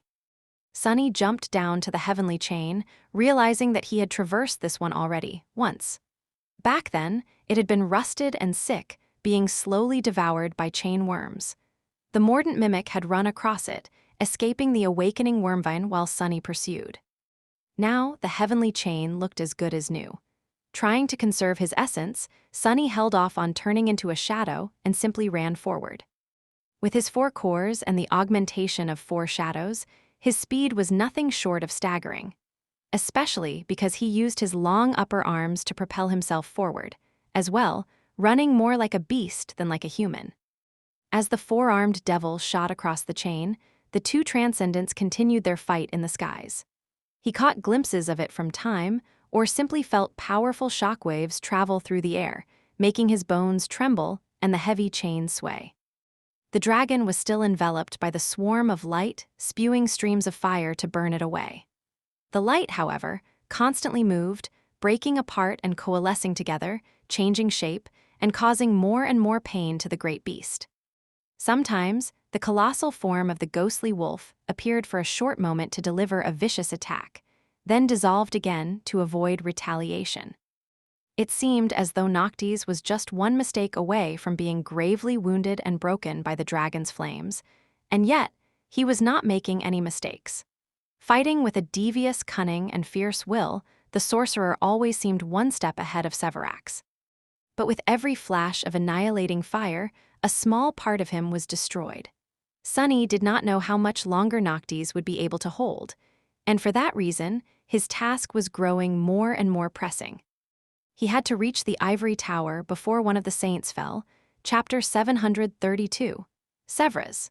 As the battle between the ivory dragon and the beast of twilight grew more and more devastating, Sunny raced across the heavenly chain and approached the walls of the Ivory City. Up above, Severus and Noctis continued to rip each other apart, their fury terrible enough to shatter the sky. Effie was in no condition to fight, and Cassie had exhausted all of her soul essence. Had been battered during her escape from the falling ship, as well, so the two of them stayed behind, taking care of each other. There were only 2 members of their small cohort still capable of diving into the battle, Sunny and Kai. Each had their own task and had gone their own way to complete it. From now on and maybe until the very end of the nightmare, Sunny would be on his own. Summoning the Dark Wing, he pushed his way to the top of the city wall and remained there for a moment, hiding in the shadow of a graceful guard tower. The Ivory City lay beneath him, bathed in sunlight. It was as beautiful as he had remembered, even more so up close. The graceful buildings were constructed of pristine white stone, with vibrant green vines crawling up their walls. Here and there, sparkling water murmured as it flowed through carved channels. Incredible aerial bridges and arching aqueducts connected dozens of flying islands together. Now that the sun had risen, thousands upon thousands of people poured onto the streets. All of them looked healthy and beautiful, their tan, dewy skin covered by white garments. Sunny could imagine Elias growing up happily in this beautiful place, in this paradise built on blood. Right now, every person in the Ivory City was looking up at the sky, fear and awe mixing on their faces. With eyes burning with zeal, all of them were whispering prayers. "May the sun shine upon you, Lord Severax. Bless us, Ivory Dragon. Protect us, protect us." Their prayers rose like a sea, battering into the crazed dragon that roared in sorrow and pain as the ruthless light bit into him again and again, drawing blood and driving him even deeper into the madness. Suddenly, Sunny shivered. He remembered what Noctis had told him once about the noble, valiant, and wise Severus, the Ivory Lord. That he was both the sanest of them all and the closest to utter madness. Severus had resisted hope longer than any other chain lord, but it was precisely for that reason that he was the most susceptible to her poison. Due to his uncompromising resilience, he had maintained most of his sanity intact, and so had never had a chance to build up a tolerance for the insidious influence of the demon of desire over the ages. Now that the death of Sun Prince pushed him over the edge, everything that Severus had been stalwartly keeping suppressed broke out of control and flooded his mind in an instant. Hundreds of years of harrowing struggle, crashing into the bastion of his sanity all at once. Noctis had also said that the Ivory Lord both loved and hated his people. That they were a burden that weighed heavily on his soul, one which he could not escape due to his sense of duty. That they had bound the dragon to themselves with their faith, their devotion, their trust, and their dependency. Looking down, Sunny saw a wide square directly under the section of the wall he was hiding at. It was crowded with thousands of people, all staring at the sky with faith and hope shining in their eyes. Slowly, another image appeared in front of his eyes. The visage of the twisted rock as it had been in the future. All of its surface had been nothing but an uneven expanse of dark stone. That stone, however, had looked really strange. It was as if once, a long time ago, it had been melted by unimaginable heat and then solidified again, creating strange shapes and swirls. Here and there, blackened bones had protruded from the molten stone, telling the tale of countless humans and beasts who had drowned in that scorching inferno. The sight of them was eerie and disturbing, like something torn from the actual hell. He paled. Below him, the citizens of the Ivory City prayed, "Protect us! Protect us!" In the next moment, the dragon roared as he received an especially painful wound, beads of crimson blood rolling down his ivory scales. Losing the last crumbs of sense, he twisted in the air to better see his enemy and breathed out a torrent of immolating flame. However, his enemy was too cunning. Noctis had positioned himself between the dragon and the crowded streets, hoping to use the city below as a shield or maybe hoping to taunt Severus into destroying it. His cruel trap had worked. The stream of pale light danced out of the way of the river of fire, which fell down and engulfed the square a moment later. Sunny staggered back. In an instant, thousands of people were burned to death, their flesh turning to ash. The The square became a scorching inferno, with even the stone itself melting and turning into incandescent lava. Cries of pain and horror filled the air.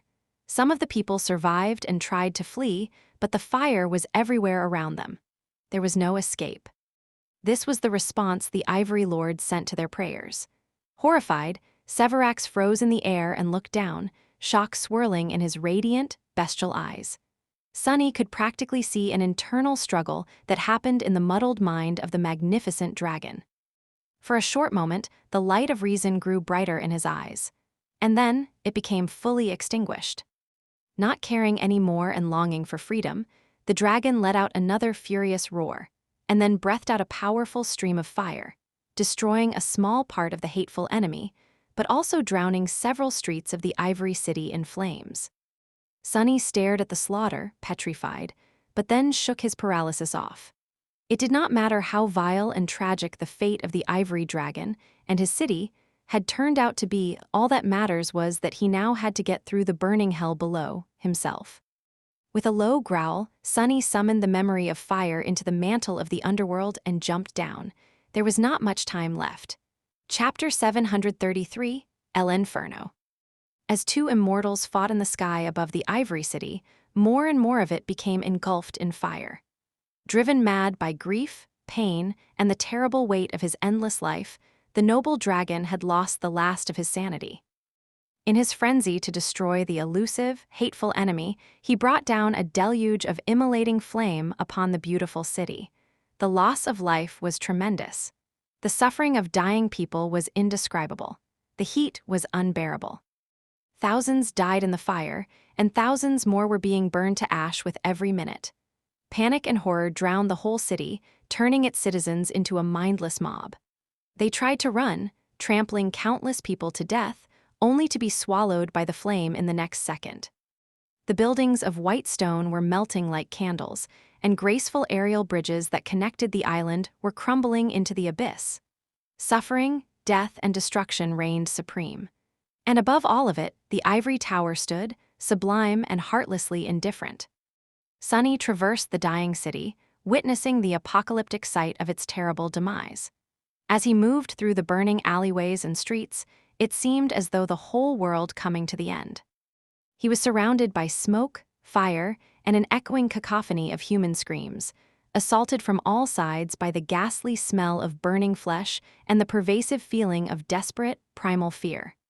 The Lord of Light was the god of creation, but he was also the god of destruction.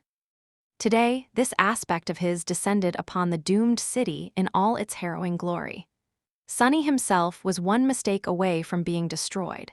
He was running through the burning nightmare, sticking to shadows where he could, and using smoke to hide his presence from the panicking mob. With his powerful claws and talons, it was not hard for him to scale buildings or propel himself off their walls to stay above the crowd. Reaching the edge of an island, he could use a bridge, an aqueduct, or a heavenly chain to reach the next one. Sunny was fast and powerful enough to save himself from the fires that were swiftly spreading through the Ivory City, devouring flesh and stone with equal hunger. However, nothing was going to save him if Severax unleashed a river of flame on his head. Not even the mantle of the underworld was going to survive a direct clash against the dragon's flame for more than a second. All he could rely on were his intuition and quick reaction. Reaching the edge of a large building's roof, Sunny prepared to leap over the street below, but then staggered back and dove into the shadows, appearing a dozen meters away. A split second later, a pillar of raging flame fell from above, erasing the building he was aiming for from existence and taking the whole street with it. The roof he was standing on was cut in half, and the whole structure shuddered, starting to collapse into the sweltering inferno. The path forward was cut off by the annihilating fire, forcing him to change his course. Cursing, Sunny dashed to the side, jumped down, and glanced at the sky. Surprisingly, Noctis was still resisting the frenzied dragon. The river of light that his transformed form consisted of looked pale and weak in the overbearing radiance of the sun.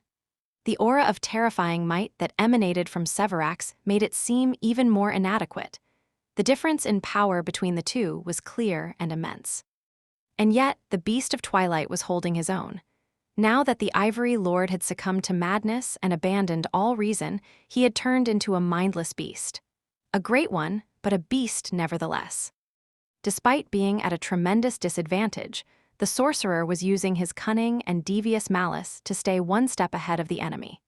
Constantly moving and shifting its form, the pale light swirled around the dragon and seeped between his scales to relentlessly bit into his flesh.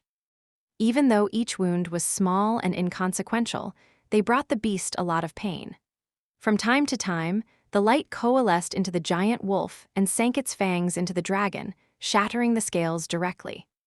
Noctis was also always careful to position himself between Severax and the Ivory City, forcing the crazed Chain Lord to cause more and more destruction. The more pain Severax experienced, the more of his beloved city he destroyed, the deeper his madness and desperation grew, and the less reason remained in his damaged mind, making it easier for the ruthless sorcerer to fight him. The countless tiny wounds he delivered to the dragon were slowly starting to accumulate, however. Noctis was being damaged himself as well. Although he was able to dodge most of the flame, each time, a small part of him was irrevocably destroyed. The light that constituted him looked much paler. Already, Sunny simply could not tell who was going to win this terrible battle. He had to be prepared for both outcomes. Just as Noctis had told him, as the two clashing transcendents circled in the sky, they slowly moved toward the ivory tower. Sunny was getting closer to it, too. He had already traversed half a dozen islands, somehow managing to suffer only a couple of serious burns. Now, only a few chains separated him from the great pagoda itself. As he climbed onto the last island before the one he was aiming for, a terrible roar suddenly thundered from above, making the whole world shudder. Falling to his knees, Sunny pressed his hands against his ears and looked up, stunned. What he saw made him freeze in shock. The great dragon Severax was falling. His ivory scales were painted red, and a large chunk of flesh was missing from his neck. A river of sizzling blood was flowing from the terrible wound, and one of his mighty wings seemed to be broken. Unable to support his weight in the air, the dragon plummeted from the skies and crashed heavily into the ivory island, raising a cloud of dust and disappearing from view. Sunny swayed, then slowly stood up. "See, crazy bastard, he actually did it," Noctis had won. Turning around, he searched the sky and saw the form of a ghostly wolf being engulfed in flame. The pale light was being swiftly devoured by it, and then disappeared entirely. Instead, a small human figure fell down, landing somewhere far away in the city. He knew that Noctis was still alive. The sorcerer was immortal, after all. However, Sunny doubted that he would be able to recover anytime soon. It did not matter, though. The sorcerer had already done his part. Severax was mortally wounded, and all that remained was to thrust the knife into his flesh, making the wound actually kill him. Sunny dashed forward. The ivory tower loomed above him, obstructing the sky. He just had to reach the edge of the island and traverse one last chain to approach its foundation. The island he was currently traversing was devoid of any buildings. Instead, there was just one tall, jagged piece of white rock protruding from its center, with soot-covered chains hanging from it. Not paying it any attention, Sunny ran to the aerial bridge that led to the ivory island.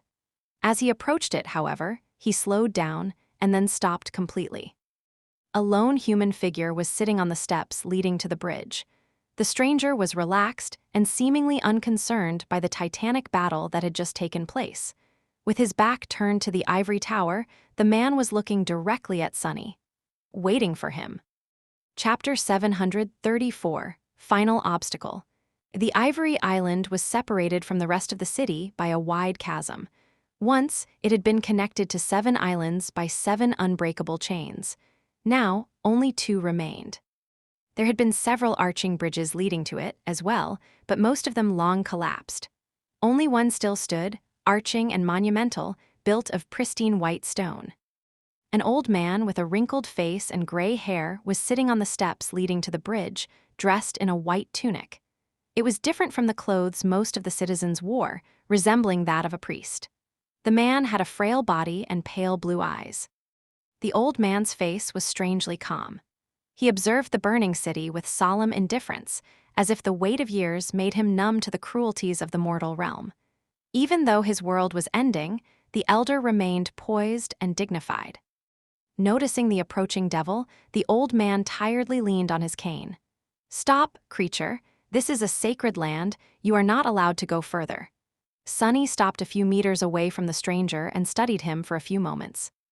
Then he sighed and said, his voice even, "Why the charade? Drop it, Mordred." The old man looked at him with confusion, then suddenly grinned. His whole presence suddenly shifted, becoming much more energetic and unrestrained. He laughed dryly and then shook his head. "Ah, what a pity." "What gave me away?" Sunny shrugged. "I knew that you would show up sooner or later, and there's not much of later left." Mordred, who inhabited the old and frail body, smiled. "True, true. Thank you very much, Sunless. You have fulfilled my request to keep Noctis alive very well. In fact," his face darkened a little, "I'd say that you even performed a little bit too well. Who could have thought that the Beast of Twilight would still win, despite not having the Night Oracle's support? It makes me feel as though all my ordeals in the north were a bit silly."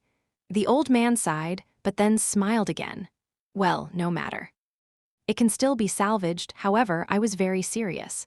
Sorry to say this, but you can't go any further, Sunless." Sunny tilted his head a little, staring at Mordred with a dark expression.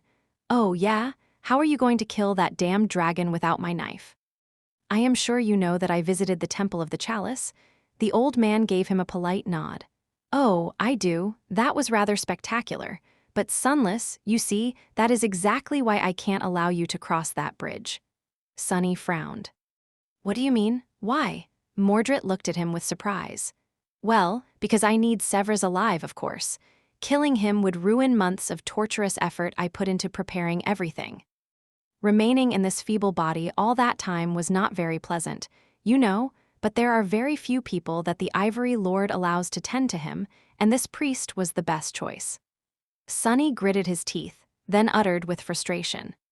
"Keep Noctis alive? Keep Severus alive, damn it. What the hell do you actually hope to achieve, Mordred? You are clearly not planning to free Hope. What else can end this nightmare? What do you want?" The old man blinked a couple of times, confusion appearing on his face. "Free Hope?" He thought for a moment, then shook his head with a smile. "Of course, I am not here to free Hope. That is not the reason why I entered this seed." His smile twisted slightly, a disturbing glint igniting in his eyes. "I am here to kill her."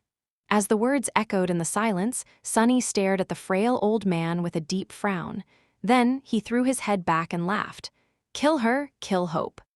Have you completely lost your mind, Mordred?"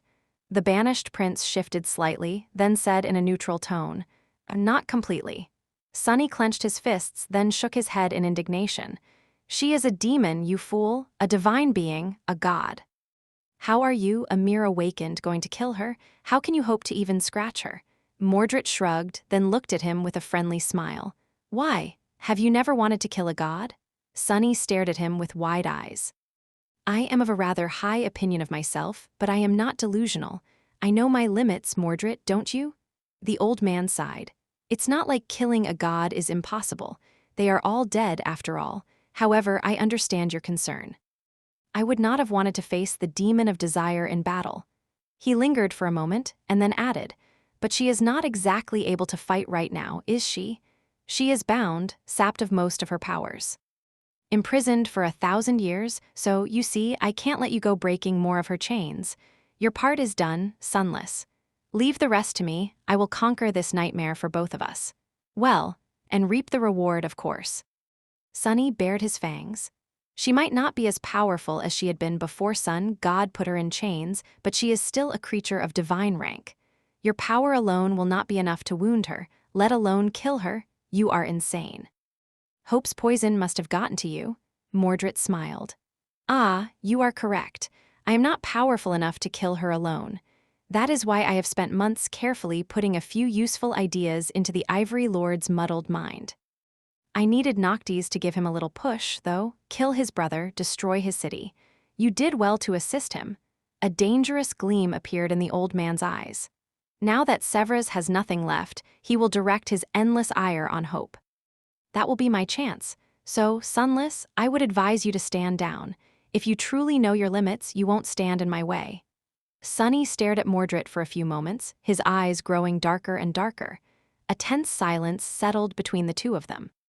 Then a swirl of sparks appeared around the devil's hand. The old man looked at it, his gaze growing sharp and cold. He was waiting to see what weapon Sunny was going to summon. However, Sunny did not summon a weapon. Instead, an exquisite wooden chair appeared in his hand. Glaring at Mordred, Sunny put the chair on the ground, sat on it, and crossed his arms. "Well, go on then. What are you waiting for? I wish you luck." Chapter 735, Settling Debts.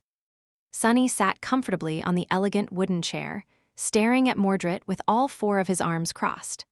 The chair was a bit small for his prodigious body, but due to the quality and durability of the materials it was made of, managed to carry the weight rather well. Noctis really knew the value of good craftsmanship. The old man, meanwhile, met his deadpan gaze with a mildly surprised expression slowly appearing on his face. All around them, the Ivory City was being devoured by fire. After a while, Mordred shifted a little, and then said with amusement, "To be honest, I expected you to attack me." Sunny scoffed. "Why would I bother? You seem to be hellbent on committing suicide. I can just wait until hope kills you, then carry on with my initial plans."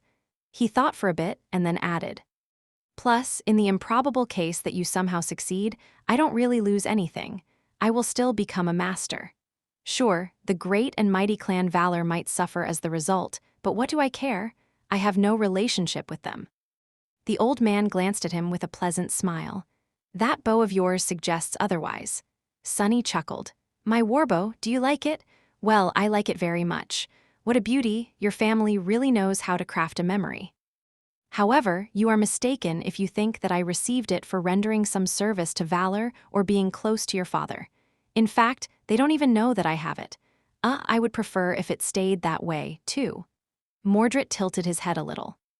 "Have no worry, Sunless. Your secret is safe with me. All your secrets, actually. I have to admit, though, with how paranoid you are, I thought that you would try to silence me at all costs. Aren't you afraid that I will reveal them after escaping from the nightmare?" Sunny smiled lazily, then shrugged. "Not really." He sighed, and then said in a serious tone, "While it pains me that you know so much about me, you and I are similar in many ways. We both believe that knowledge is the origin of power, don't we? So, sharing my secrets would be no different from giving your power away. Why share the leverage you have on me with anyone when you can have it all to yourself?" Sunny's expression grew a little dour. "Of course, I would gladly kill you to destroy that leverage. However, the benefit of destroying you is not worth the risk of fighting you. You are one scary bastard, Mordred, you know that? Plus, I don't even know how to kill you, so what's the point?" He was not lying. Although Sunny had grown more powerful than he had expected inside the nightmare, Mordred was much older and had vastly more experience. He also had a far greater background. If Sunny's suspicions were correct, not only had the Prince of Nothing inherited the lineage of War God, but he had also been raised by both Great Clan Valor and Asterion. He was a monster created by not one, but two sovereigns. A monster capable enough to, maybe, outshine both of them. How could an outskirt rat like Sunny compete with that upbringing? He couldn't, yet, at least not in a direct fight. A competition of wit, on the other hand. Who could say which one of them was more devious?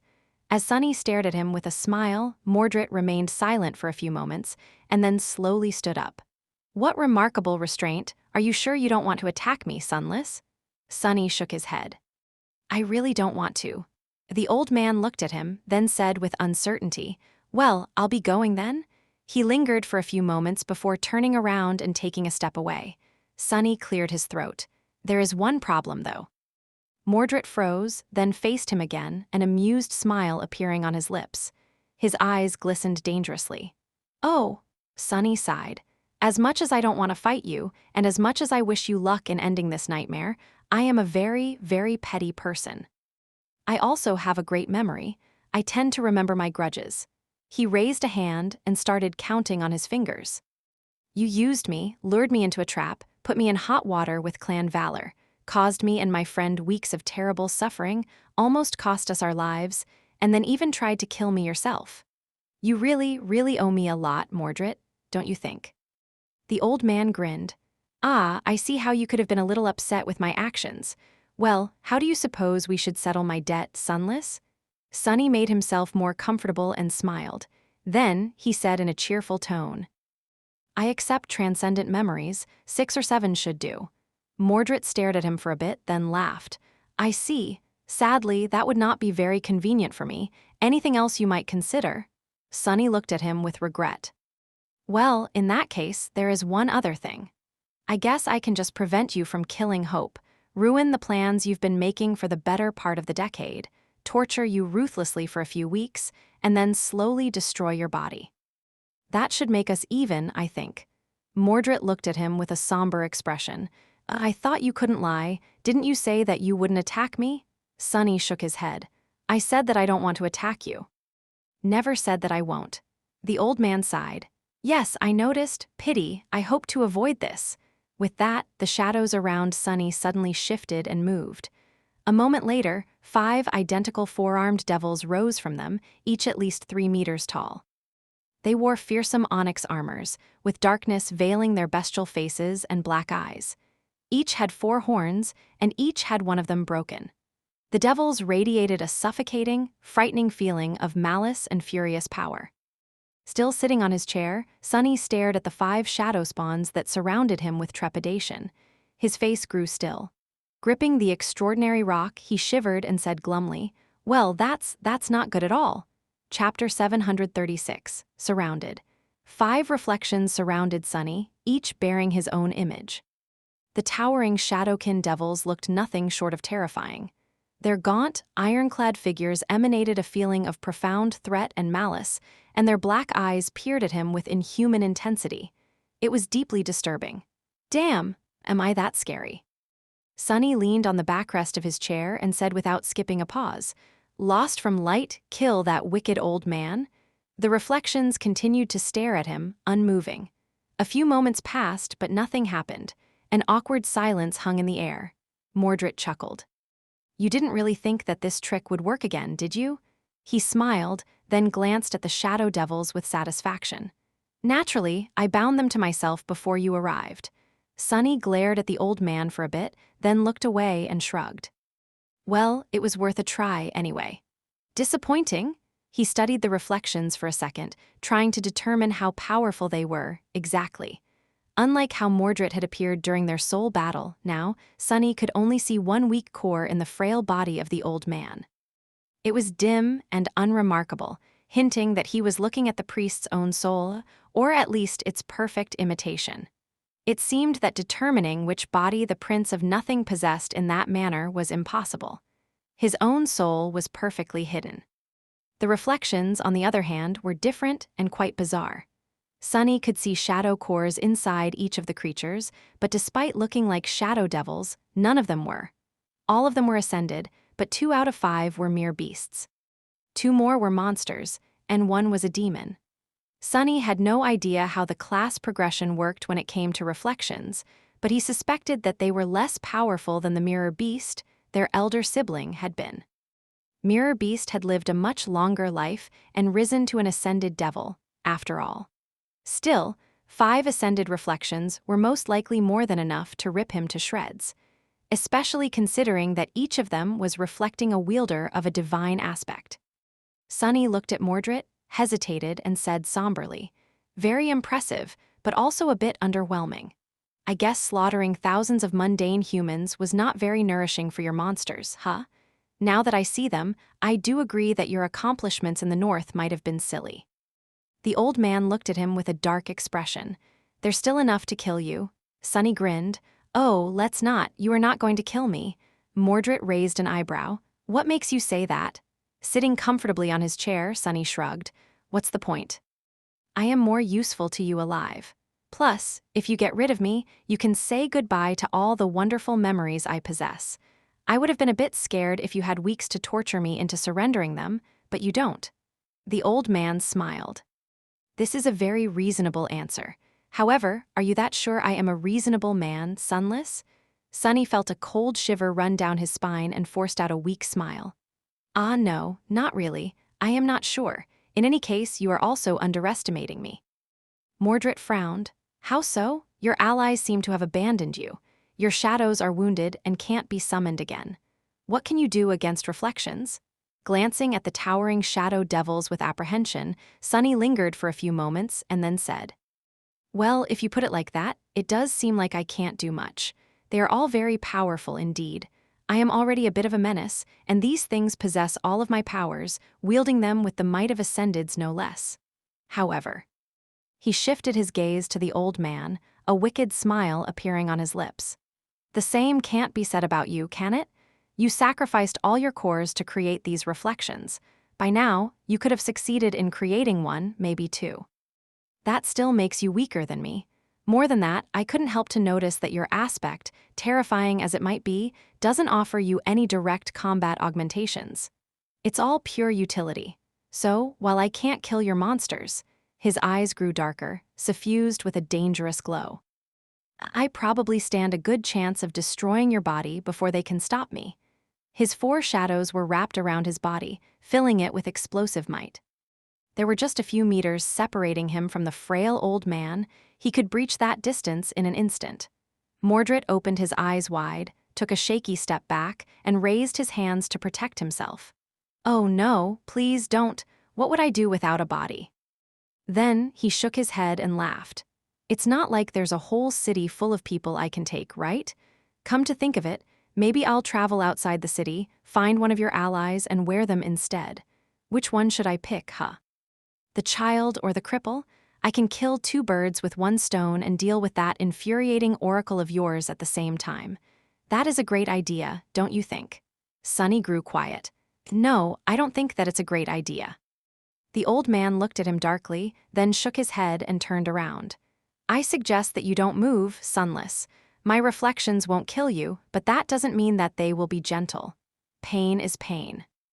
With that, he started climbing the steps leading to the bridge. Sunny stared at his back, gritting his teeth, then summoned the dying wish. As soon as the charm weaved itself and merged with the mantle of the underworld, he sent all four of his shadows to wrap themselves around the onyx armor, thus augmenting its underworld armament, enchantment 4 times over. Already strengthened by it, the effect of the dying wish became tremendously enhanced. Memory enchantments, death wish. Enchantment description: those who witness the wielder of this memory are compelled, friends to be inspired, foes to seek the wielder out. Already a few steps away, Mordred suddenly slowed down, swayed a little, and then turned around. His face was tense and full of fury. "Arg, what?" He stared at Sunny with madness and bloodlust in his eyes, then grimaced. "What a vile memory. Nice trick, Sunless. But it won't work on me." The old man smiled, then disdain, then suddenly froze. Slowly, a deep scowl appeared on his face. "But why would you want me to attack, Sunless? That doesn't make any sense, you know how dangerous I am. Unless, of course." His eyes widened. At the same time, Sunny grinned, and far away from them, across the vast expanse of emptiness leading to the Ivory Island, a small figure appeared from the darkness of the sky below, flying swiftly toward the bleeding dragon. Chapter 737, Self-Reflection.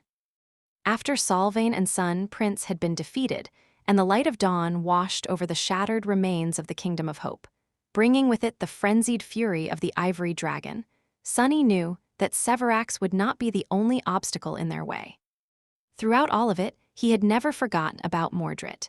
In truth, he was warier of the banished Prince of Valor than he was of the immortal saints, no matter how powerful and dreadful they were.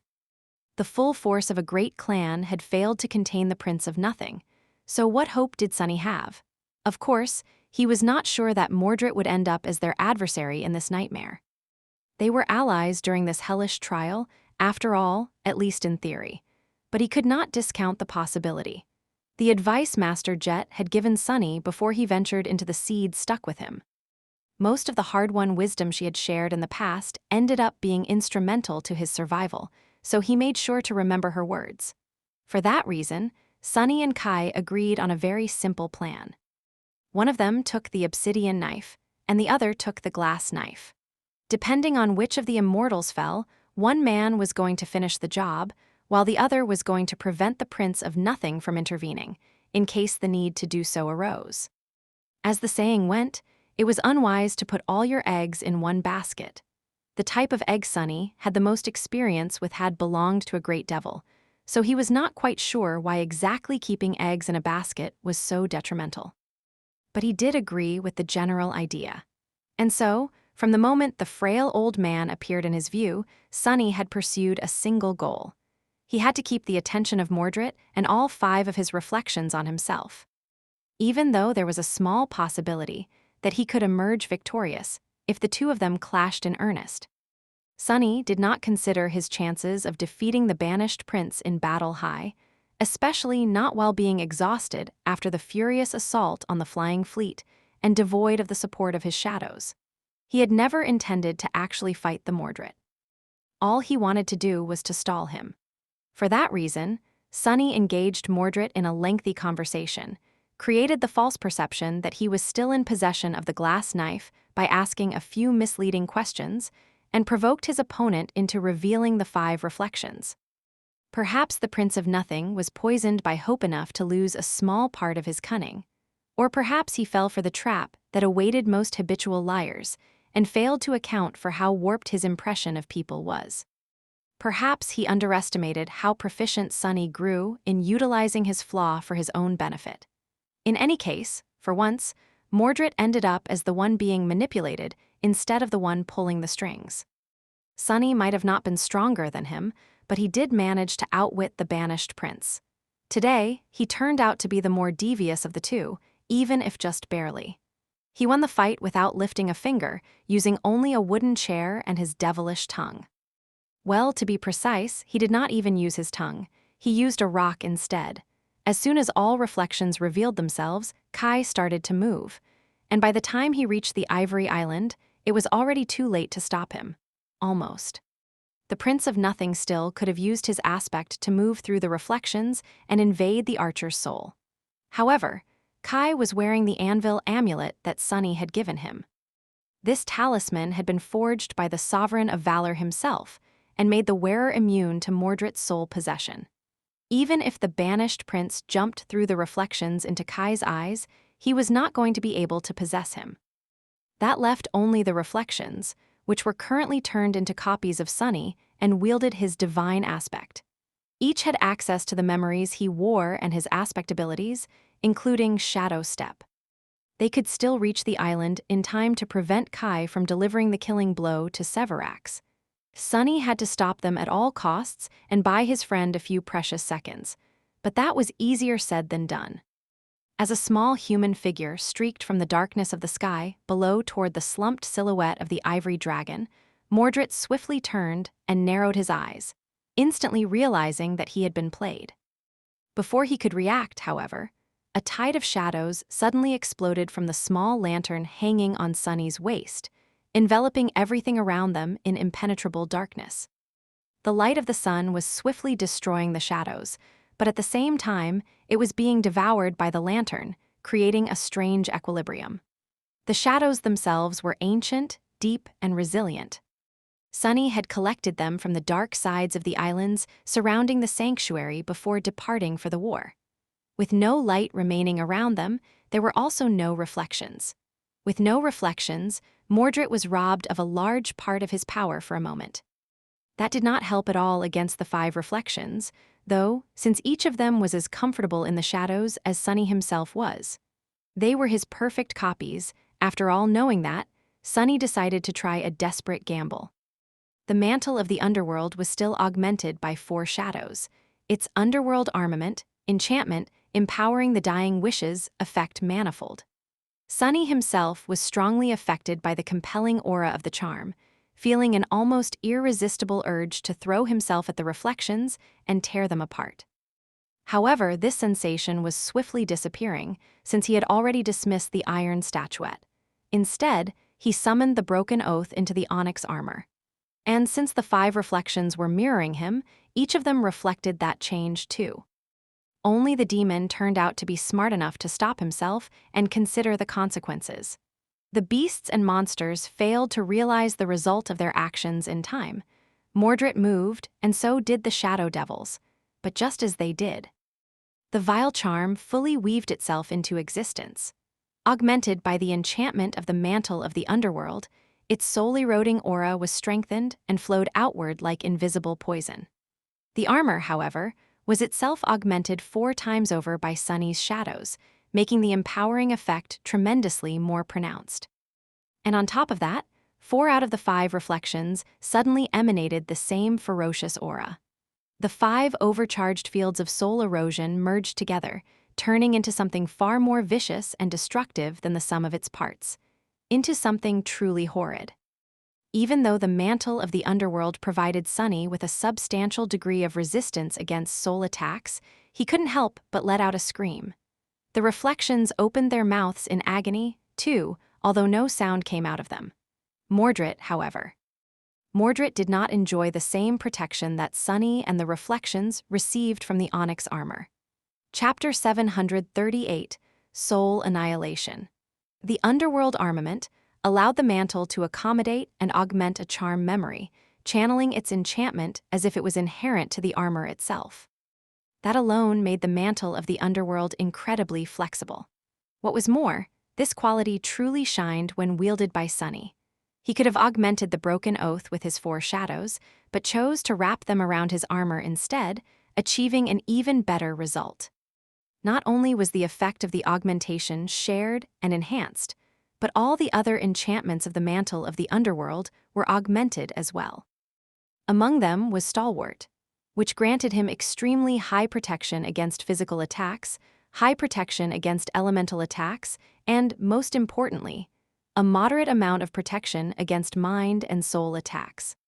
Currently, the mantle was simultaneously radiating a tremendously damaging soul annihilation aura and providing him with vastly increased resistance to soul damage. Even then, when 5 of these auras clashed and combined together, he let out a scream and collapsed to the ground, consumed by harrowing agony. His already wounded soul was being frayed and eroded at a terrible rate, and all he could do was writhe on the ground, barely clinging to any resemblance of consciousness. The 5 reflections were not doing much better. Even though their ascended souls, or whatever it was they had instead of souls, possessed a far better quality due to a superior rank, they had fewer cores.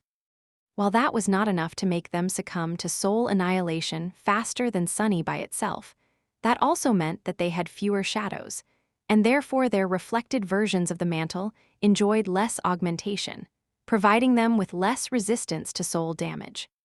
What it all meant, Sunny had no idea. He could not guess who was going to be destroyed first, the reflections or him. As far as he could tell, their chances were about equal. However, things were very different when it came to Mordred. Unlike Sunny and the reflections, he did not enjoy the protection of the mantle of the underworld. He was also only able to steal the aspect of the body he possessed, while his own strange and terrible ability to mirror someone's powers only worked inside the victim's soul. He could not simply copy the onyx armor onto himself, nor could he augment it. For the moment, Mordred was defenseless. With a startled yelp, the old man awkwardly fell to his knees and then rolled down the steps, ending up on the ground not too far away from Sunny. A stifled howl escaped from his lips, and his eyes opened wide, full of shock and terrible pain. The suffering Sunny and the reflections experienced affected him so much worse.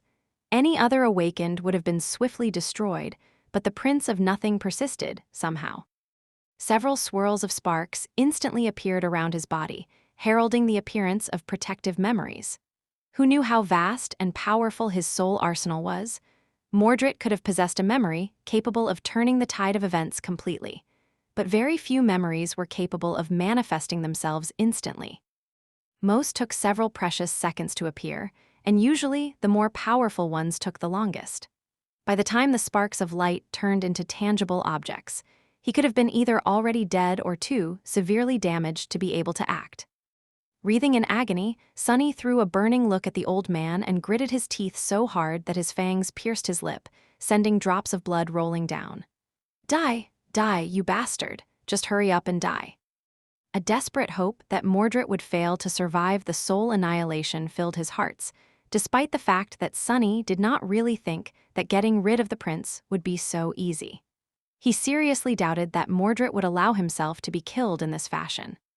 Not to mention that as far as he knew, the Prince of Nothing was as immortal as the cursed transcendence of the Kingdom of Hope. Both his physical and spirit bodies had been destroyed in the past, but that did not stop Mordred from continuing to exist, somehow. The great clan Valor certainly did not lack means of dealing soul damage, but they had failed to get rid of his reflection. "I don't care, just die." Sunny would have been satisfied with just destroying Mordred's mortal shell anyway. His true task was to buy Kai enough time to kill the ivory dragon, and forcing the prince to search for another body would do just that. Sadly, Mordred had the same idea. If he had lost all reason because of the pain, things could have turned differently, but the Prince of Nothing was nothing if not cool-headed and calculating. Despite the terrible suffering of having his soul slowly torn to pieces, he kept some of his composure and ability to think intact. Twisting, Mordred struggled to raise his head and looked in the direction of one of the reflections. The shadow spawn was on his knees, his bestial face contorted by a grimace of agony. The Prince of Nothing paled and then whispered something. A moment later, the figure of the kneeling devil rippled and shattered like a piece of glass. Something swift and intangible moved through the air and entered Mordred's body. Then, another reflection shattered. And then another, and then another. In an instant, 4 of the 5, both beasts and both monsters, were gone, leaving a lone demon behind. As they disappeared, the components of the soul-annihilating field disappeared as well. Only Sunny's own augmented aura was left to spread the invisible poison. He let out a trembling sigh of relief, and then dismissed the broken oath entirely. Almost at the same time, a silver bracelet, a necklace made of strange black pearls, and a bone scepter appeared on Mordred's body and in his hand. Each of the memories, without a doubt, provided him with a degree of soul protection, but by now they were of no use. With his soul in shambles and barely keeping itself together, Sunny remained laying on the ground. He groaned, and then threw a tired glance at his enemy. The flood of soul essence he was sending into the shadow lantern had run dry, and the sunlight finally prevailed, dismantling the dome of shadows that surrounded them. Mordred looked different somehow. The old man's body remained the same, but now a subtle sensation of immense, turbulent power emanated from it, as if Sunny was facing a titan instead of a man. Number way could it be? 2 monsters and 2 beasts, between the 4 of them, they had shared 6 soul cores. Had Mordred not dismissed the reflections, but actually absorbed them in order to strengthen his soul and survive the powerful attack? How did it even work? How could an awakened absorb ascended cores? Would they weaken, or would all that excess power rip his soul to shreds from the inside? Sunny did not know. All he knew was that he was utterly beaten and spent, and there was an ascended demon and an awakened titan in the guise of an old man in front of him, wrath burning in their eyes. But that did not matter. Because at that moment, an inhuman, pained cry rolled across the empty expanse of the empty void and reached their ears. It was the voice of the ivory dragon, Severax, his dying breath. Chapter 739, Empty Skies. While Sunny and Mordred struggled to survive as their souls were being destroyed, a human figure emerged from the darkness of the sky below and shot into the sunlight, flying with incredible speed. It was a man with skin that looked like polished bark and a burned, disfigured face. His armor was battered and painted dull by dried blood, and the quiver attached to his belt was long empty. The man had been an officer of the Sun Legion once, but now he returned to kill its commander. His eyes were full of resolve. Months had passed since the terrible day when Kai and his most brave soldiers were chained to the white cliff on the Sacrifice Island and left there to be devoured by the ivory dragon. Who could have thought that he would be back to this cursed place so soon? Leaving the heat of the burning city behind, Kai had hidden himself under the island where his comrades were turned to ash by the dragon's flame, waited for Sunny to get the full attention of the Prince of Valor, and then dashed forward without looking back. He did not wish to see the white cliff and the soot-covered chains hanging from its surface ever again. Flying under the last bridge connecting the rest of the city to the Ivory Island, he avoided being noticed too soon, and then ascended into the sunlight. Behind him, a dome of shadows suddenly appeared at the entrance to the bridge, hiding his friend from sight. With his heart growing heavy, Kai soared above the emerald grass of the Ivory City and finally saw his goal. A magnificent dragon was laying on the ground, blood streaming from his mangled neck. His white scales were painted crimson, and one of his wings was broken. But the great beast was still alive. He was still breathing. He was immortal, after all, but not for long. In his hand, Kai held a knife made of ghostly glass. Inside the knife, the dragon's fate was sealed, placed there by a ruthless god. Was Kai breaking the will of the gods by delivering it back to its owner, or completing their design? He did not know, and he did not care. All he cared about was killing the dragon. Kai had never been very strong, or very brave, or very smart. It took him a long time to grow a little. He was not a person of great conviction, either. But if there was one thing he believed, it was that Severax had to die, and that his ghastly reign had to end. The beautiful city he ruled was just too vile. Gritting his teeth, Kai ignored the pain that had tormented him for months and lunged at the gargantuan form of the dragon. The glass knife glistened in his hand, but even terribly wounded, the immortal transcendent was still immensely powerful and deadly. How could a mere awakened ever hope to wound him? Before Kai could thrust the ghostly blade into the exposed flesh on the great beast's neck, Severax suddenly stirred. His eyelids flew up, revealing inhuman amber eyes. His maw opened slightly, wisps of smoke escaping it. The dragon moved his healthy wing, and a torrent of wind crashed into Kai, sending him spinning. The glass knife scratched uselessly against impenetrable scales, and he was thrown away. A moment later, a giant claw brushed across his chest. The young man dashed away in time to avoid being killed, but just this light touch was enough to rip his breastplate open and shatter a few of his ribs. With a groan, Kai fell on the soft grass. His speed was so great that his body slid for a few dozen meters, and by the time he rose shakily to his knees, the dragon was already looking at him, ready to attack. A hint of confusion surfaced from the ocean of madness hidden in his eyes. Severax lingered for a moment, and then a low, tired, sonorous voice resounded from all around them. "You, I know you," Kai gritted his teeth. His surprise attack had failed, he failed. Now that the Transcendent was aware of him, there was little chance of delivering the fateful strike. No matter how wounded and exhausted the Ivory Lord was, he would still be immeasurably faster, stronger, and more powerful than an awakened with a weak aspect. He would crush Kai in an instant. The immortal was not going to die. Hope was not going to escape. The nightmare was not going to end. His friends would not be saved. Kai might have been able to fly through the sky and see far and wide, but he was no dragon. The man with a disfigured face looked at the immortal beast towering in front of him. He shook slightly and then lowered his head. And then he lunged forward, sending bits of torn grass into the air. He was fast, incredibly fast, but Severax was faster. The great beast twisted his neck, protecting the wound left on it by the fangs of the beast of twilight, and then opened his maw to crush the small human between his jaws. Perhaps Kai could have dodged, but he didn't. Instead, he accelerated even more and flew straight into the dragon's maw, which instantly closed, giant fangs striking against each over with a deafening sound. Just like that, the crippled man was gone. The dragon froze for a moment, stunned by the little human's unflinching bravery. Then, he suddenly shuddered and let out a tortured cry.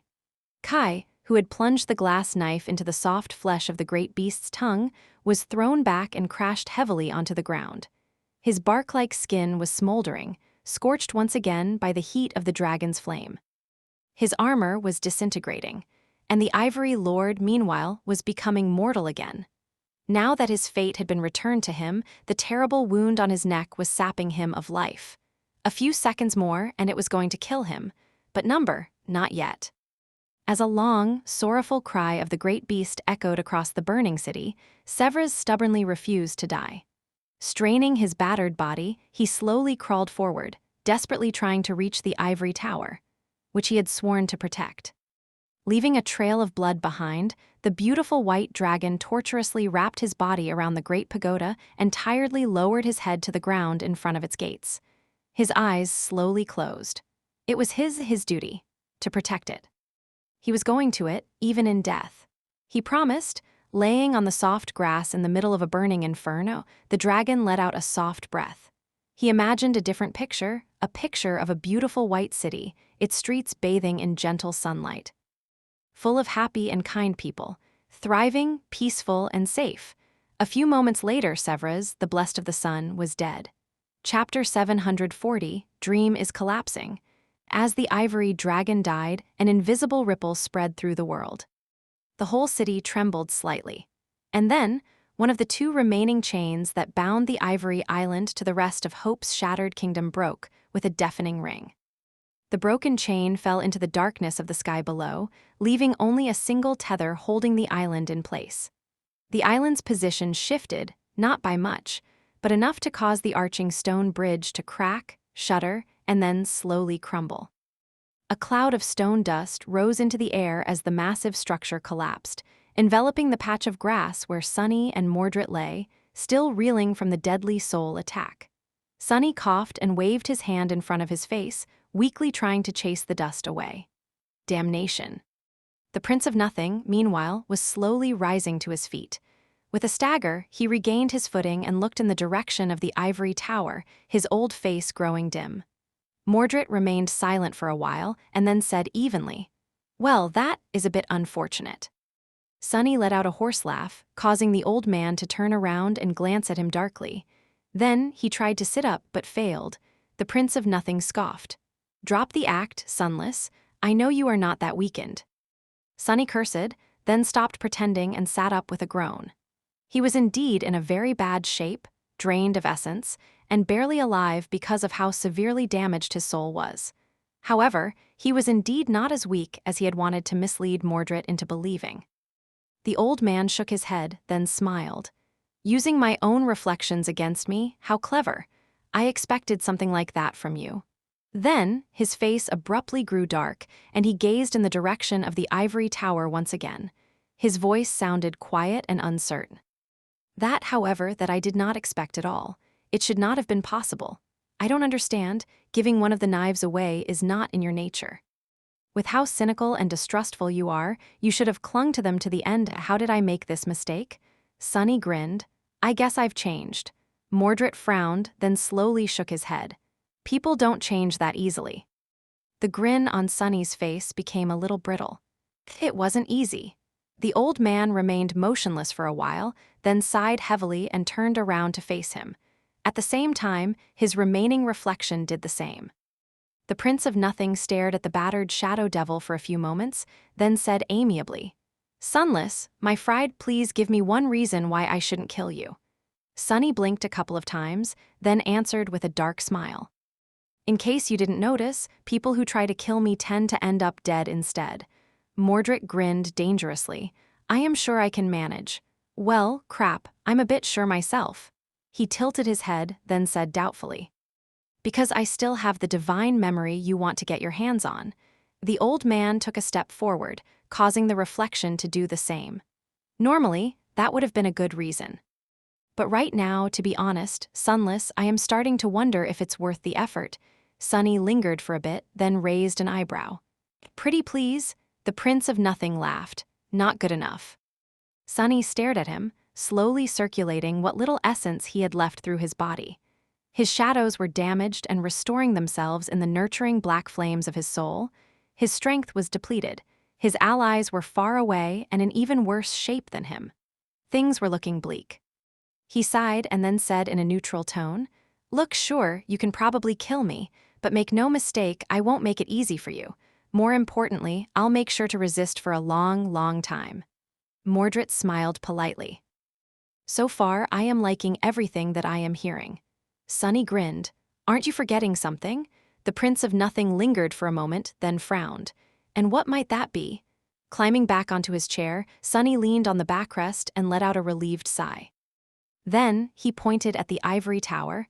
"This nightmare is coming to the end. There's not much time left until we are returned to the real world. Precious time that you are going to waste trying to get rid of me." Mordred looked at him with a dark expression. "That is all right. My schedule is suddenly free anyway. What else is there to do?" Sunny shook his head. "You might have lost the opportunity to kill the demon of desire. But have you forgotten about the demon of destiny? There is a whole ebony tower beneath us, free for the plunder. The old man's frown deepened. The divine flames are much more intense and plentiful during this time. The rift in them can't be traversed by the likes of us, not that there's enough time to anyway, unless. His expression suddenly changed. Sunny nodded. Indeed, the sky below cannot be traversed, but we just happen to be near the Ivory Island and the portal that stands behind the tower. Now, you can waste time trying to kill me, or you can try to pour enough divine flame into it and get your hands on all the toys left behind by Nether. Just don't be an idiot like me and let the time catch up to them after the seal is broken. Mordred stared at him for a few moments and then grinned. You are just hoping that the strange rot inside the ebony tower is going to devour me, aren't you? After all, it is not as starved yet in this time. Sunny coughed. Guilty as charged. Still, are you planning to kill a sovereign without taking a risk from time to time? Hurry up and decide. The clock is ticking. The old man studied him for a while, not saying anything. Gradually, Sunny grew extremely uncomfortable under that gaze. Damned bastard, your desire to kill me can't be stronger than your desire to take revenge on Clan Valor. Hope, do your thing, come on. Eventually, Mordred chuckled, shook his head, and said, 2 sovereigns. Sunny raised an eyebrow. What? The old man turned around and headed to the edge of the island, followed by his reflection. 2 sovereigns, I plan to kill Asterion too. Although that will probably be much harder than dealing with my father, still, I am as good at remembering grudges as you are, Sunless, so pray that we never meet again.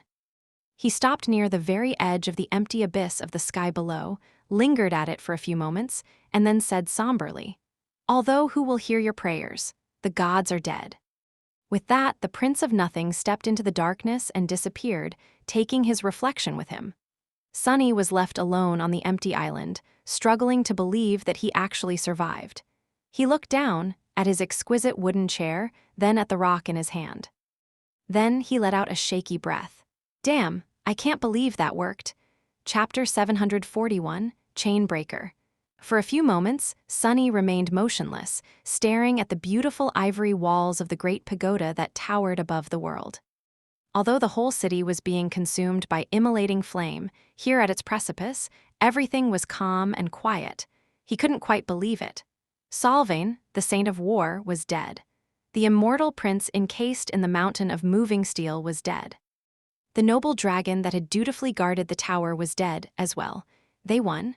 The nightmare was conquered, more or less.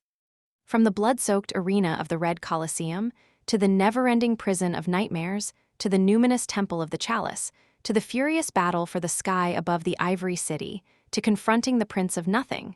Somehow, he had lived through all of it and triumphed. What were the chances of that? Just 5 months, but it felt like a lifetime. Of course, there were a few issues left. Most of the army of the perished chain lords was still intact and on its way to the city.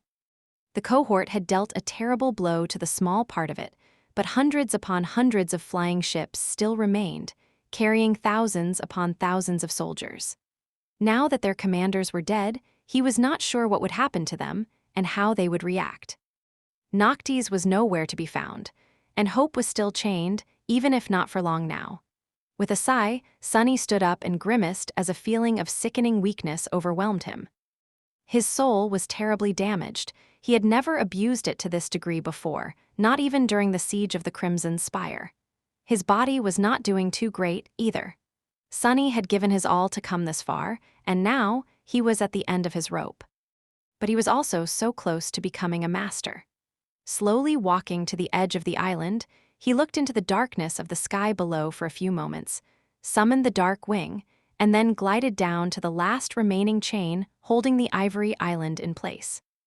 There was not enough essence left in his soul to turn into a swift shadow, and he was too tired to run, so Sunny simply walked forward, using his enchanted cloak to scale the uneven links of the heavenly chain from time to time. It took him a while to traverse the wide chasm of emptiness and climb to the surface of the familiar tranquil island. The emerald meadow, the calm surface of a clear lake, the peaceful grove of ancient trees, he had been here before, in the distant future. Of course, now, the island did not look exactly the same. There were pools of dragon blood sizzling in the green grass, and wisps of smoke floating in the air, brought over from the burning city by the wind. He looked at the ivory tower and saw the body of a beautiful white dragon wrapped around it, not yet reduced to weathered bones. Sunny remained motionless for a bit, and then went to find Kai. The young man was laying on the grass not too far away, unconscious. His armor had melted and disintegrated, and his bark-like skin seemed damaged and scorched. Many of his bones were broken, and his disfigured face was contorted by a grimace of pain. But he was alive. After checking on his friend, Sunny came to the conclusion that Kai's life was not in danger. His wounds, while serious, were not enough to kill an awakened, at least not in a short time.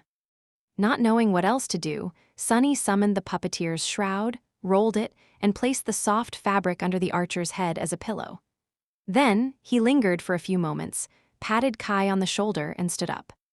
Then, he slowly walked forward and stood in front of the dead dragon's head, looking at the closed gates behind it. This was it. The prison of hope. As he studied the gates, something suddenly rustled behind him. Sunny remained motionless for a few moments and then slowly turned around. His eyes were dark and hollow. Noctis did not look as bad as he had after the battle with Solvane, but he also did not look good. The sorcerer was battered and beaten, his body covered by terrible burns.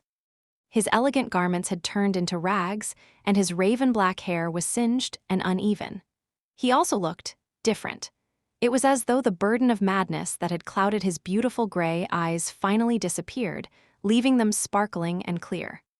The sorcerer looked radiant and at ease, emanating a cool and calming aura. His friendly presence enveloped Sunny like an embrace. Perhaps this was how he had been centuries ago, before the duty of being a shackle to desire turned him twisted and weighed down by the curse of eternal servitude. Noctis glanced up at the ivory expanse of the great pagoda and then looked at Sunny with a smile. "Ah, Sunless, please excuse my disheveled appearance. Looks like we've won, doesn't it?" Sunny lingered for a few moments, then offered him a silent nod. After that, he faced the sorcerer and asked, "So, what now? This is it, we are done." Noctis remained silent for a bit, then lightly shook his head. "Well, actually, there is one small thing left to do." A crooked smile appeared on Sunny's face, and he looked away, hiding his eyes from the sorcerer. His voice resounded from the extraordinary rock, tinged with a bitter emotion. "I thought you said that she can break one chain on her own." Noctis smiled. "Oh, I think that she can.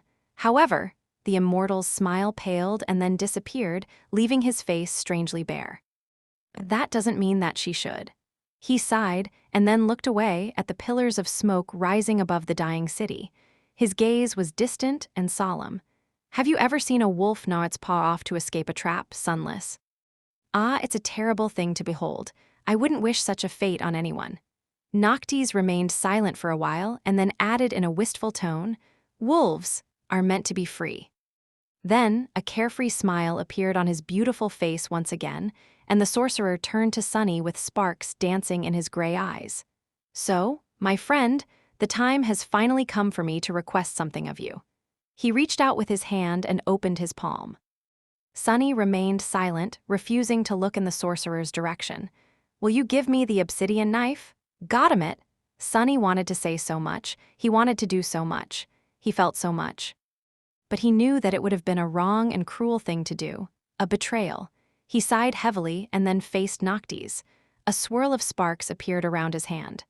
"I have never seen a real wolf, you know, and yes, I will since you asked nicely." He opened the lid of the covetous coffer, rummaged inside, and then placed the knife cut from a single piece of obsidian in the sorcerer's hand. Noctis received it and then calmly looked at the black blade. His fingers slowly closed around the handle. A sad smile appeared on his face. "Well then, I guess this is a goodbye. Farewell, Sunless, you have been a great friend to me, and I hope that I have been a good friend to you too." He sighed, lingered for a few moments, and then added, "Before we part, however, I must tell you something." Sunny looked at him darkly and asked in a hoarse voice, "What?" Noctis silently shook his head. You really should stop wearing all black. What a terribly drab color." "Ah, Sunless, you are better than this." With that, the sorcerer laughed and took a step forward. He hesitated for a second, then locked Sunny in a hug. Because of the difference in their heights, Sunny had to bend down a little. Noctis chuckled, then grew silent for a moment. Then he sighed and whispered, his voice suddenly low and somber. Just 4 words, each carrying immeasurable weight: never trust the gods. Then, the sorcerer let go of Sunny, smiled one last time and walked away. Soon, he disappeared from sight. And not too long after that, the ivory island trembled slightly as the last chain holding it in place broke apart. Sunny gritted his teeth, then looked away and wiped his eyes. His shoulders fell. Damn scoundrel, you tricked me again? Chapter 742, Hope. Sunny stood motionless for a while, feeling the ground move beneath him. Now that all 7 of the chains were broken and the ivory tower became completely untethered from the rest of the Kingdom of Hope, it started to ascend. Slowly at first, and then faster and faster, the island it stood upon soared into the sky, leaving the shattered land behind. And as it did, Sunny felt the nightmare coming to the end. Slowly, he walked to the edge and looked down at the burning city below. The beautiful buildings of white stone were melting. The aerial bridges and elegant aqueducts were collapsing, unable to withstand the terrible heat. The streams of clear water were turning into scalding steam. All around, he could see nothing but an ocean of flame. The wind brought with it the distant sound of human cries, smoke, and the smell of burning flesh. Thousands of people, those who still lived, were drowning in the fiery ocean, turning into piles of blackened bones and ash. The ivory city was dying. Was this what salvation looked like? In the thousands of years to come, the scorched islands were going to crumble into the sky below one after another, forming the tier. The twisted rock would eventually be the last one to fall. As the ivory tower rose higher and higher, the sight of the dying city did not encompass all of Sunny's vision anymore. Now, he saw further and wider. The landscape of the Kingdom of Hope was laid bare in front of him. He saw the shape of a giant steel corpse swinging below a faraway island on a broken chain, and a shape of a shattered ship laying on the ground. Effie and Cassie were somewhere there, as well, but the distance was too great for Sunny to see them. He saw countless islands, some of them verdant and green, some of them gray and desolate. There were forests and lakes, rivers and hills, human settlements, small and large. He saw people, cattle, beasts, and nightmare creatures. He saw the chains stretching into the distance as they connected the islands together. Looking up from the ground, Sunny saw numerous flying ships rushing toward the burning city. There were hundreds and hundreds of them, some with white sails, some with red. The army of the fallen chain lords had arrived. As the ivory island rose even higher, the sky around it started to change. The change was subtle at the beginning, but as the ivory tower continued to ascend, it became more and more pronounced. The invisible power that held the flying islands above the abyss of the sky below was shifting. As its heart climbed higher and higher, it was slowly becoming more and more overbearing. The giant enchantment was losing its balance. Sunny shivered as he realized what was happening. The crushing was coming to the chained isles for the first time. As he watched, it descended upon the shattered remains of the Kingdom of Hope in all its vicious might. Across numerous islands, dust suddenly rose into the air. Ancient forests were flattened in an instant, tall hills broke apart, rivers boiled and changed their course, settlements were turned into ruins. Countless humans, beasts, and nightmare creatures were cruelly killed, not knowing what had killed them. The flying ships were hit the hardest, every one of them instantly turning into a cloud of splinters, debris, and broken bodies. The mighty army was gone in a second. The scale of the destruction was too large to comprehend. Sunny watched as the Kingdom of Hope was turned into the chained isles, paralyzed by the inconceivable horror of that sight. For a while, all thoughts disappeared from his head. Then, suddenly, his eyes widened. Cassie, Effie. For a moment, he was consumed by fear, but then his heart slowly calmed. They were all right. Cassie had always been good at predicting when the islands would enter the crushing, back in the future. She would have warned Effie if they were in danger and taken them both to safety. Sunny sighed with relief. Now that his paralysis was broken, however, another thought suddenly entered his mind. He took an uncertain step back from the edge. then turned around and ran to the center of the island. Approaching the dead dragon, he hurriedly climbed over the beast's massive head and jumped down, landing near the gates of the ivory tower. The ancient doors were closed shut, as if no one had opened them in 1,000 years. Sunny gritted his teeth and pulled, putting the strength of all his shadows into it. Hope, he had to see hope. Succumbing to the pressure, the gates slowly moved. Torturously slowly, one side of them slid forward, creating an opening. Not wasting any more time, he pushed himself into the narrow gap and entered the ivory tower. Soon, he saw the familiar Great Hall, its vast expanse bathed in light that streamed through tall windows. 7 chains sprawled from the pristine white floor, as if growing out of it, each ending in a broken shackle. The shackles were bleak and marred, their metal torn. There was fresh blood on the broken shackles, suffused with a radiant golden glow, and between them, Sunny staggered and involuntarily fell to his knees. Every passion, every desire, every emotion dwelling in his heart suddenly surged forward and ignited, breaking out of control. In the center of the great hall, surrounded by a swirling hurricane of light and darkness, a vague and graceful silhouette towered above the broken chains. He couldn't quite tell where the light ended, and where her numinous body began. Perhaps Hope had no body at all, and was instead made of pure radiance, pure darkness. He felt as if her nebulous visage was almost human-like, but also inexplicably alien. The shapes and contours were both correct and wrong, both familiar and strange, both pleasing and revolting. And beautiful. So beautiful, she was the most beautiful thing he had ever seen. She was the most terrifying thing he had ever seen. She was divine, unholy, unknown, unknowable. A demon. And she was leaving. Sunny couldn't see much, but he clearly understood that Hope was ready to disappear. Maybe she was already half gone, and all he saw was an afterimage. And yet, he had to. His mind was scattered and empty, and he didn't quite remember what he wanted to do. What he desired. Sunny gritted his teeth and then screamed, letting his desire dictate the question. Wait, don't go, tell me why the Lord of Light did this. Why did the gods imprison you? Why couldn't they just kill you? Why? The demon of desire paid him no attention. For a moment, Sunny thought that he would not receive an answer. But then, something changed. Hope moved and was suddenly beside him. Her face, which was weaved of light and darkness, encompassed the whole world. Her radiant eyes peered into the deepest, most hidden parts of his soul. And then, a voice that sounded like the rustle of countless leaves, like a myriad of prayers, like the wind that blew between the stars whispered into his ear, "Because we are their flaw." Sunny's eyes grew wide, and then everything became dark. The nightmare was over. Chapter 743, Appraisal, Your Nightmare is Over. Prepare for appraisal. Once again, Sunny found himself in the space between dream and reality. The boundless black void was illuminated by a myriad of stars, with countless strings of silver light connecting them together to form an infinite, beautiful pattern. Now that he had a nascent understanding of sorcery, Sunny saw the pattern differently. His old suspicions grew stronger, slowly turning into a certainty.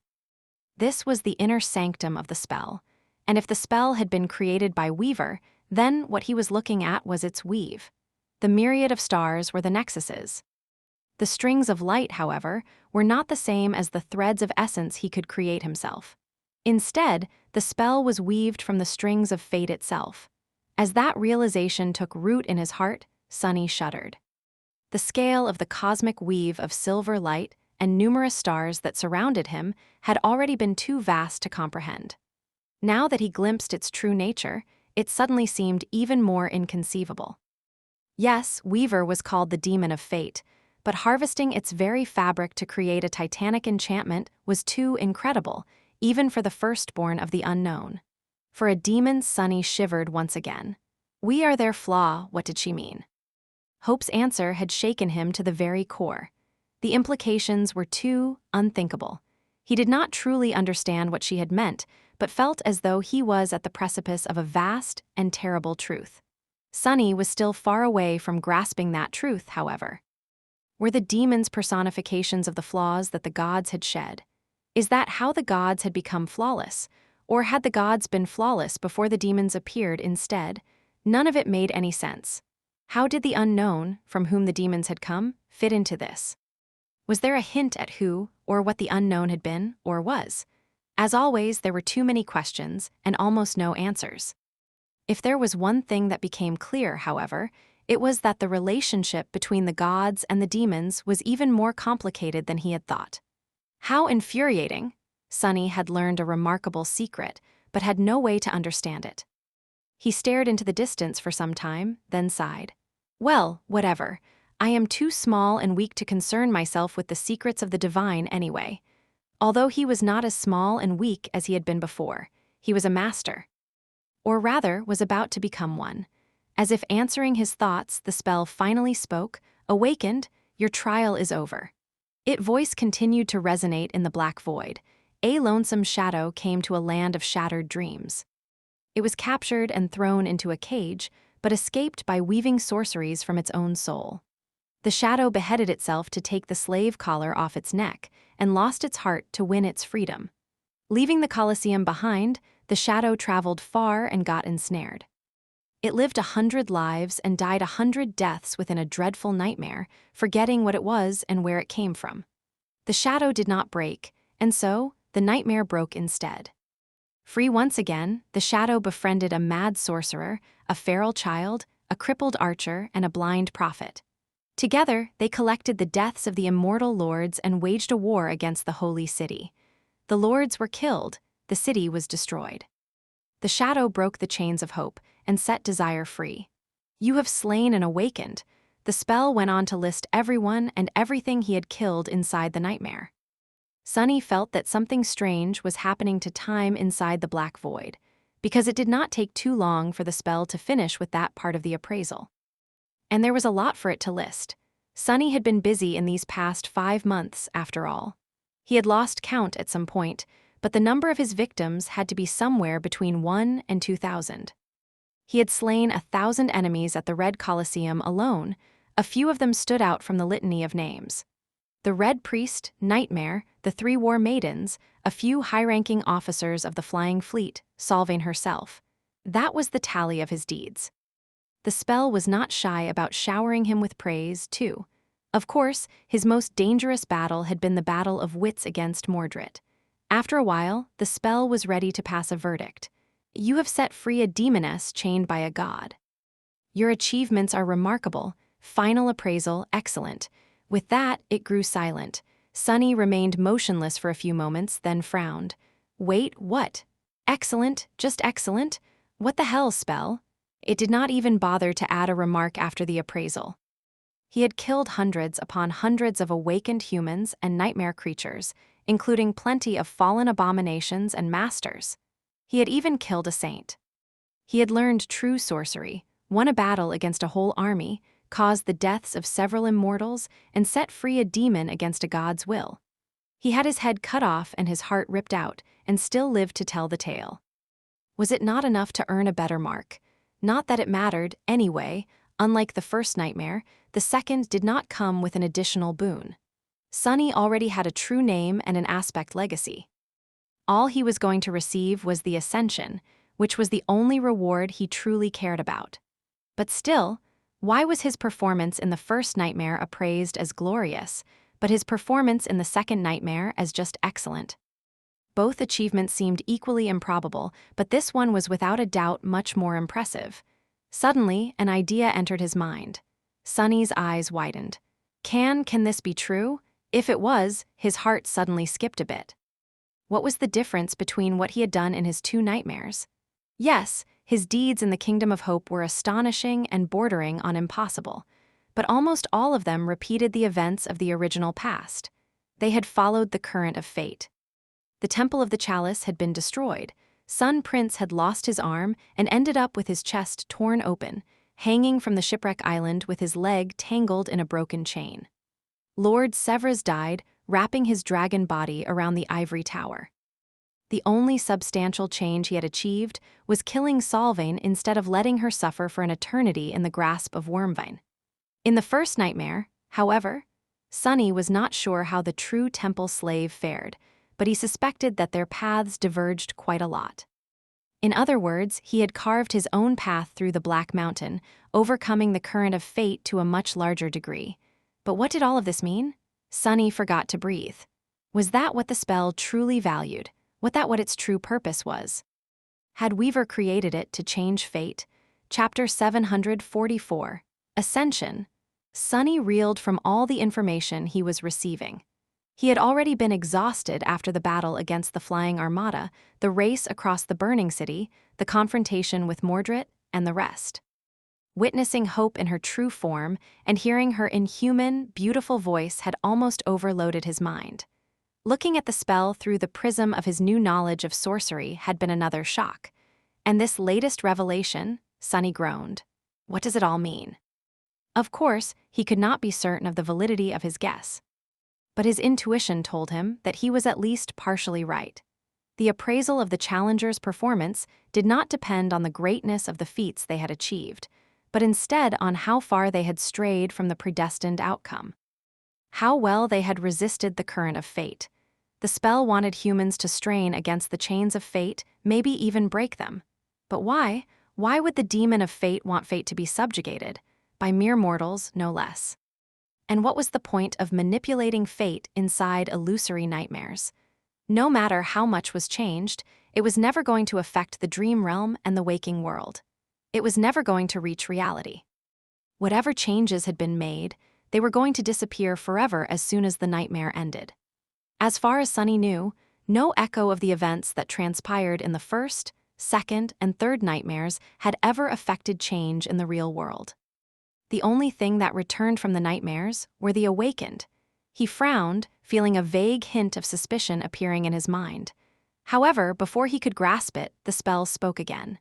Its voice resounded in the darkness, enveloping him from all directions. The third seal is broken. Awakening dormant powers, Sunny was about to ascend. Just as before, he felt as though something was waking up inside him. His 4 shadow cores ignited with intense heat, the power within them surging. The heat spread through his soul and his body, rejuvenating and changing them. The feeling was familiar and euphoric. He felt his body being reforged into a stronger, better, more perfect version of itself. His soul was going through the same sublime transformation. This process was already familiar to Sunny, since more or less the same thing had happened to him twice before. However, this time, something was different. Instead of stopping after reaching the threshold of qualitative change and immense fortification, the transformation continued. His body and soul, both turned incandescent and malleable by the furious heat flowing through them, started to melt into each other. They were slowly merging. But they were not simply joining into a single whole. Instead, the 2 parts of his being resonated with each other, reinforcing one another. The power of that resonance grew stronger and stronger, and then exploded once it reached his 4 cores. Under the influence of the resonance, the threshold was demolished, pushing him even further on the path of evolution. And as his body and soul became one, a profound change took place. Suddenly, Sunny felt the shadow essence coursing through every fiber of his being with stark clarity. The difference was so staggering that he almost yelped. The measure of control he could exert on his essence became incredibly precise and fine. Additionally, since his body and soul were now deeply interconnected, the effect of one on another also went through a fundamental change. He could do much more, and with much less.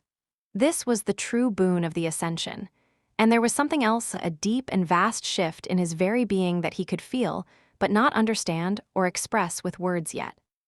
All Sunny knew was that it had to do with his relation to the waking world, the dream realm, and his connection to both. Slowly, the heat suffusing his newly reforged self subsided and turned into a pleasant coldness. The coldness then disappeared, absorbed into his spirit, his flesh, and his bones. Sunny looked at the black void with new eyes. He felt powerful. He felt as though there was furious might boiling under his skin. He also felt calm and confident, balanced. As he listened to his body, the spell spoke from the darkness, awakening aspect ability. Aspect ability acquired. Sunny held his breath. Aspect ability name, shadow manifestation. He clenched his fists. Is this what I think it is? However, to his surprise, the spell was not done speaking. Stunning Sunny, its voice resounded once again, your attribute has evolved. Your aspect ability has evolved. The spell paused for a moment and then added solemnly, your ascension is complete. Sunny opened his eyes wide. What?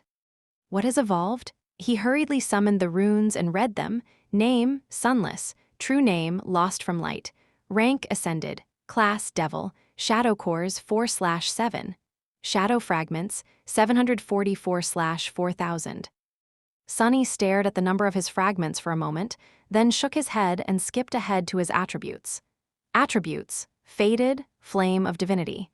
He had expected the Flame of Divinity to transform once again, but it was the same. Neither did Blood Weave and Bone Weave change. Instead, Child of Shadows was gone. A new attribute had replaced it. Sunny stared at the runes. They read, Master of Shadows. What? He sucked in a deep breath, waited for a moment, and then concentrated on the shimmering symbols. Master of Shadows, attribute description. Shadows recognize you as one of their champions. The first part was the same, but the second was new. Wait, does this mean that I command wild shadows now? He quickly concentrated on his abilities, looking for the one that had evolved. It was Shadow Control. Now, its description read, Shadow Control, ability description. Your shadows are more independent than most and are invaluable helpers. All shadows respect your authority. It does. The possibilities. If he could command natural shadows to move and change shapes according to his will, so many things would become easier. So many things would become possible. And that new and unexpected gift was going to, without a doubt, synergize not only with his familiar aspect abilities, but with his new one as well. Finally, Sunny moved his gaze and concentrated on his ascended ability. The runes shimmered in the darkness. Aspect ability, shadow manifestation. Ability description, you can manifest shadows as tangible objects. Sunny read the description several times over, then froze for a few moments. The visage of the Mountain King being torn apart by tentacles made of pure shadows appeared in his mind. After some time, Sunny threw his head back and let out a loud, triumphant laugh. As his laughter echoed in the darkness, the spell whispered into his ear. Wake up, Sunless. Your nightmare is over. Chapter 745, Freedom of Choice. In a dark underground chamber, a metal sarcophagus stood shrouded in silence. Nothing had disturbed the silence, and no light had penetrated the darkness in a long, long time. Until now. Suddenly, the sarcophagus came to life, and a scattering of lights ignited on its surface. A crack appeared on the smooth alloy surface, revealing where the edges of a heavy lid were. The lid smoothly slid away, and a flood of radiant light chased away the darkness of the underground chamber. Cold vapor shined as it rose from inside the sarcophagus. Then, a pale hand rose from within it and forcefully grabbed the metal lip, easily bending its armored alloy. Sunny struggled to climb out of the sleeping pod for a few moments, then lowered his feet to the cool plates of the dojo's floor. A moment later, he swayed and fell down with a yelp. Damnation! Sunny remained sprawled on the floor for a few seconds, trying to understand what had happened and why he suddenly lost balance. Then his eyes gleamed. Wait, I can speak again? I can speak again. A happy smile slowly appeared on his lips. Of course, he was back to being a human. He had returned to his own body. Trying to move like a towering demon was not going to do his sense of balance any good. With a mad grin, Sunny nimbly jumped to his feet and looked down, enjoying the sight of his slender, pale body. Then, he suddenly spun and performed several lightning-fast strikes and kicks. Ah, it is good to be home. He felt so light, so swift, so agile, but most of all, so himself. It was as though a giant weight fell from his shoulders, quite literally. The shadow spawn must have weighed 3 times what Sunny weighed.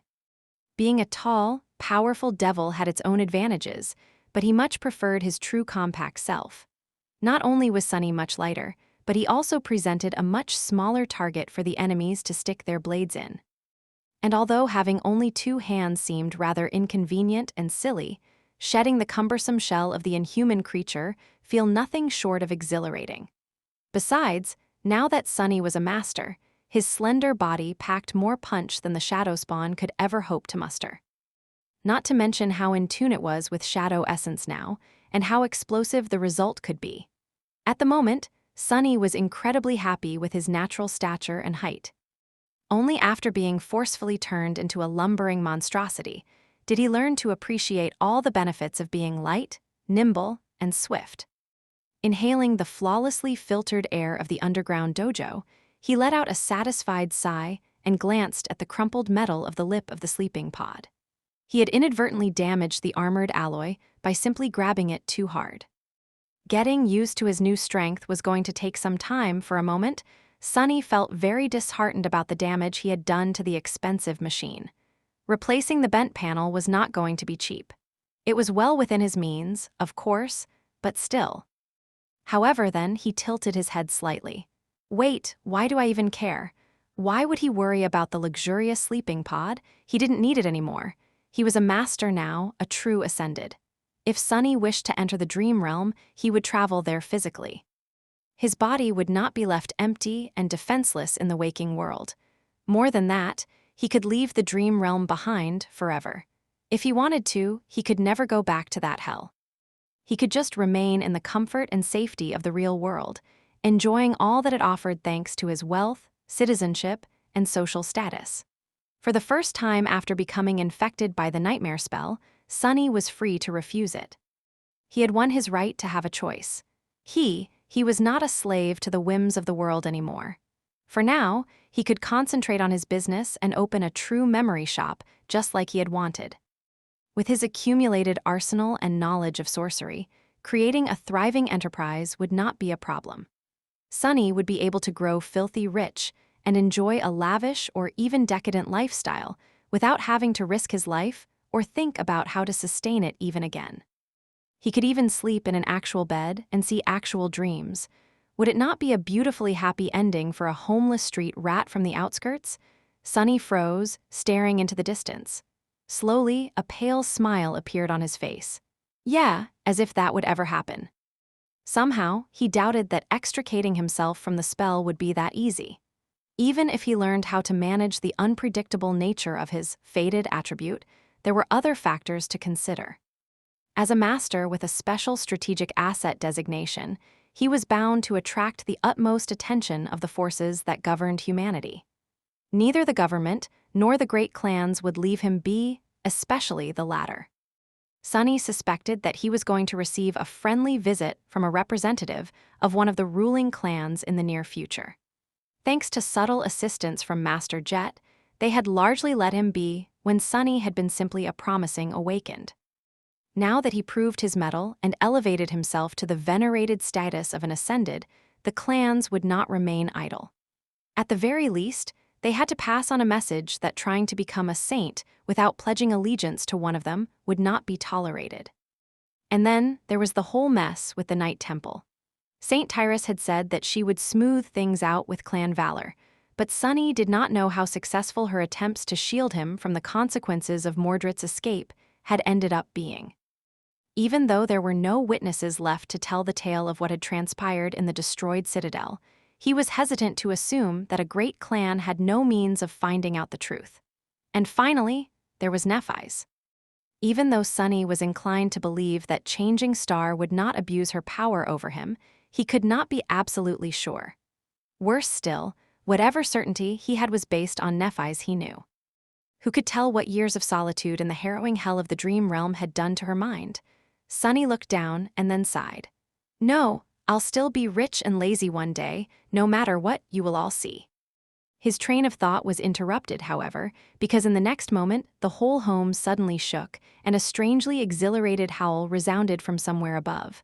Sunny flinched, then looked up with wide eyes. What the hell was that?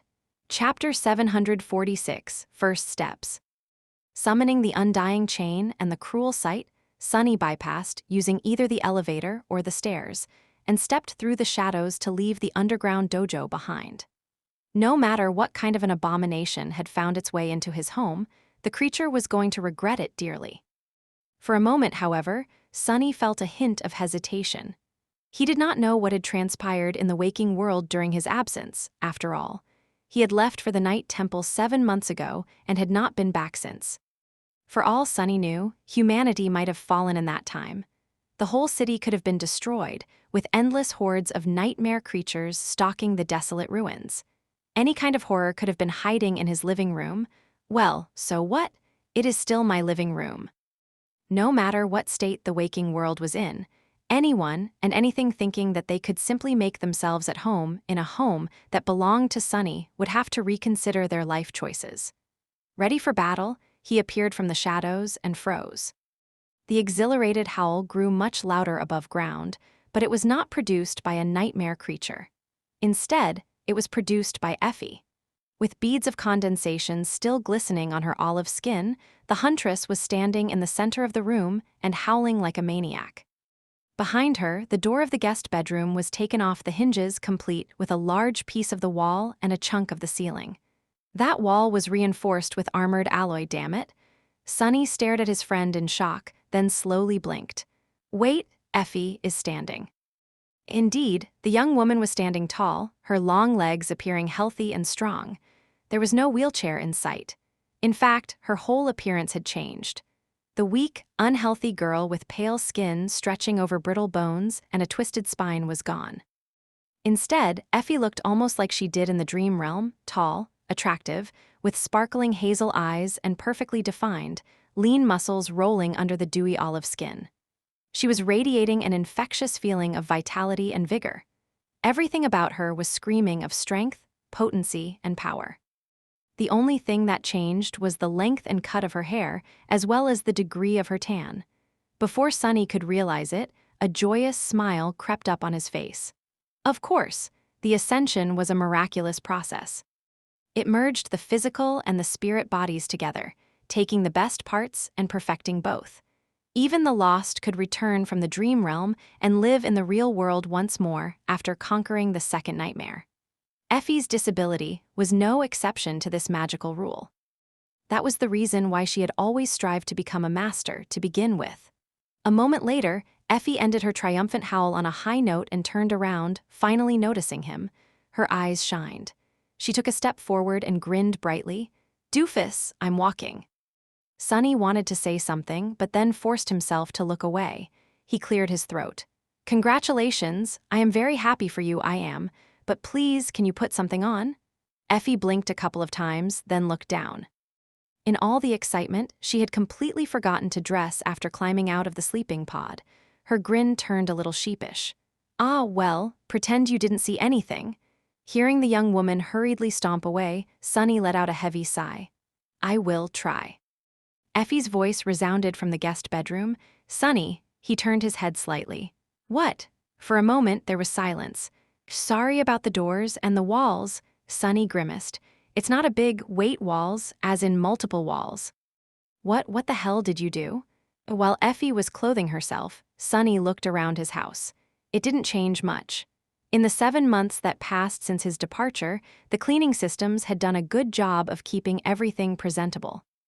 If not for the broken door of the guest bedroom and the debris of the collapsed wall laying on the floor, he could have thought that he had left only yesterday. It was a strange feeling. So much had happened, so much had changed. He had changed most of all.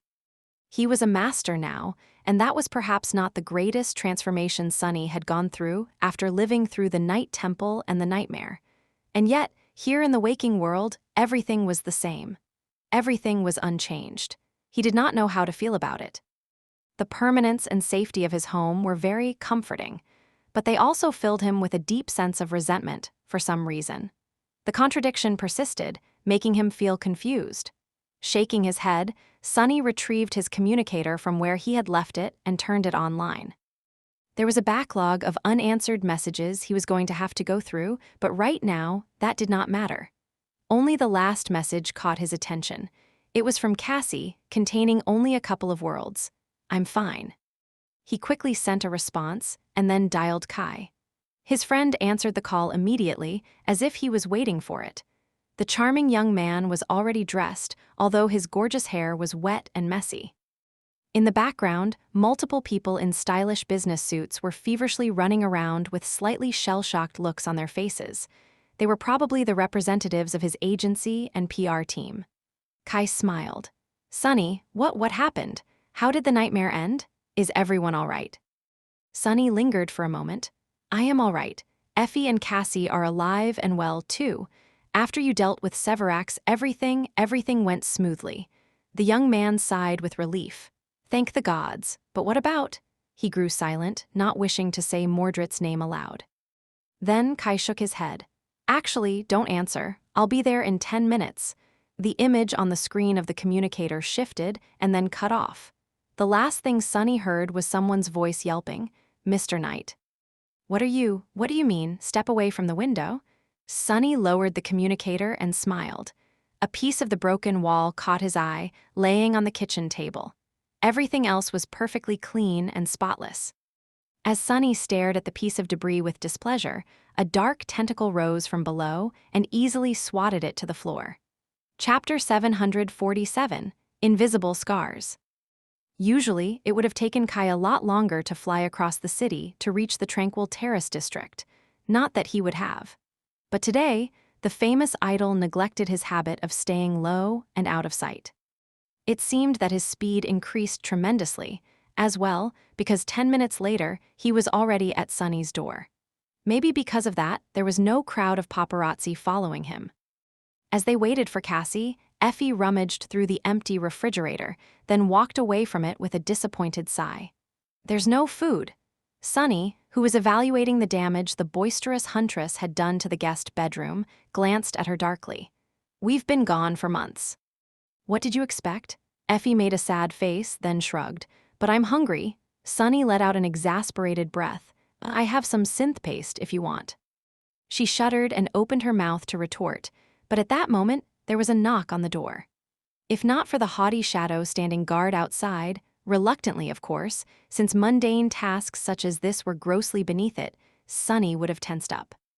However, he already knew that it was Cassie. The blind girl walked inside, froze for a moment, then raised a deliciously smelling package. I brought food. Effie threw a quick glance at Kai and grinned. See, someone has some sense. She did not stare at the archer for long, though. Kai had always been ridiculously charming, but after becoming a master, his looks assumed an almost hypnotizing quality. It was easy to get distracted if one stared at him for too long. In fact, every one of them became much better looking, albeit to a different degree. After studying Kai and Cassie for a bit, Sunny couldn't help but shake his head ruefully, a stunned expression on his face. He finally understood why Master Jet had called herself average when they first met, at least as far as Ascended went. Still, it felt wrong to put the word average in one sentence with someone like her. Jet possessed an intangible quality that no one he had ever met was able to match. The four of them were masters too now, but they were far away from matching her arresting presence. And Sunny himself. He wasn't sure that he qualified to be considered a flower boy, as Soul Reaper had once predicted, but even he couldn't call himself unassuming anymore. The scrawny kid from the outskirts was gone. Instead, a young man with porcelain skin and striking black eyes took his place. Deep in their darkness, visible only to Sunny himself, golden threads of Weaver's forbidden legacy glowed with the flame of divinity. The four of them settled around the table and shared a silent meal. Despite the fact that they should have been exhilarated by their triumph over the nightmare, none of the four seemed too joyous, well, except for Effie, who couldn't stop grinning and stealing glances at her pristine, vigorous body. The huntress was overflowing with giddiness. The other free, however, just felt hurt, tired, and empty. And why wouldn't they be? Inside the nightmare, there was no time for weakness. They had to carry on no matter how deep the wounds dealt to their souls cut. Now that the danger had passed, and the members of the cohort were back in the real world, all those invisible scars were starting to make their presence known. The slaughterhouse of the Red Colosseum, the nightmares, the assault on the Ivory City, all of it was slowly coming back to haunt Sunny. The others had their share of demons to quell, no doubt. After a while, Kai poured himself a cup of tea, looked at Sunny, and asked with uncertainty, "So, what happened? I don't remember much after being swallowed by Severax."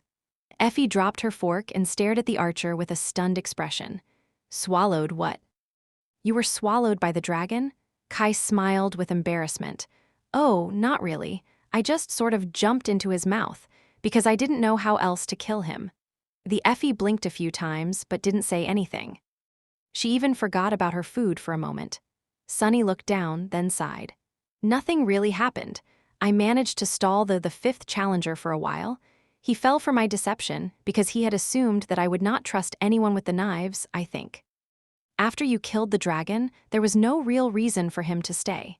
He left to salvage at least some rewards before the nightmare ended, and I crossed to the Ivory Island. He grew quiet for a few moments, and then added. When Severus died, one of the two remaining chains that held it in place broke. Then the other one did too. The tower rose into the sky, and as it did, the force holding the islands afloat shifted, creating the crushing. That is how Chained Isles came to be. Hope escaped and the nightmare ended. A somber silence settled over the table. After a while, Cassie asked, So Lord Noctis fell too?" Sunny slowly nodded. "Yes, he asked me to give him the obsidian knife and broke the last chain himself." Effie sighed, then glanced at the cup of tea in front of her. "Damn it, I wish we had something stronger to drink in his honor. Some wine, maybe. Noctis, he was a devious, wicked, two-faced lunatic. But he was also great, in more than one sense, you know." She smiled wistfully and then shook her head.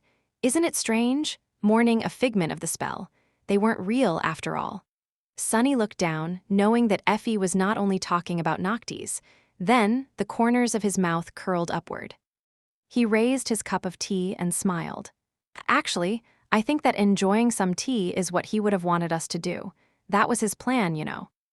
Win a war against the immortal saints, defy the gods, release the demon of desire from her prison, and then have a cup of tea." Sunny took a sip and then let out a satisfied sigh. "So, let's relax and do exactly that. We deserved this much, at least. Don't you think?" Chapter 748, Young Masters.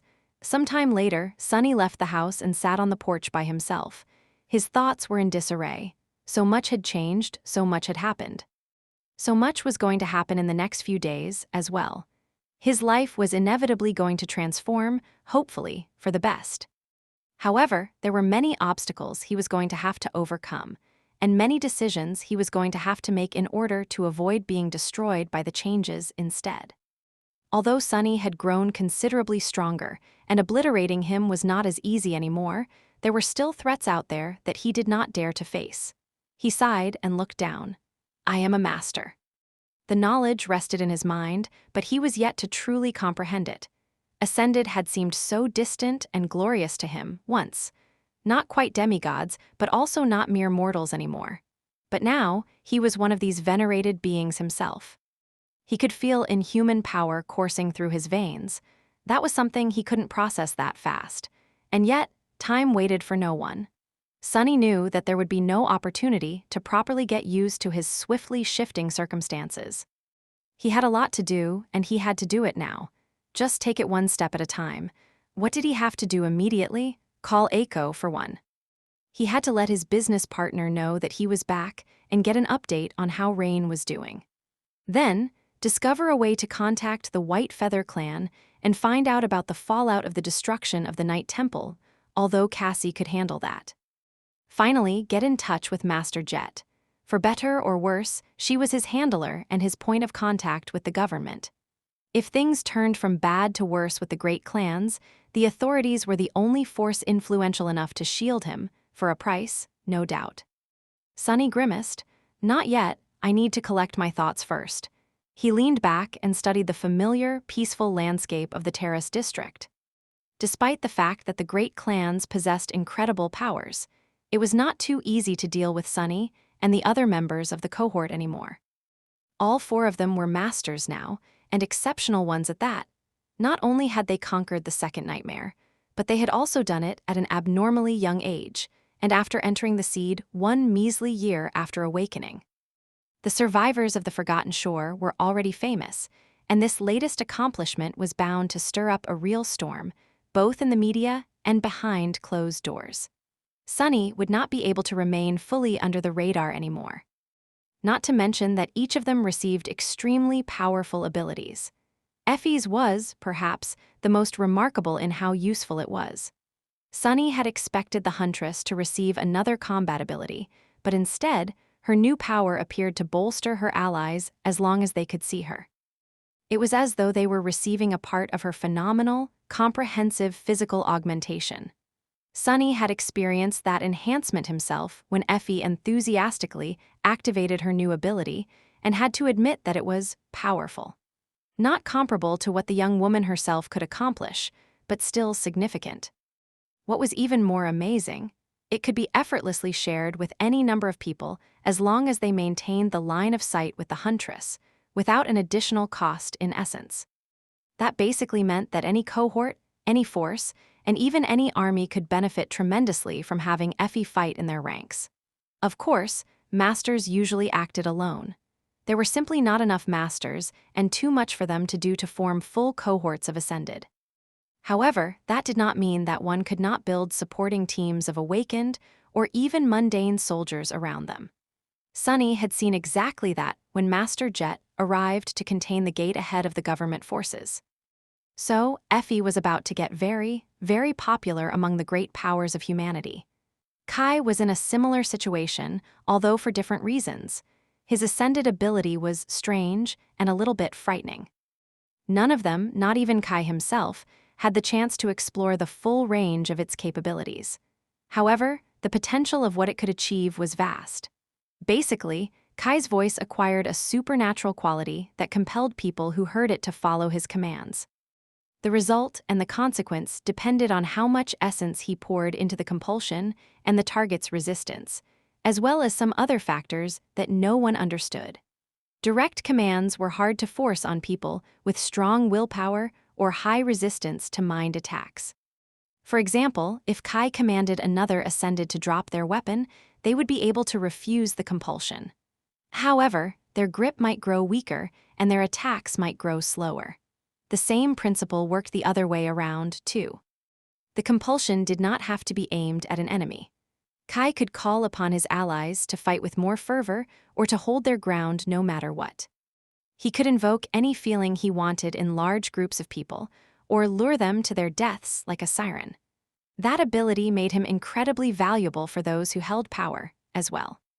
The government propaganda machine especially was going to lose its collective mind over Nightingale and his enchanting voice. And there was more. Kai's aspect had evolved after he had faced and slain the ivory dragon. Instances like that were known to happen, but were also incredibly rare. His awakened aspect was now ascended, which made his previous abilities more potent and maybe even introduced new facets to them. The archer had no time to explore these changes yet, so his friends had no idea what the evolution entailed. They only knew that their friend had grown stronger, although perhaps in a way that few would notice. And then there was Cassie. Her new ability was perhaps the most obscure and esoteric. The blind girl herself described it as being able to perceive the world from a different perspective. In other words, she could now use someone else, or something else, to substitute her senses. She could smell through someone's nose, feel through someone's touch, and see through someone's eyes. While Cassie herself was still blind, she was able to look upon the world again and see what the recipient of the connection saw. The connection could be established with several mediums at the same time, as long as she had the mental capacity to withstand the flood of input. What was more disturbing was the fact that the medium did not necessarily have to acquiesce to the connection or even be aware of it, although it took much less essence to sustain a connection with a willing recipient. Despite not being too flashy at first glance, that was an insidiously formidable ability. After all, knowledge was the origin of power, and Cassie could potentially become a vortex of it. There were a lot of uses for such an ability, from becoming the connective tissue between the commanders and the soldiers during a large-scale battle to establishing an invisible and undetectable spy network. Additionally, Cassie's first ability expanded once again, now allowing her to perceive not only attributes and aspect names, but also aspect abilities of other awakened. In short, she would be a boon to any clan, great clan, or branch of the government. However, Sunny knew that the blind girl was dead set on remaining independent and continuing to lead the Fire Keepers. Perhaps she would even get a chance, in light of all these revelations. His own ascended ability, shadow manifestation, seemed to have paled in comparison. But that was just if one did not look closer. Sunny suspected that his new ability was much more versatile, insidious, and powerful than that of the other three. And speaking of that, wasn't it time to get to know it better? Chapter 749, Shadow Manifestation. For a while, Sunny silently experimented with his new power. Shadow manifestation was an interesting ability, especially when combined with the evolved shadow control. It was deceptively straightforward, but held so much depth that Sunny wasn't sure that he would be able to figure out all of its potential uses in a short span of time. The fundamental function of shadow manifestation was rather simple. It allowed him to turn shadows tangible. But the devil hid in the details. Now that Sunny enjoyed authority over all shadows, and not only his own, he could manipulate their shape and even make them move according to his will. However, that facet of his aspect had its caveats. Not all shadows were the same. Some were young and some were ancient. Some were deep and some were shallow. Most importantly, some belonged to inanimate objects and some belonged to living beings. Although Sunny enjoyed their respect and reverence, that did not mean that all shadows were going to submit to him implicitly. They simply chose to follow his commands due to his status as the master of shadows, as opposed to being forced to do it. That was not new to Sunny. He had already noticed this pattern of behavior when inviting wild shadows to enter the shadow lantern. Most did it of their own free will, but some obstinate ones refused his invitation. Now that the child of shadows attribute had evolved, only the most ancient and deep of the wild shadows seemed reluctant to answer his call. However, not all shadows were wild. That was a term he decided to use when speaking about those of them that were cast by inanimate objects. If a shadow was cast by a living being and connected to a living soul, no amount of authority Sunny had could compel it to abandon or betray their source. So, shadow control only allowed him to manipulate wild shadows. The deeper and older a shadow was, the more concentration it took to command it. He also experienced more strain when commanding distant shadows. Now that Sunny became an ascended devil, the reach of his control extended to almost 10 kilometers. His shadow sense, however, did not usually extend quite that far. His human mind would have been overloaded if it did. So while Sunny could potentially control shadows that were very far away, he simply had no way of sensing them. Unless they were his own shadows, of course, or those he perceived through them. And then came the actual shadow manifestation. Unlike shadow control, manifestation required him to expend essence. The shadows would remain tangible as long as he continued to sustain them with essence and return to their natural state if he stopped. This was both a blessing and a curse. For obvious reasons, Sunny would have preferred to keep his essence, however, there was an unexpected and incredible boon to this ability. Due to the fact that the manifested shadows were suffused with his essence, they assumed its property. In other words, all of them were akin to memories of the ascended rank in terms of durability and resilience. In other words, if Sunny shaped a shadow into a blade and manifested it, the blade would be comparable to an ascended memory in terms of both sturdiness and the damage it could do. But he was not only limited to creating weapons. Shadow manifestation offered him an incredible measure of utility. Since shadows were formless by nature, he could shape them into anything he wanted. He could create barriers, bridges, ropes, suits of armor. The only limitations were his imagination and his reservoir of essence. Hell, he could even create a saddle for Nightmare or an entire house. Of course, nothing came without a cost. The more complex and condensed a shape was, the more essence it took to sustain it. Creating a simple shadow tentacle was not too hard, but imbuing it with enough solidity to cut through an enemy like a sword was much more taxing. Manifesting deep and ancient shadows also took a toll, although they were more powerful. And lastly, all the things he made tangible were able to move on their own, as long as their shape allowed it. A sword was not going to fly on its own, but a manifested shadow could move around and grab his enemies. That was not a very efficient form of attack in most cases, however. Each shadow possessed its own level of strength, which was usually not too high. Sunny was far away from being able to rip an awakened tyrant to shreds, for now, and unless he really wanted to. By experimenting a little, he found out that he could enhance the might of the manifested shadows by pouring more essence into them. The more force he wanted to exert above their natural threshold, the more essence he had to burn. That would not have been too powerful in the hands of an average master, but Sunny was a devil. He had vastly more essence than almost any other master had at their disposal. If he really wanted to, he could exert truly monstrous strength through his manifested shadows.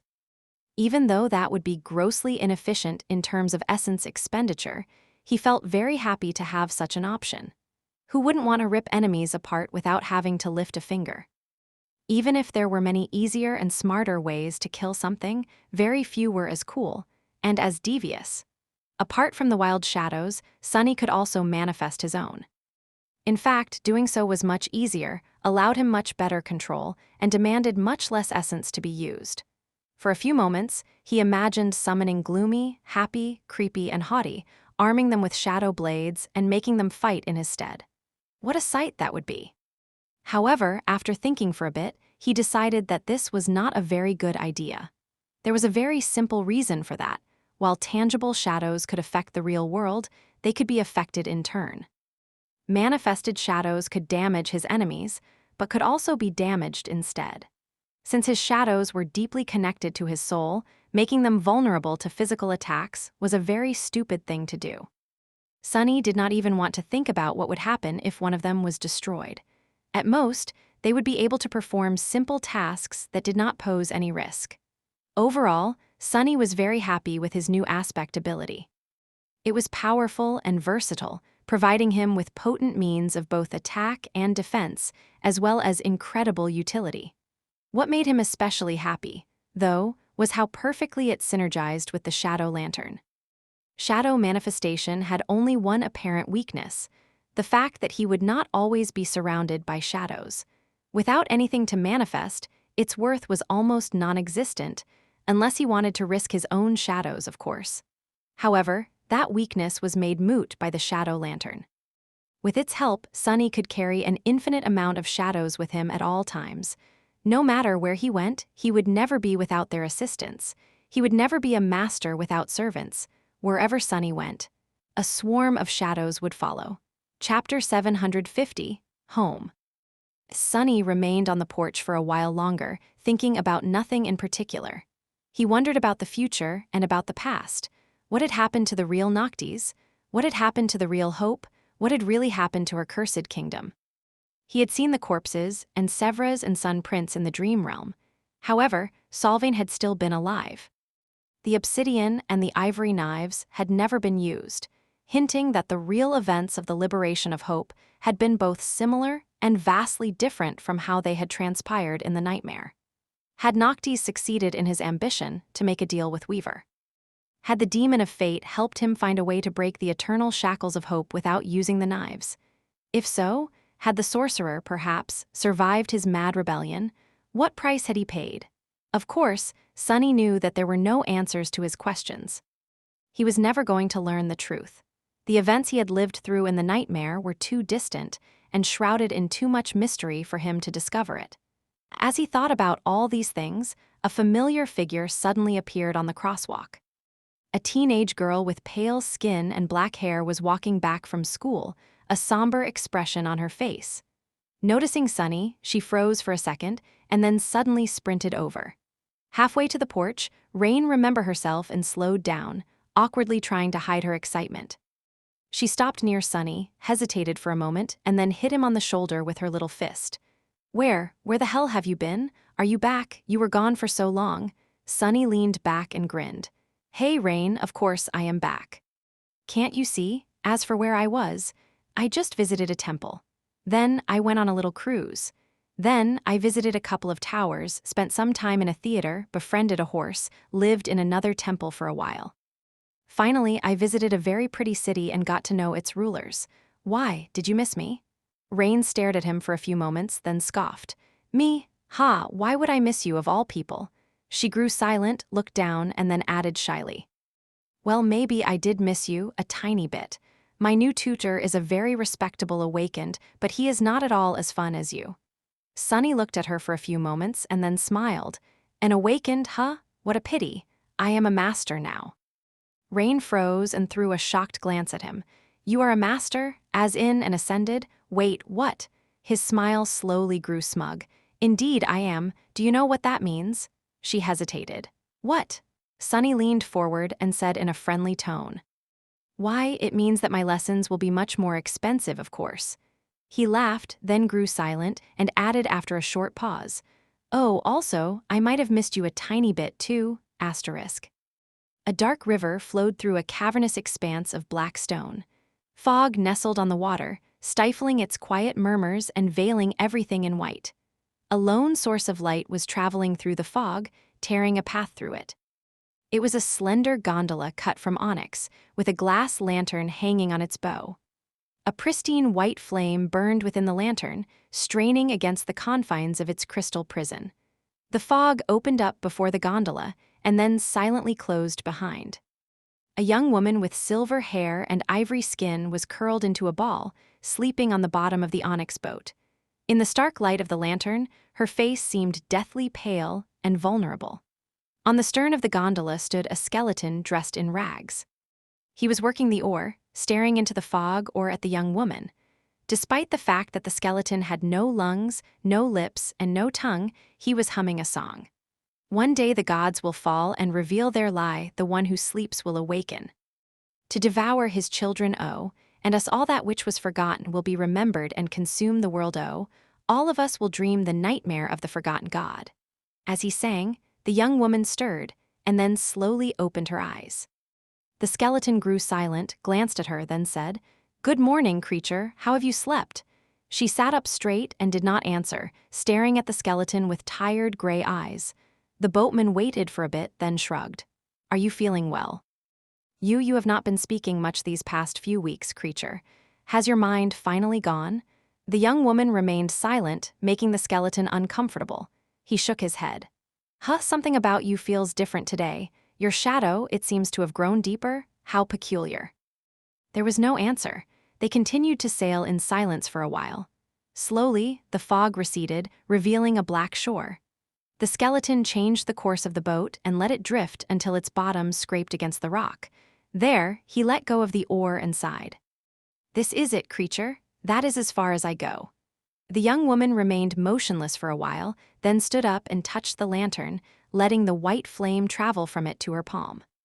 After that, she jumped onto the shore, staggered, and slowly straightened herself, looking into the darkness. Finally, she spoke, How close are we to that place? The skeleton shrugged. Close enough, I'd wager. Sorry for lying to you, by the way. In my defense, you only have yourself to blame, creature.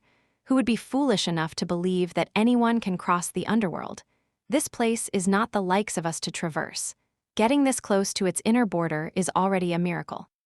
He hesitated for a while, then added, Are you sure that you want to go on? There are worse fates than death, creature. Trust me, I should know.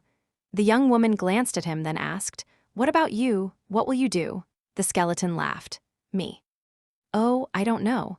Now that I've been taken off that damned tree, there's not much time left for me to exist. Maybe I'll try to find what remains of the shadow realm to have a proper death. Maybe I'll just go back and tease Azarax for a while, one last time.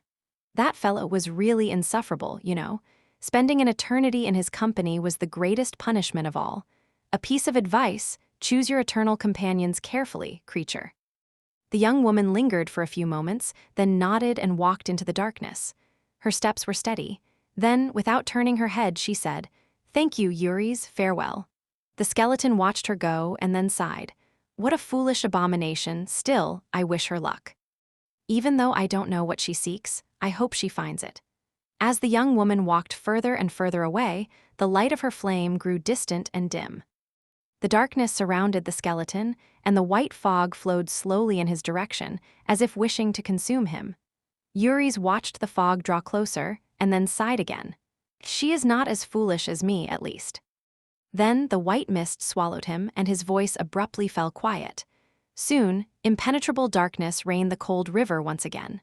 And far in the distance, a lonely spark of light continued to climb higher and higher, soon disappearing from view. End of Volume 4, Chainbreaker.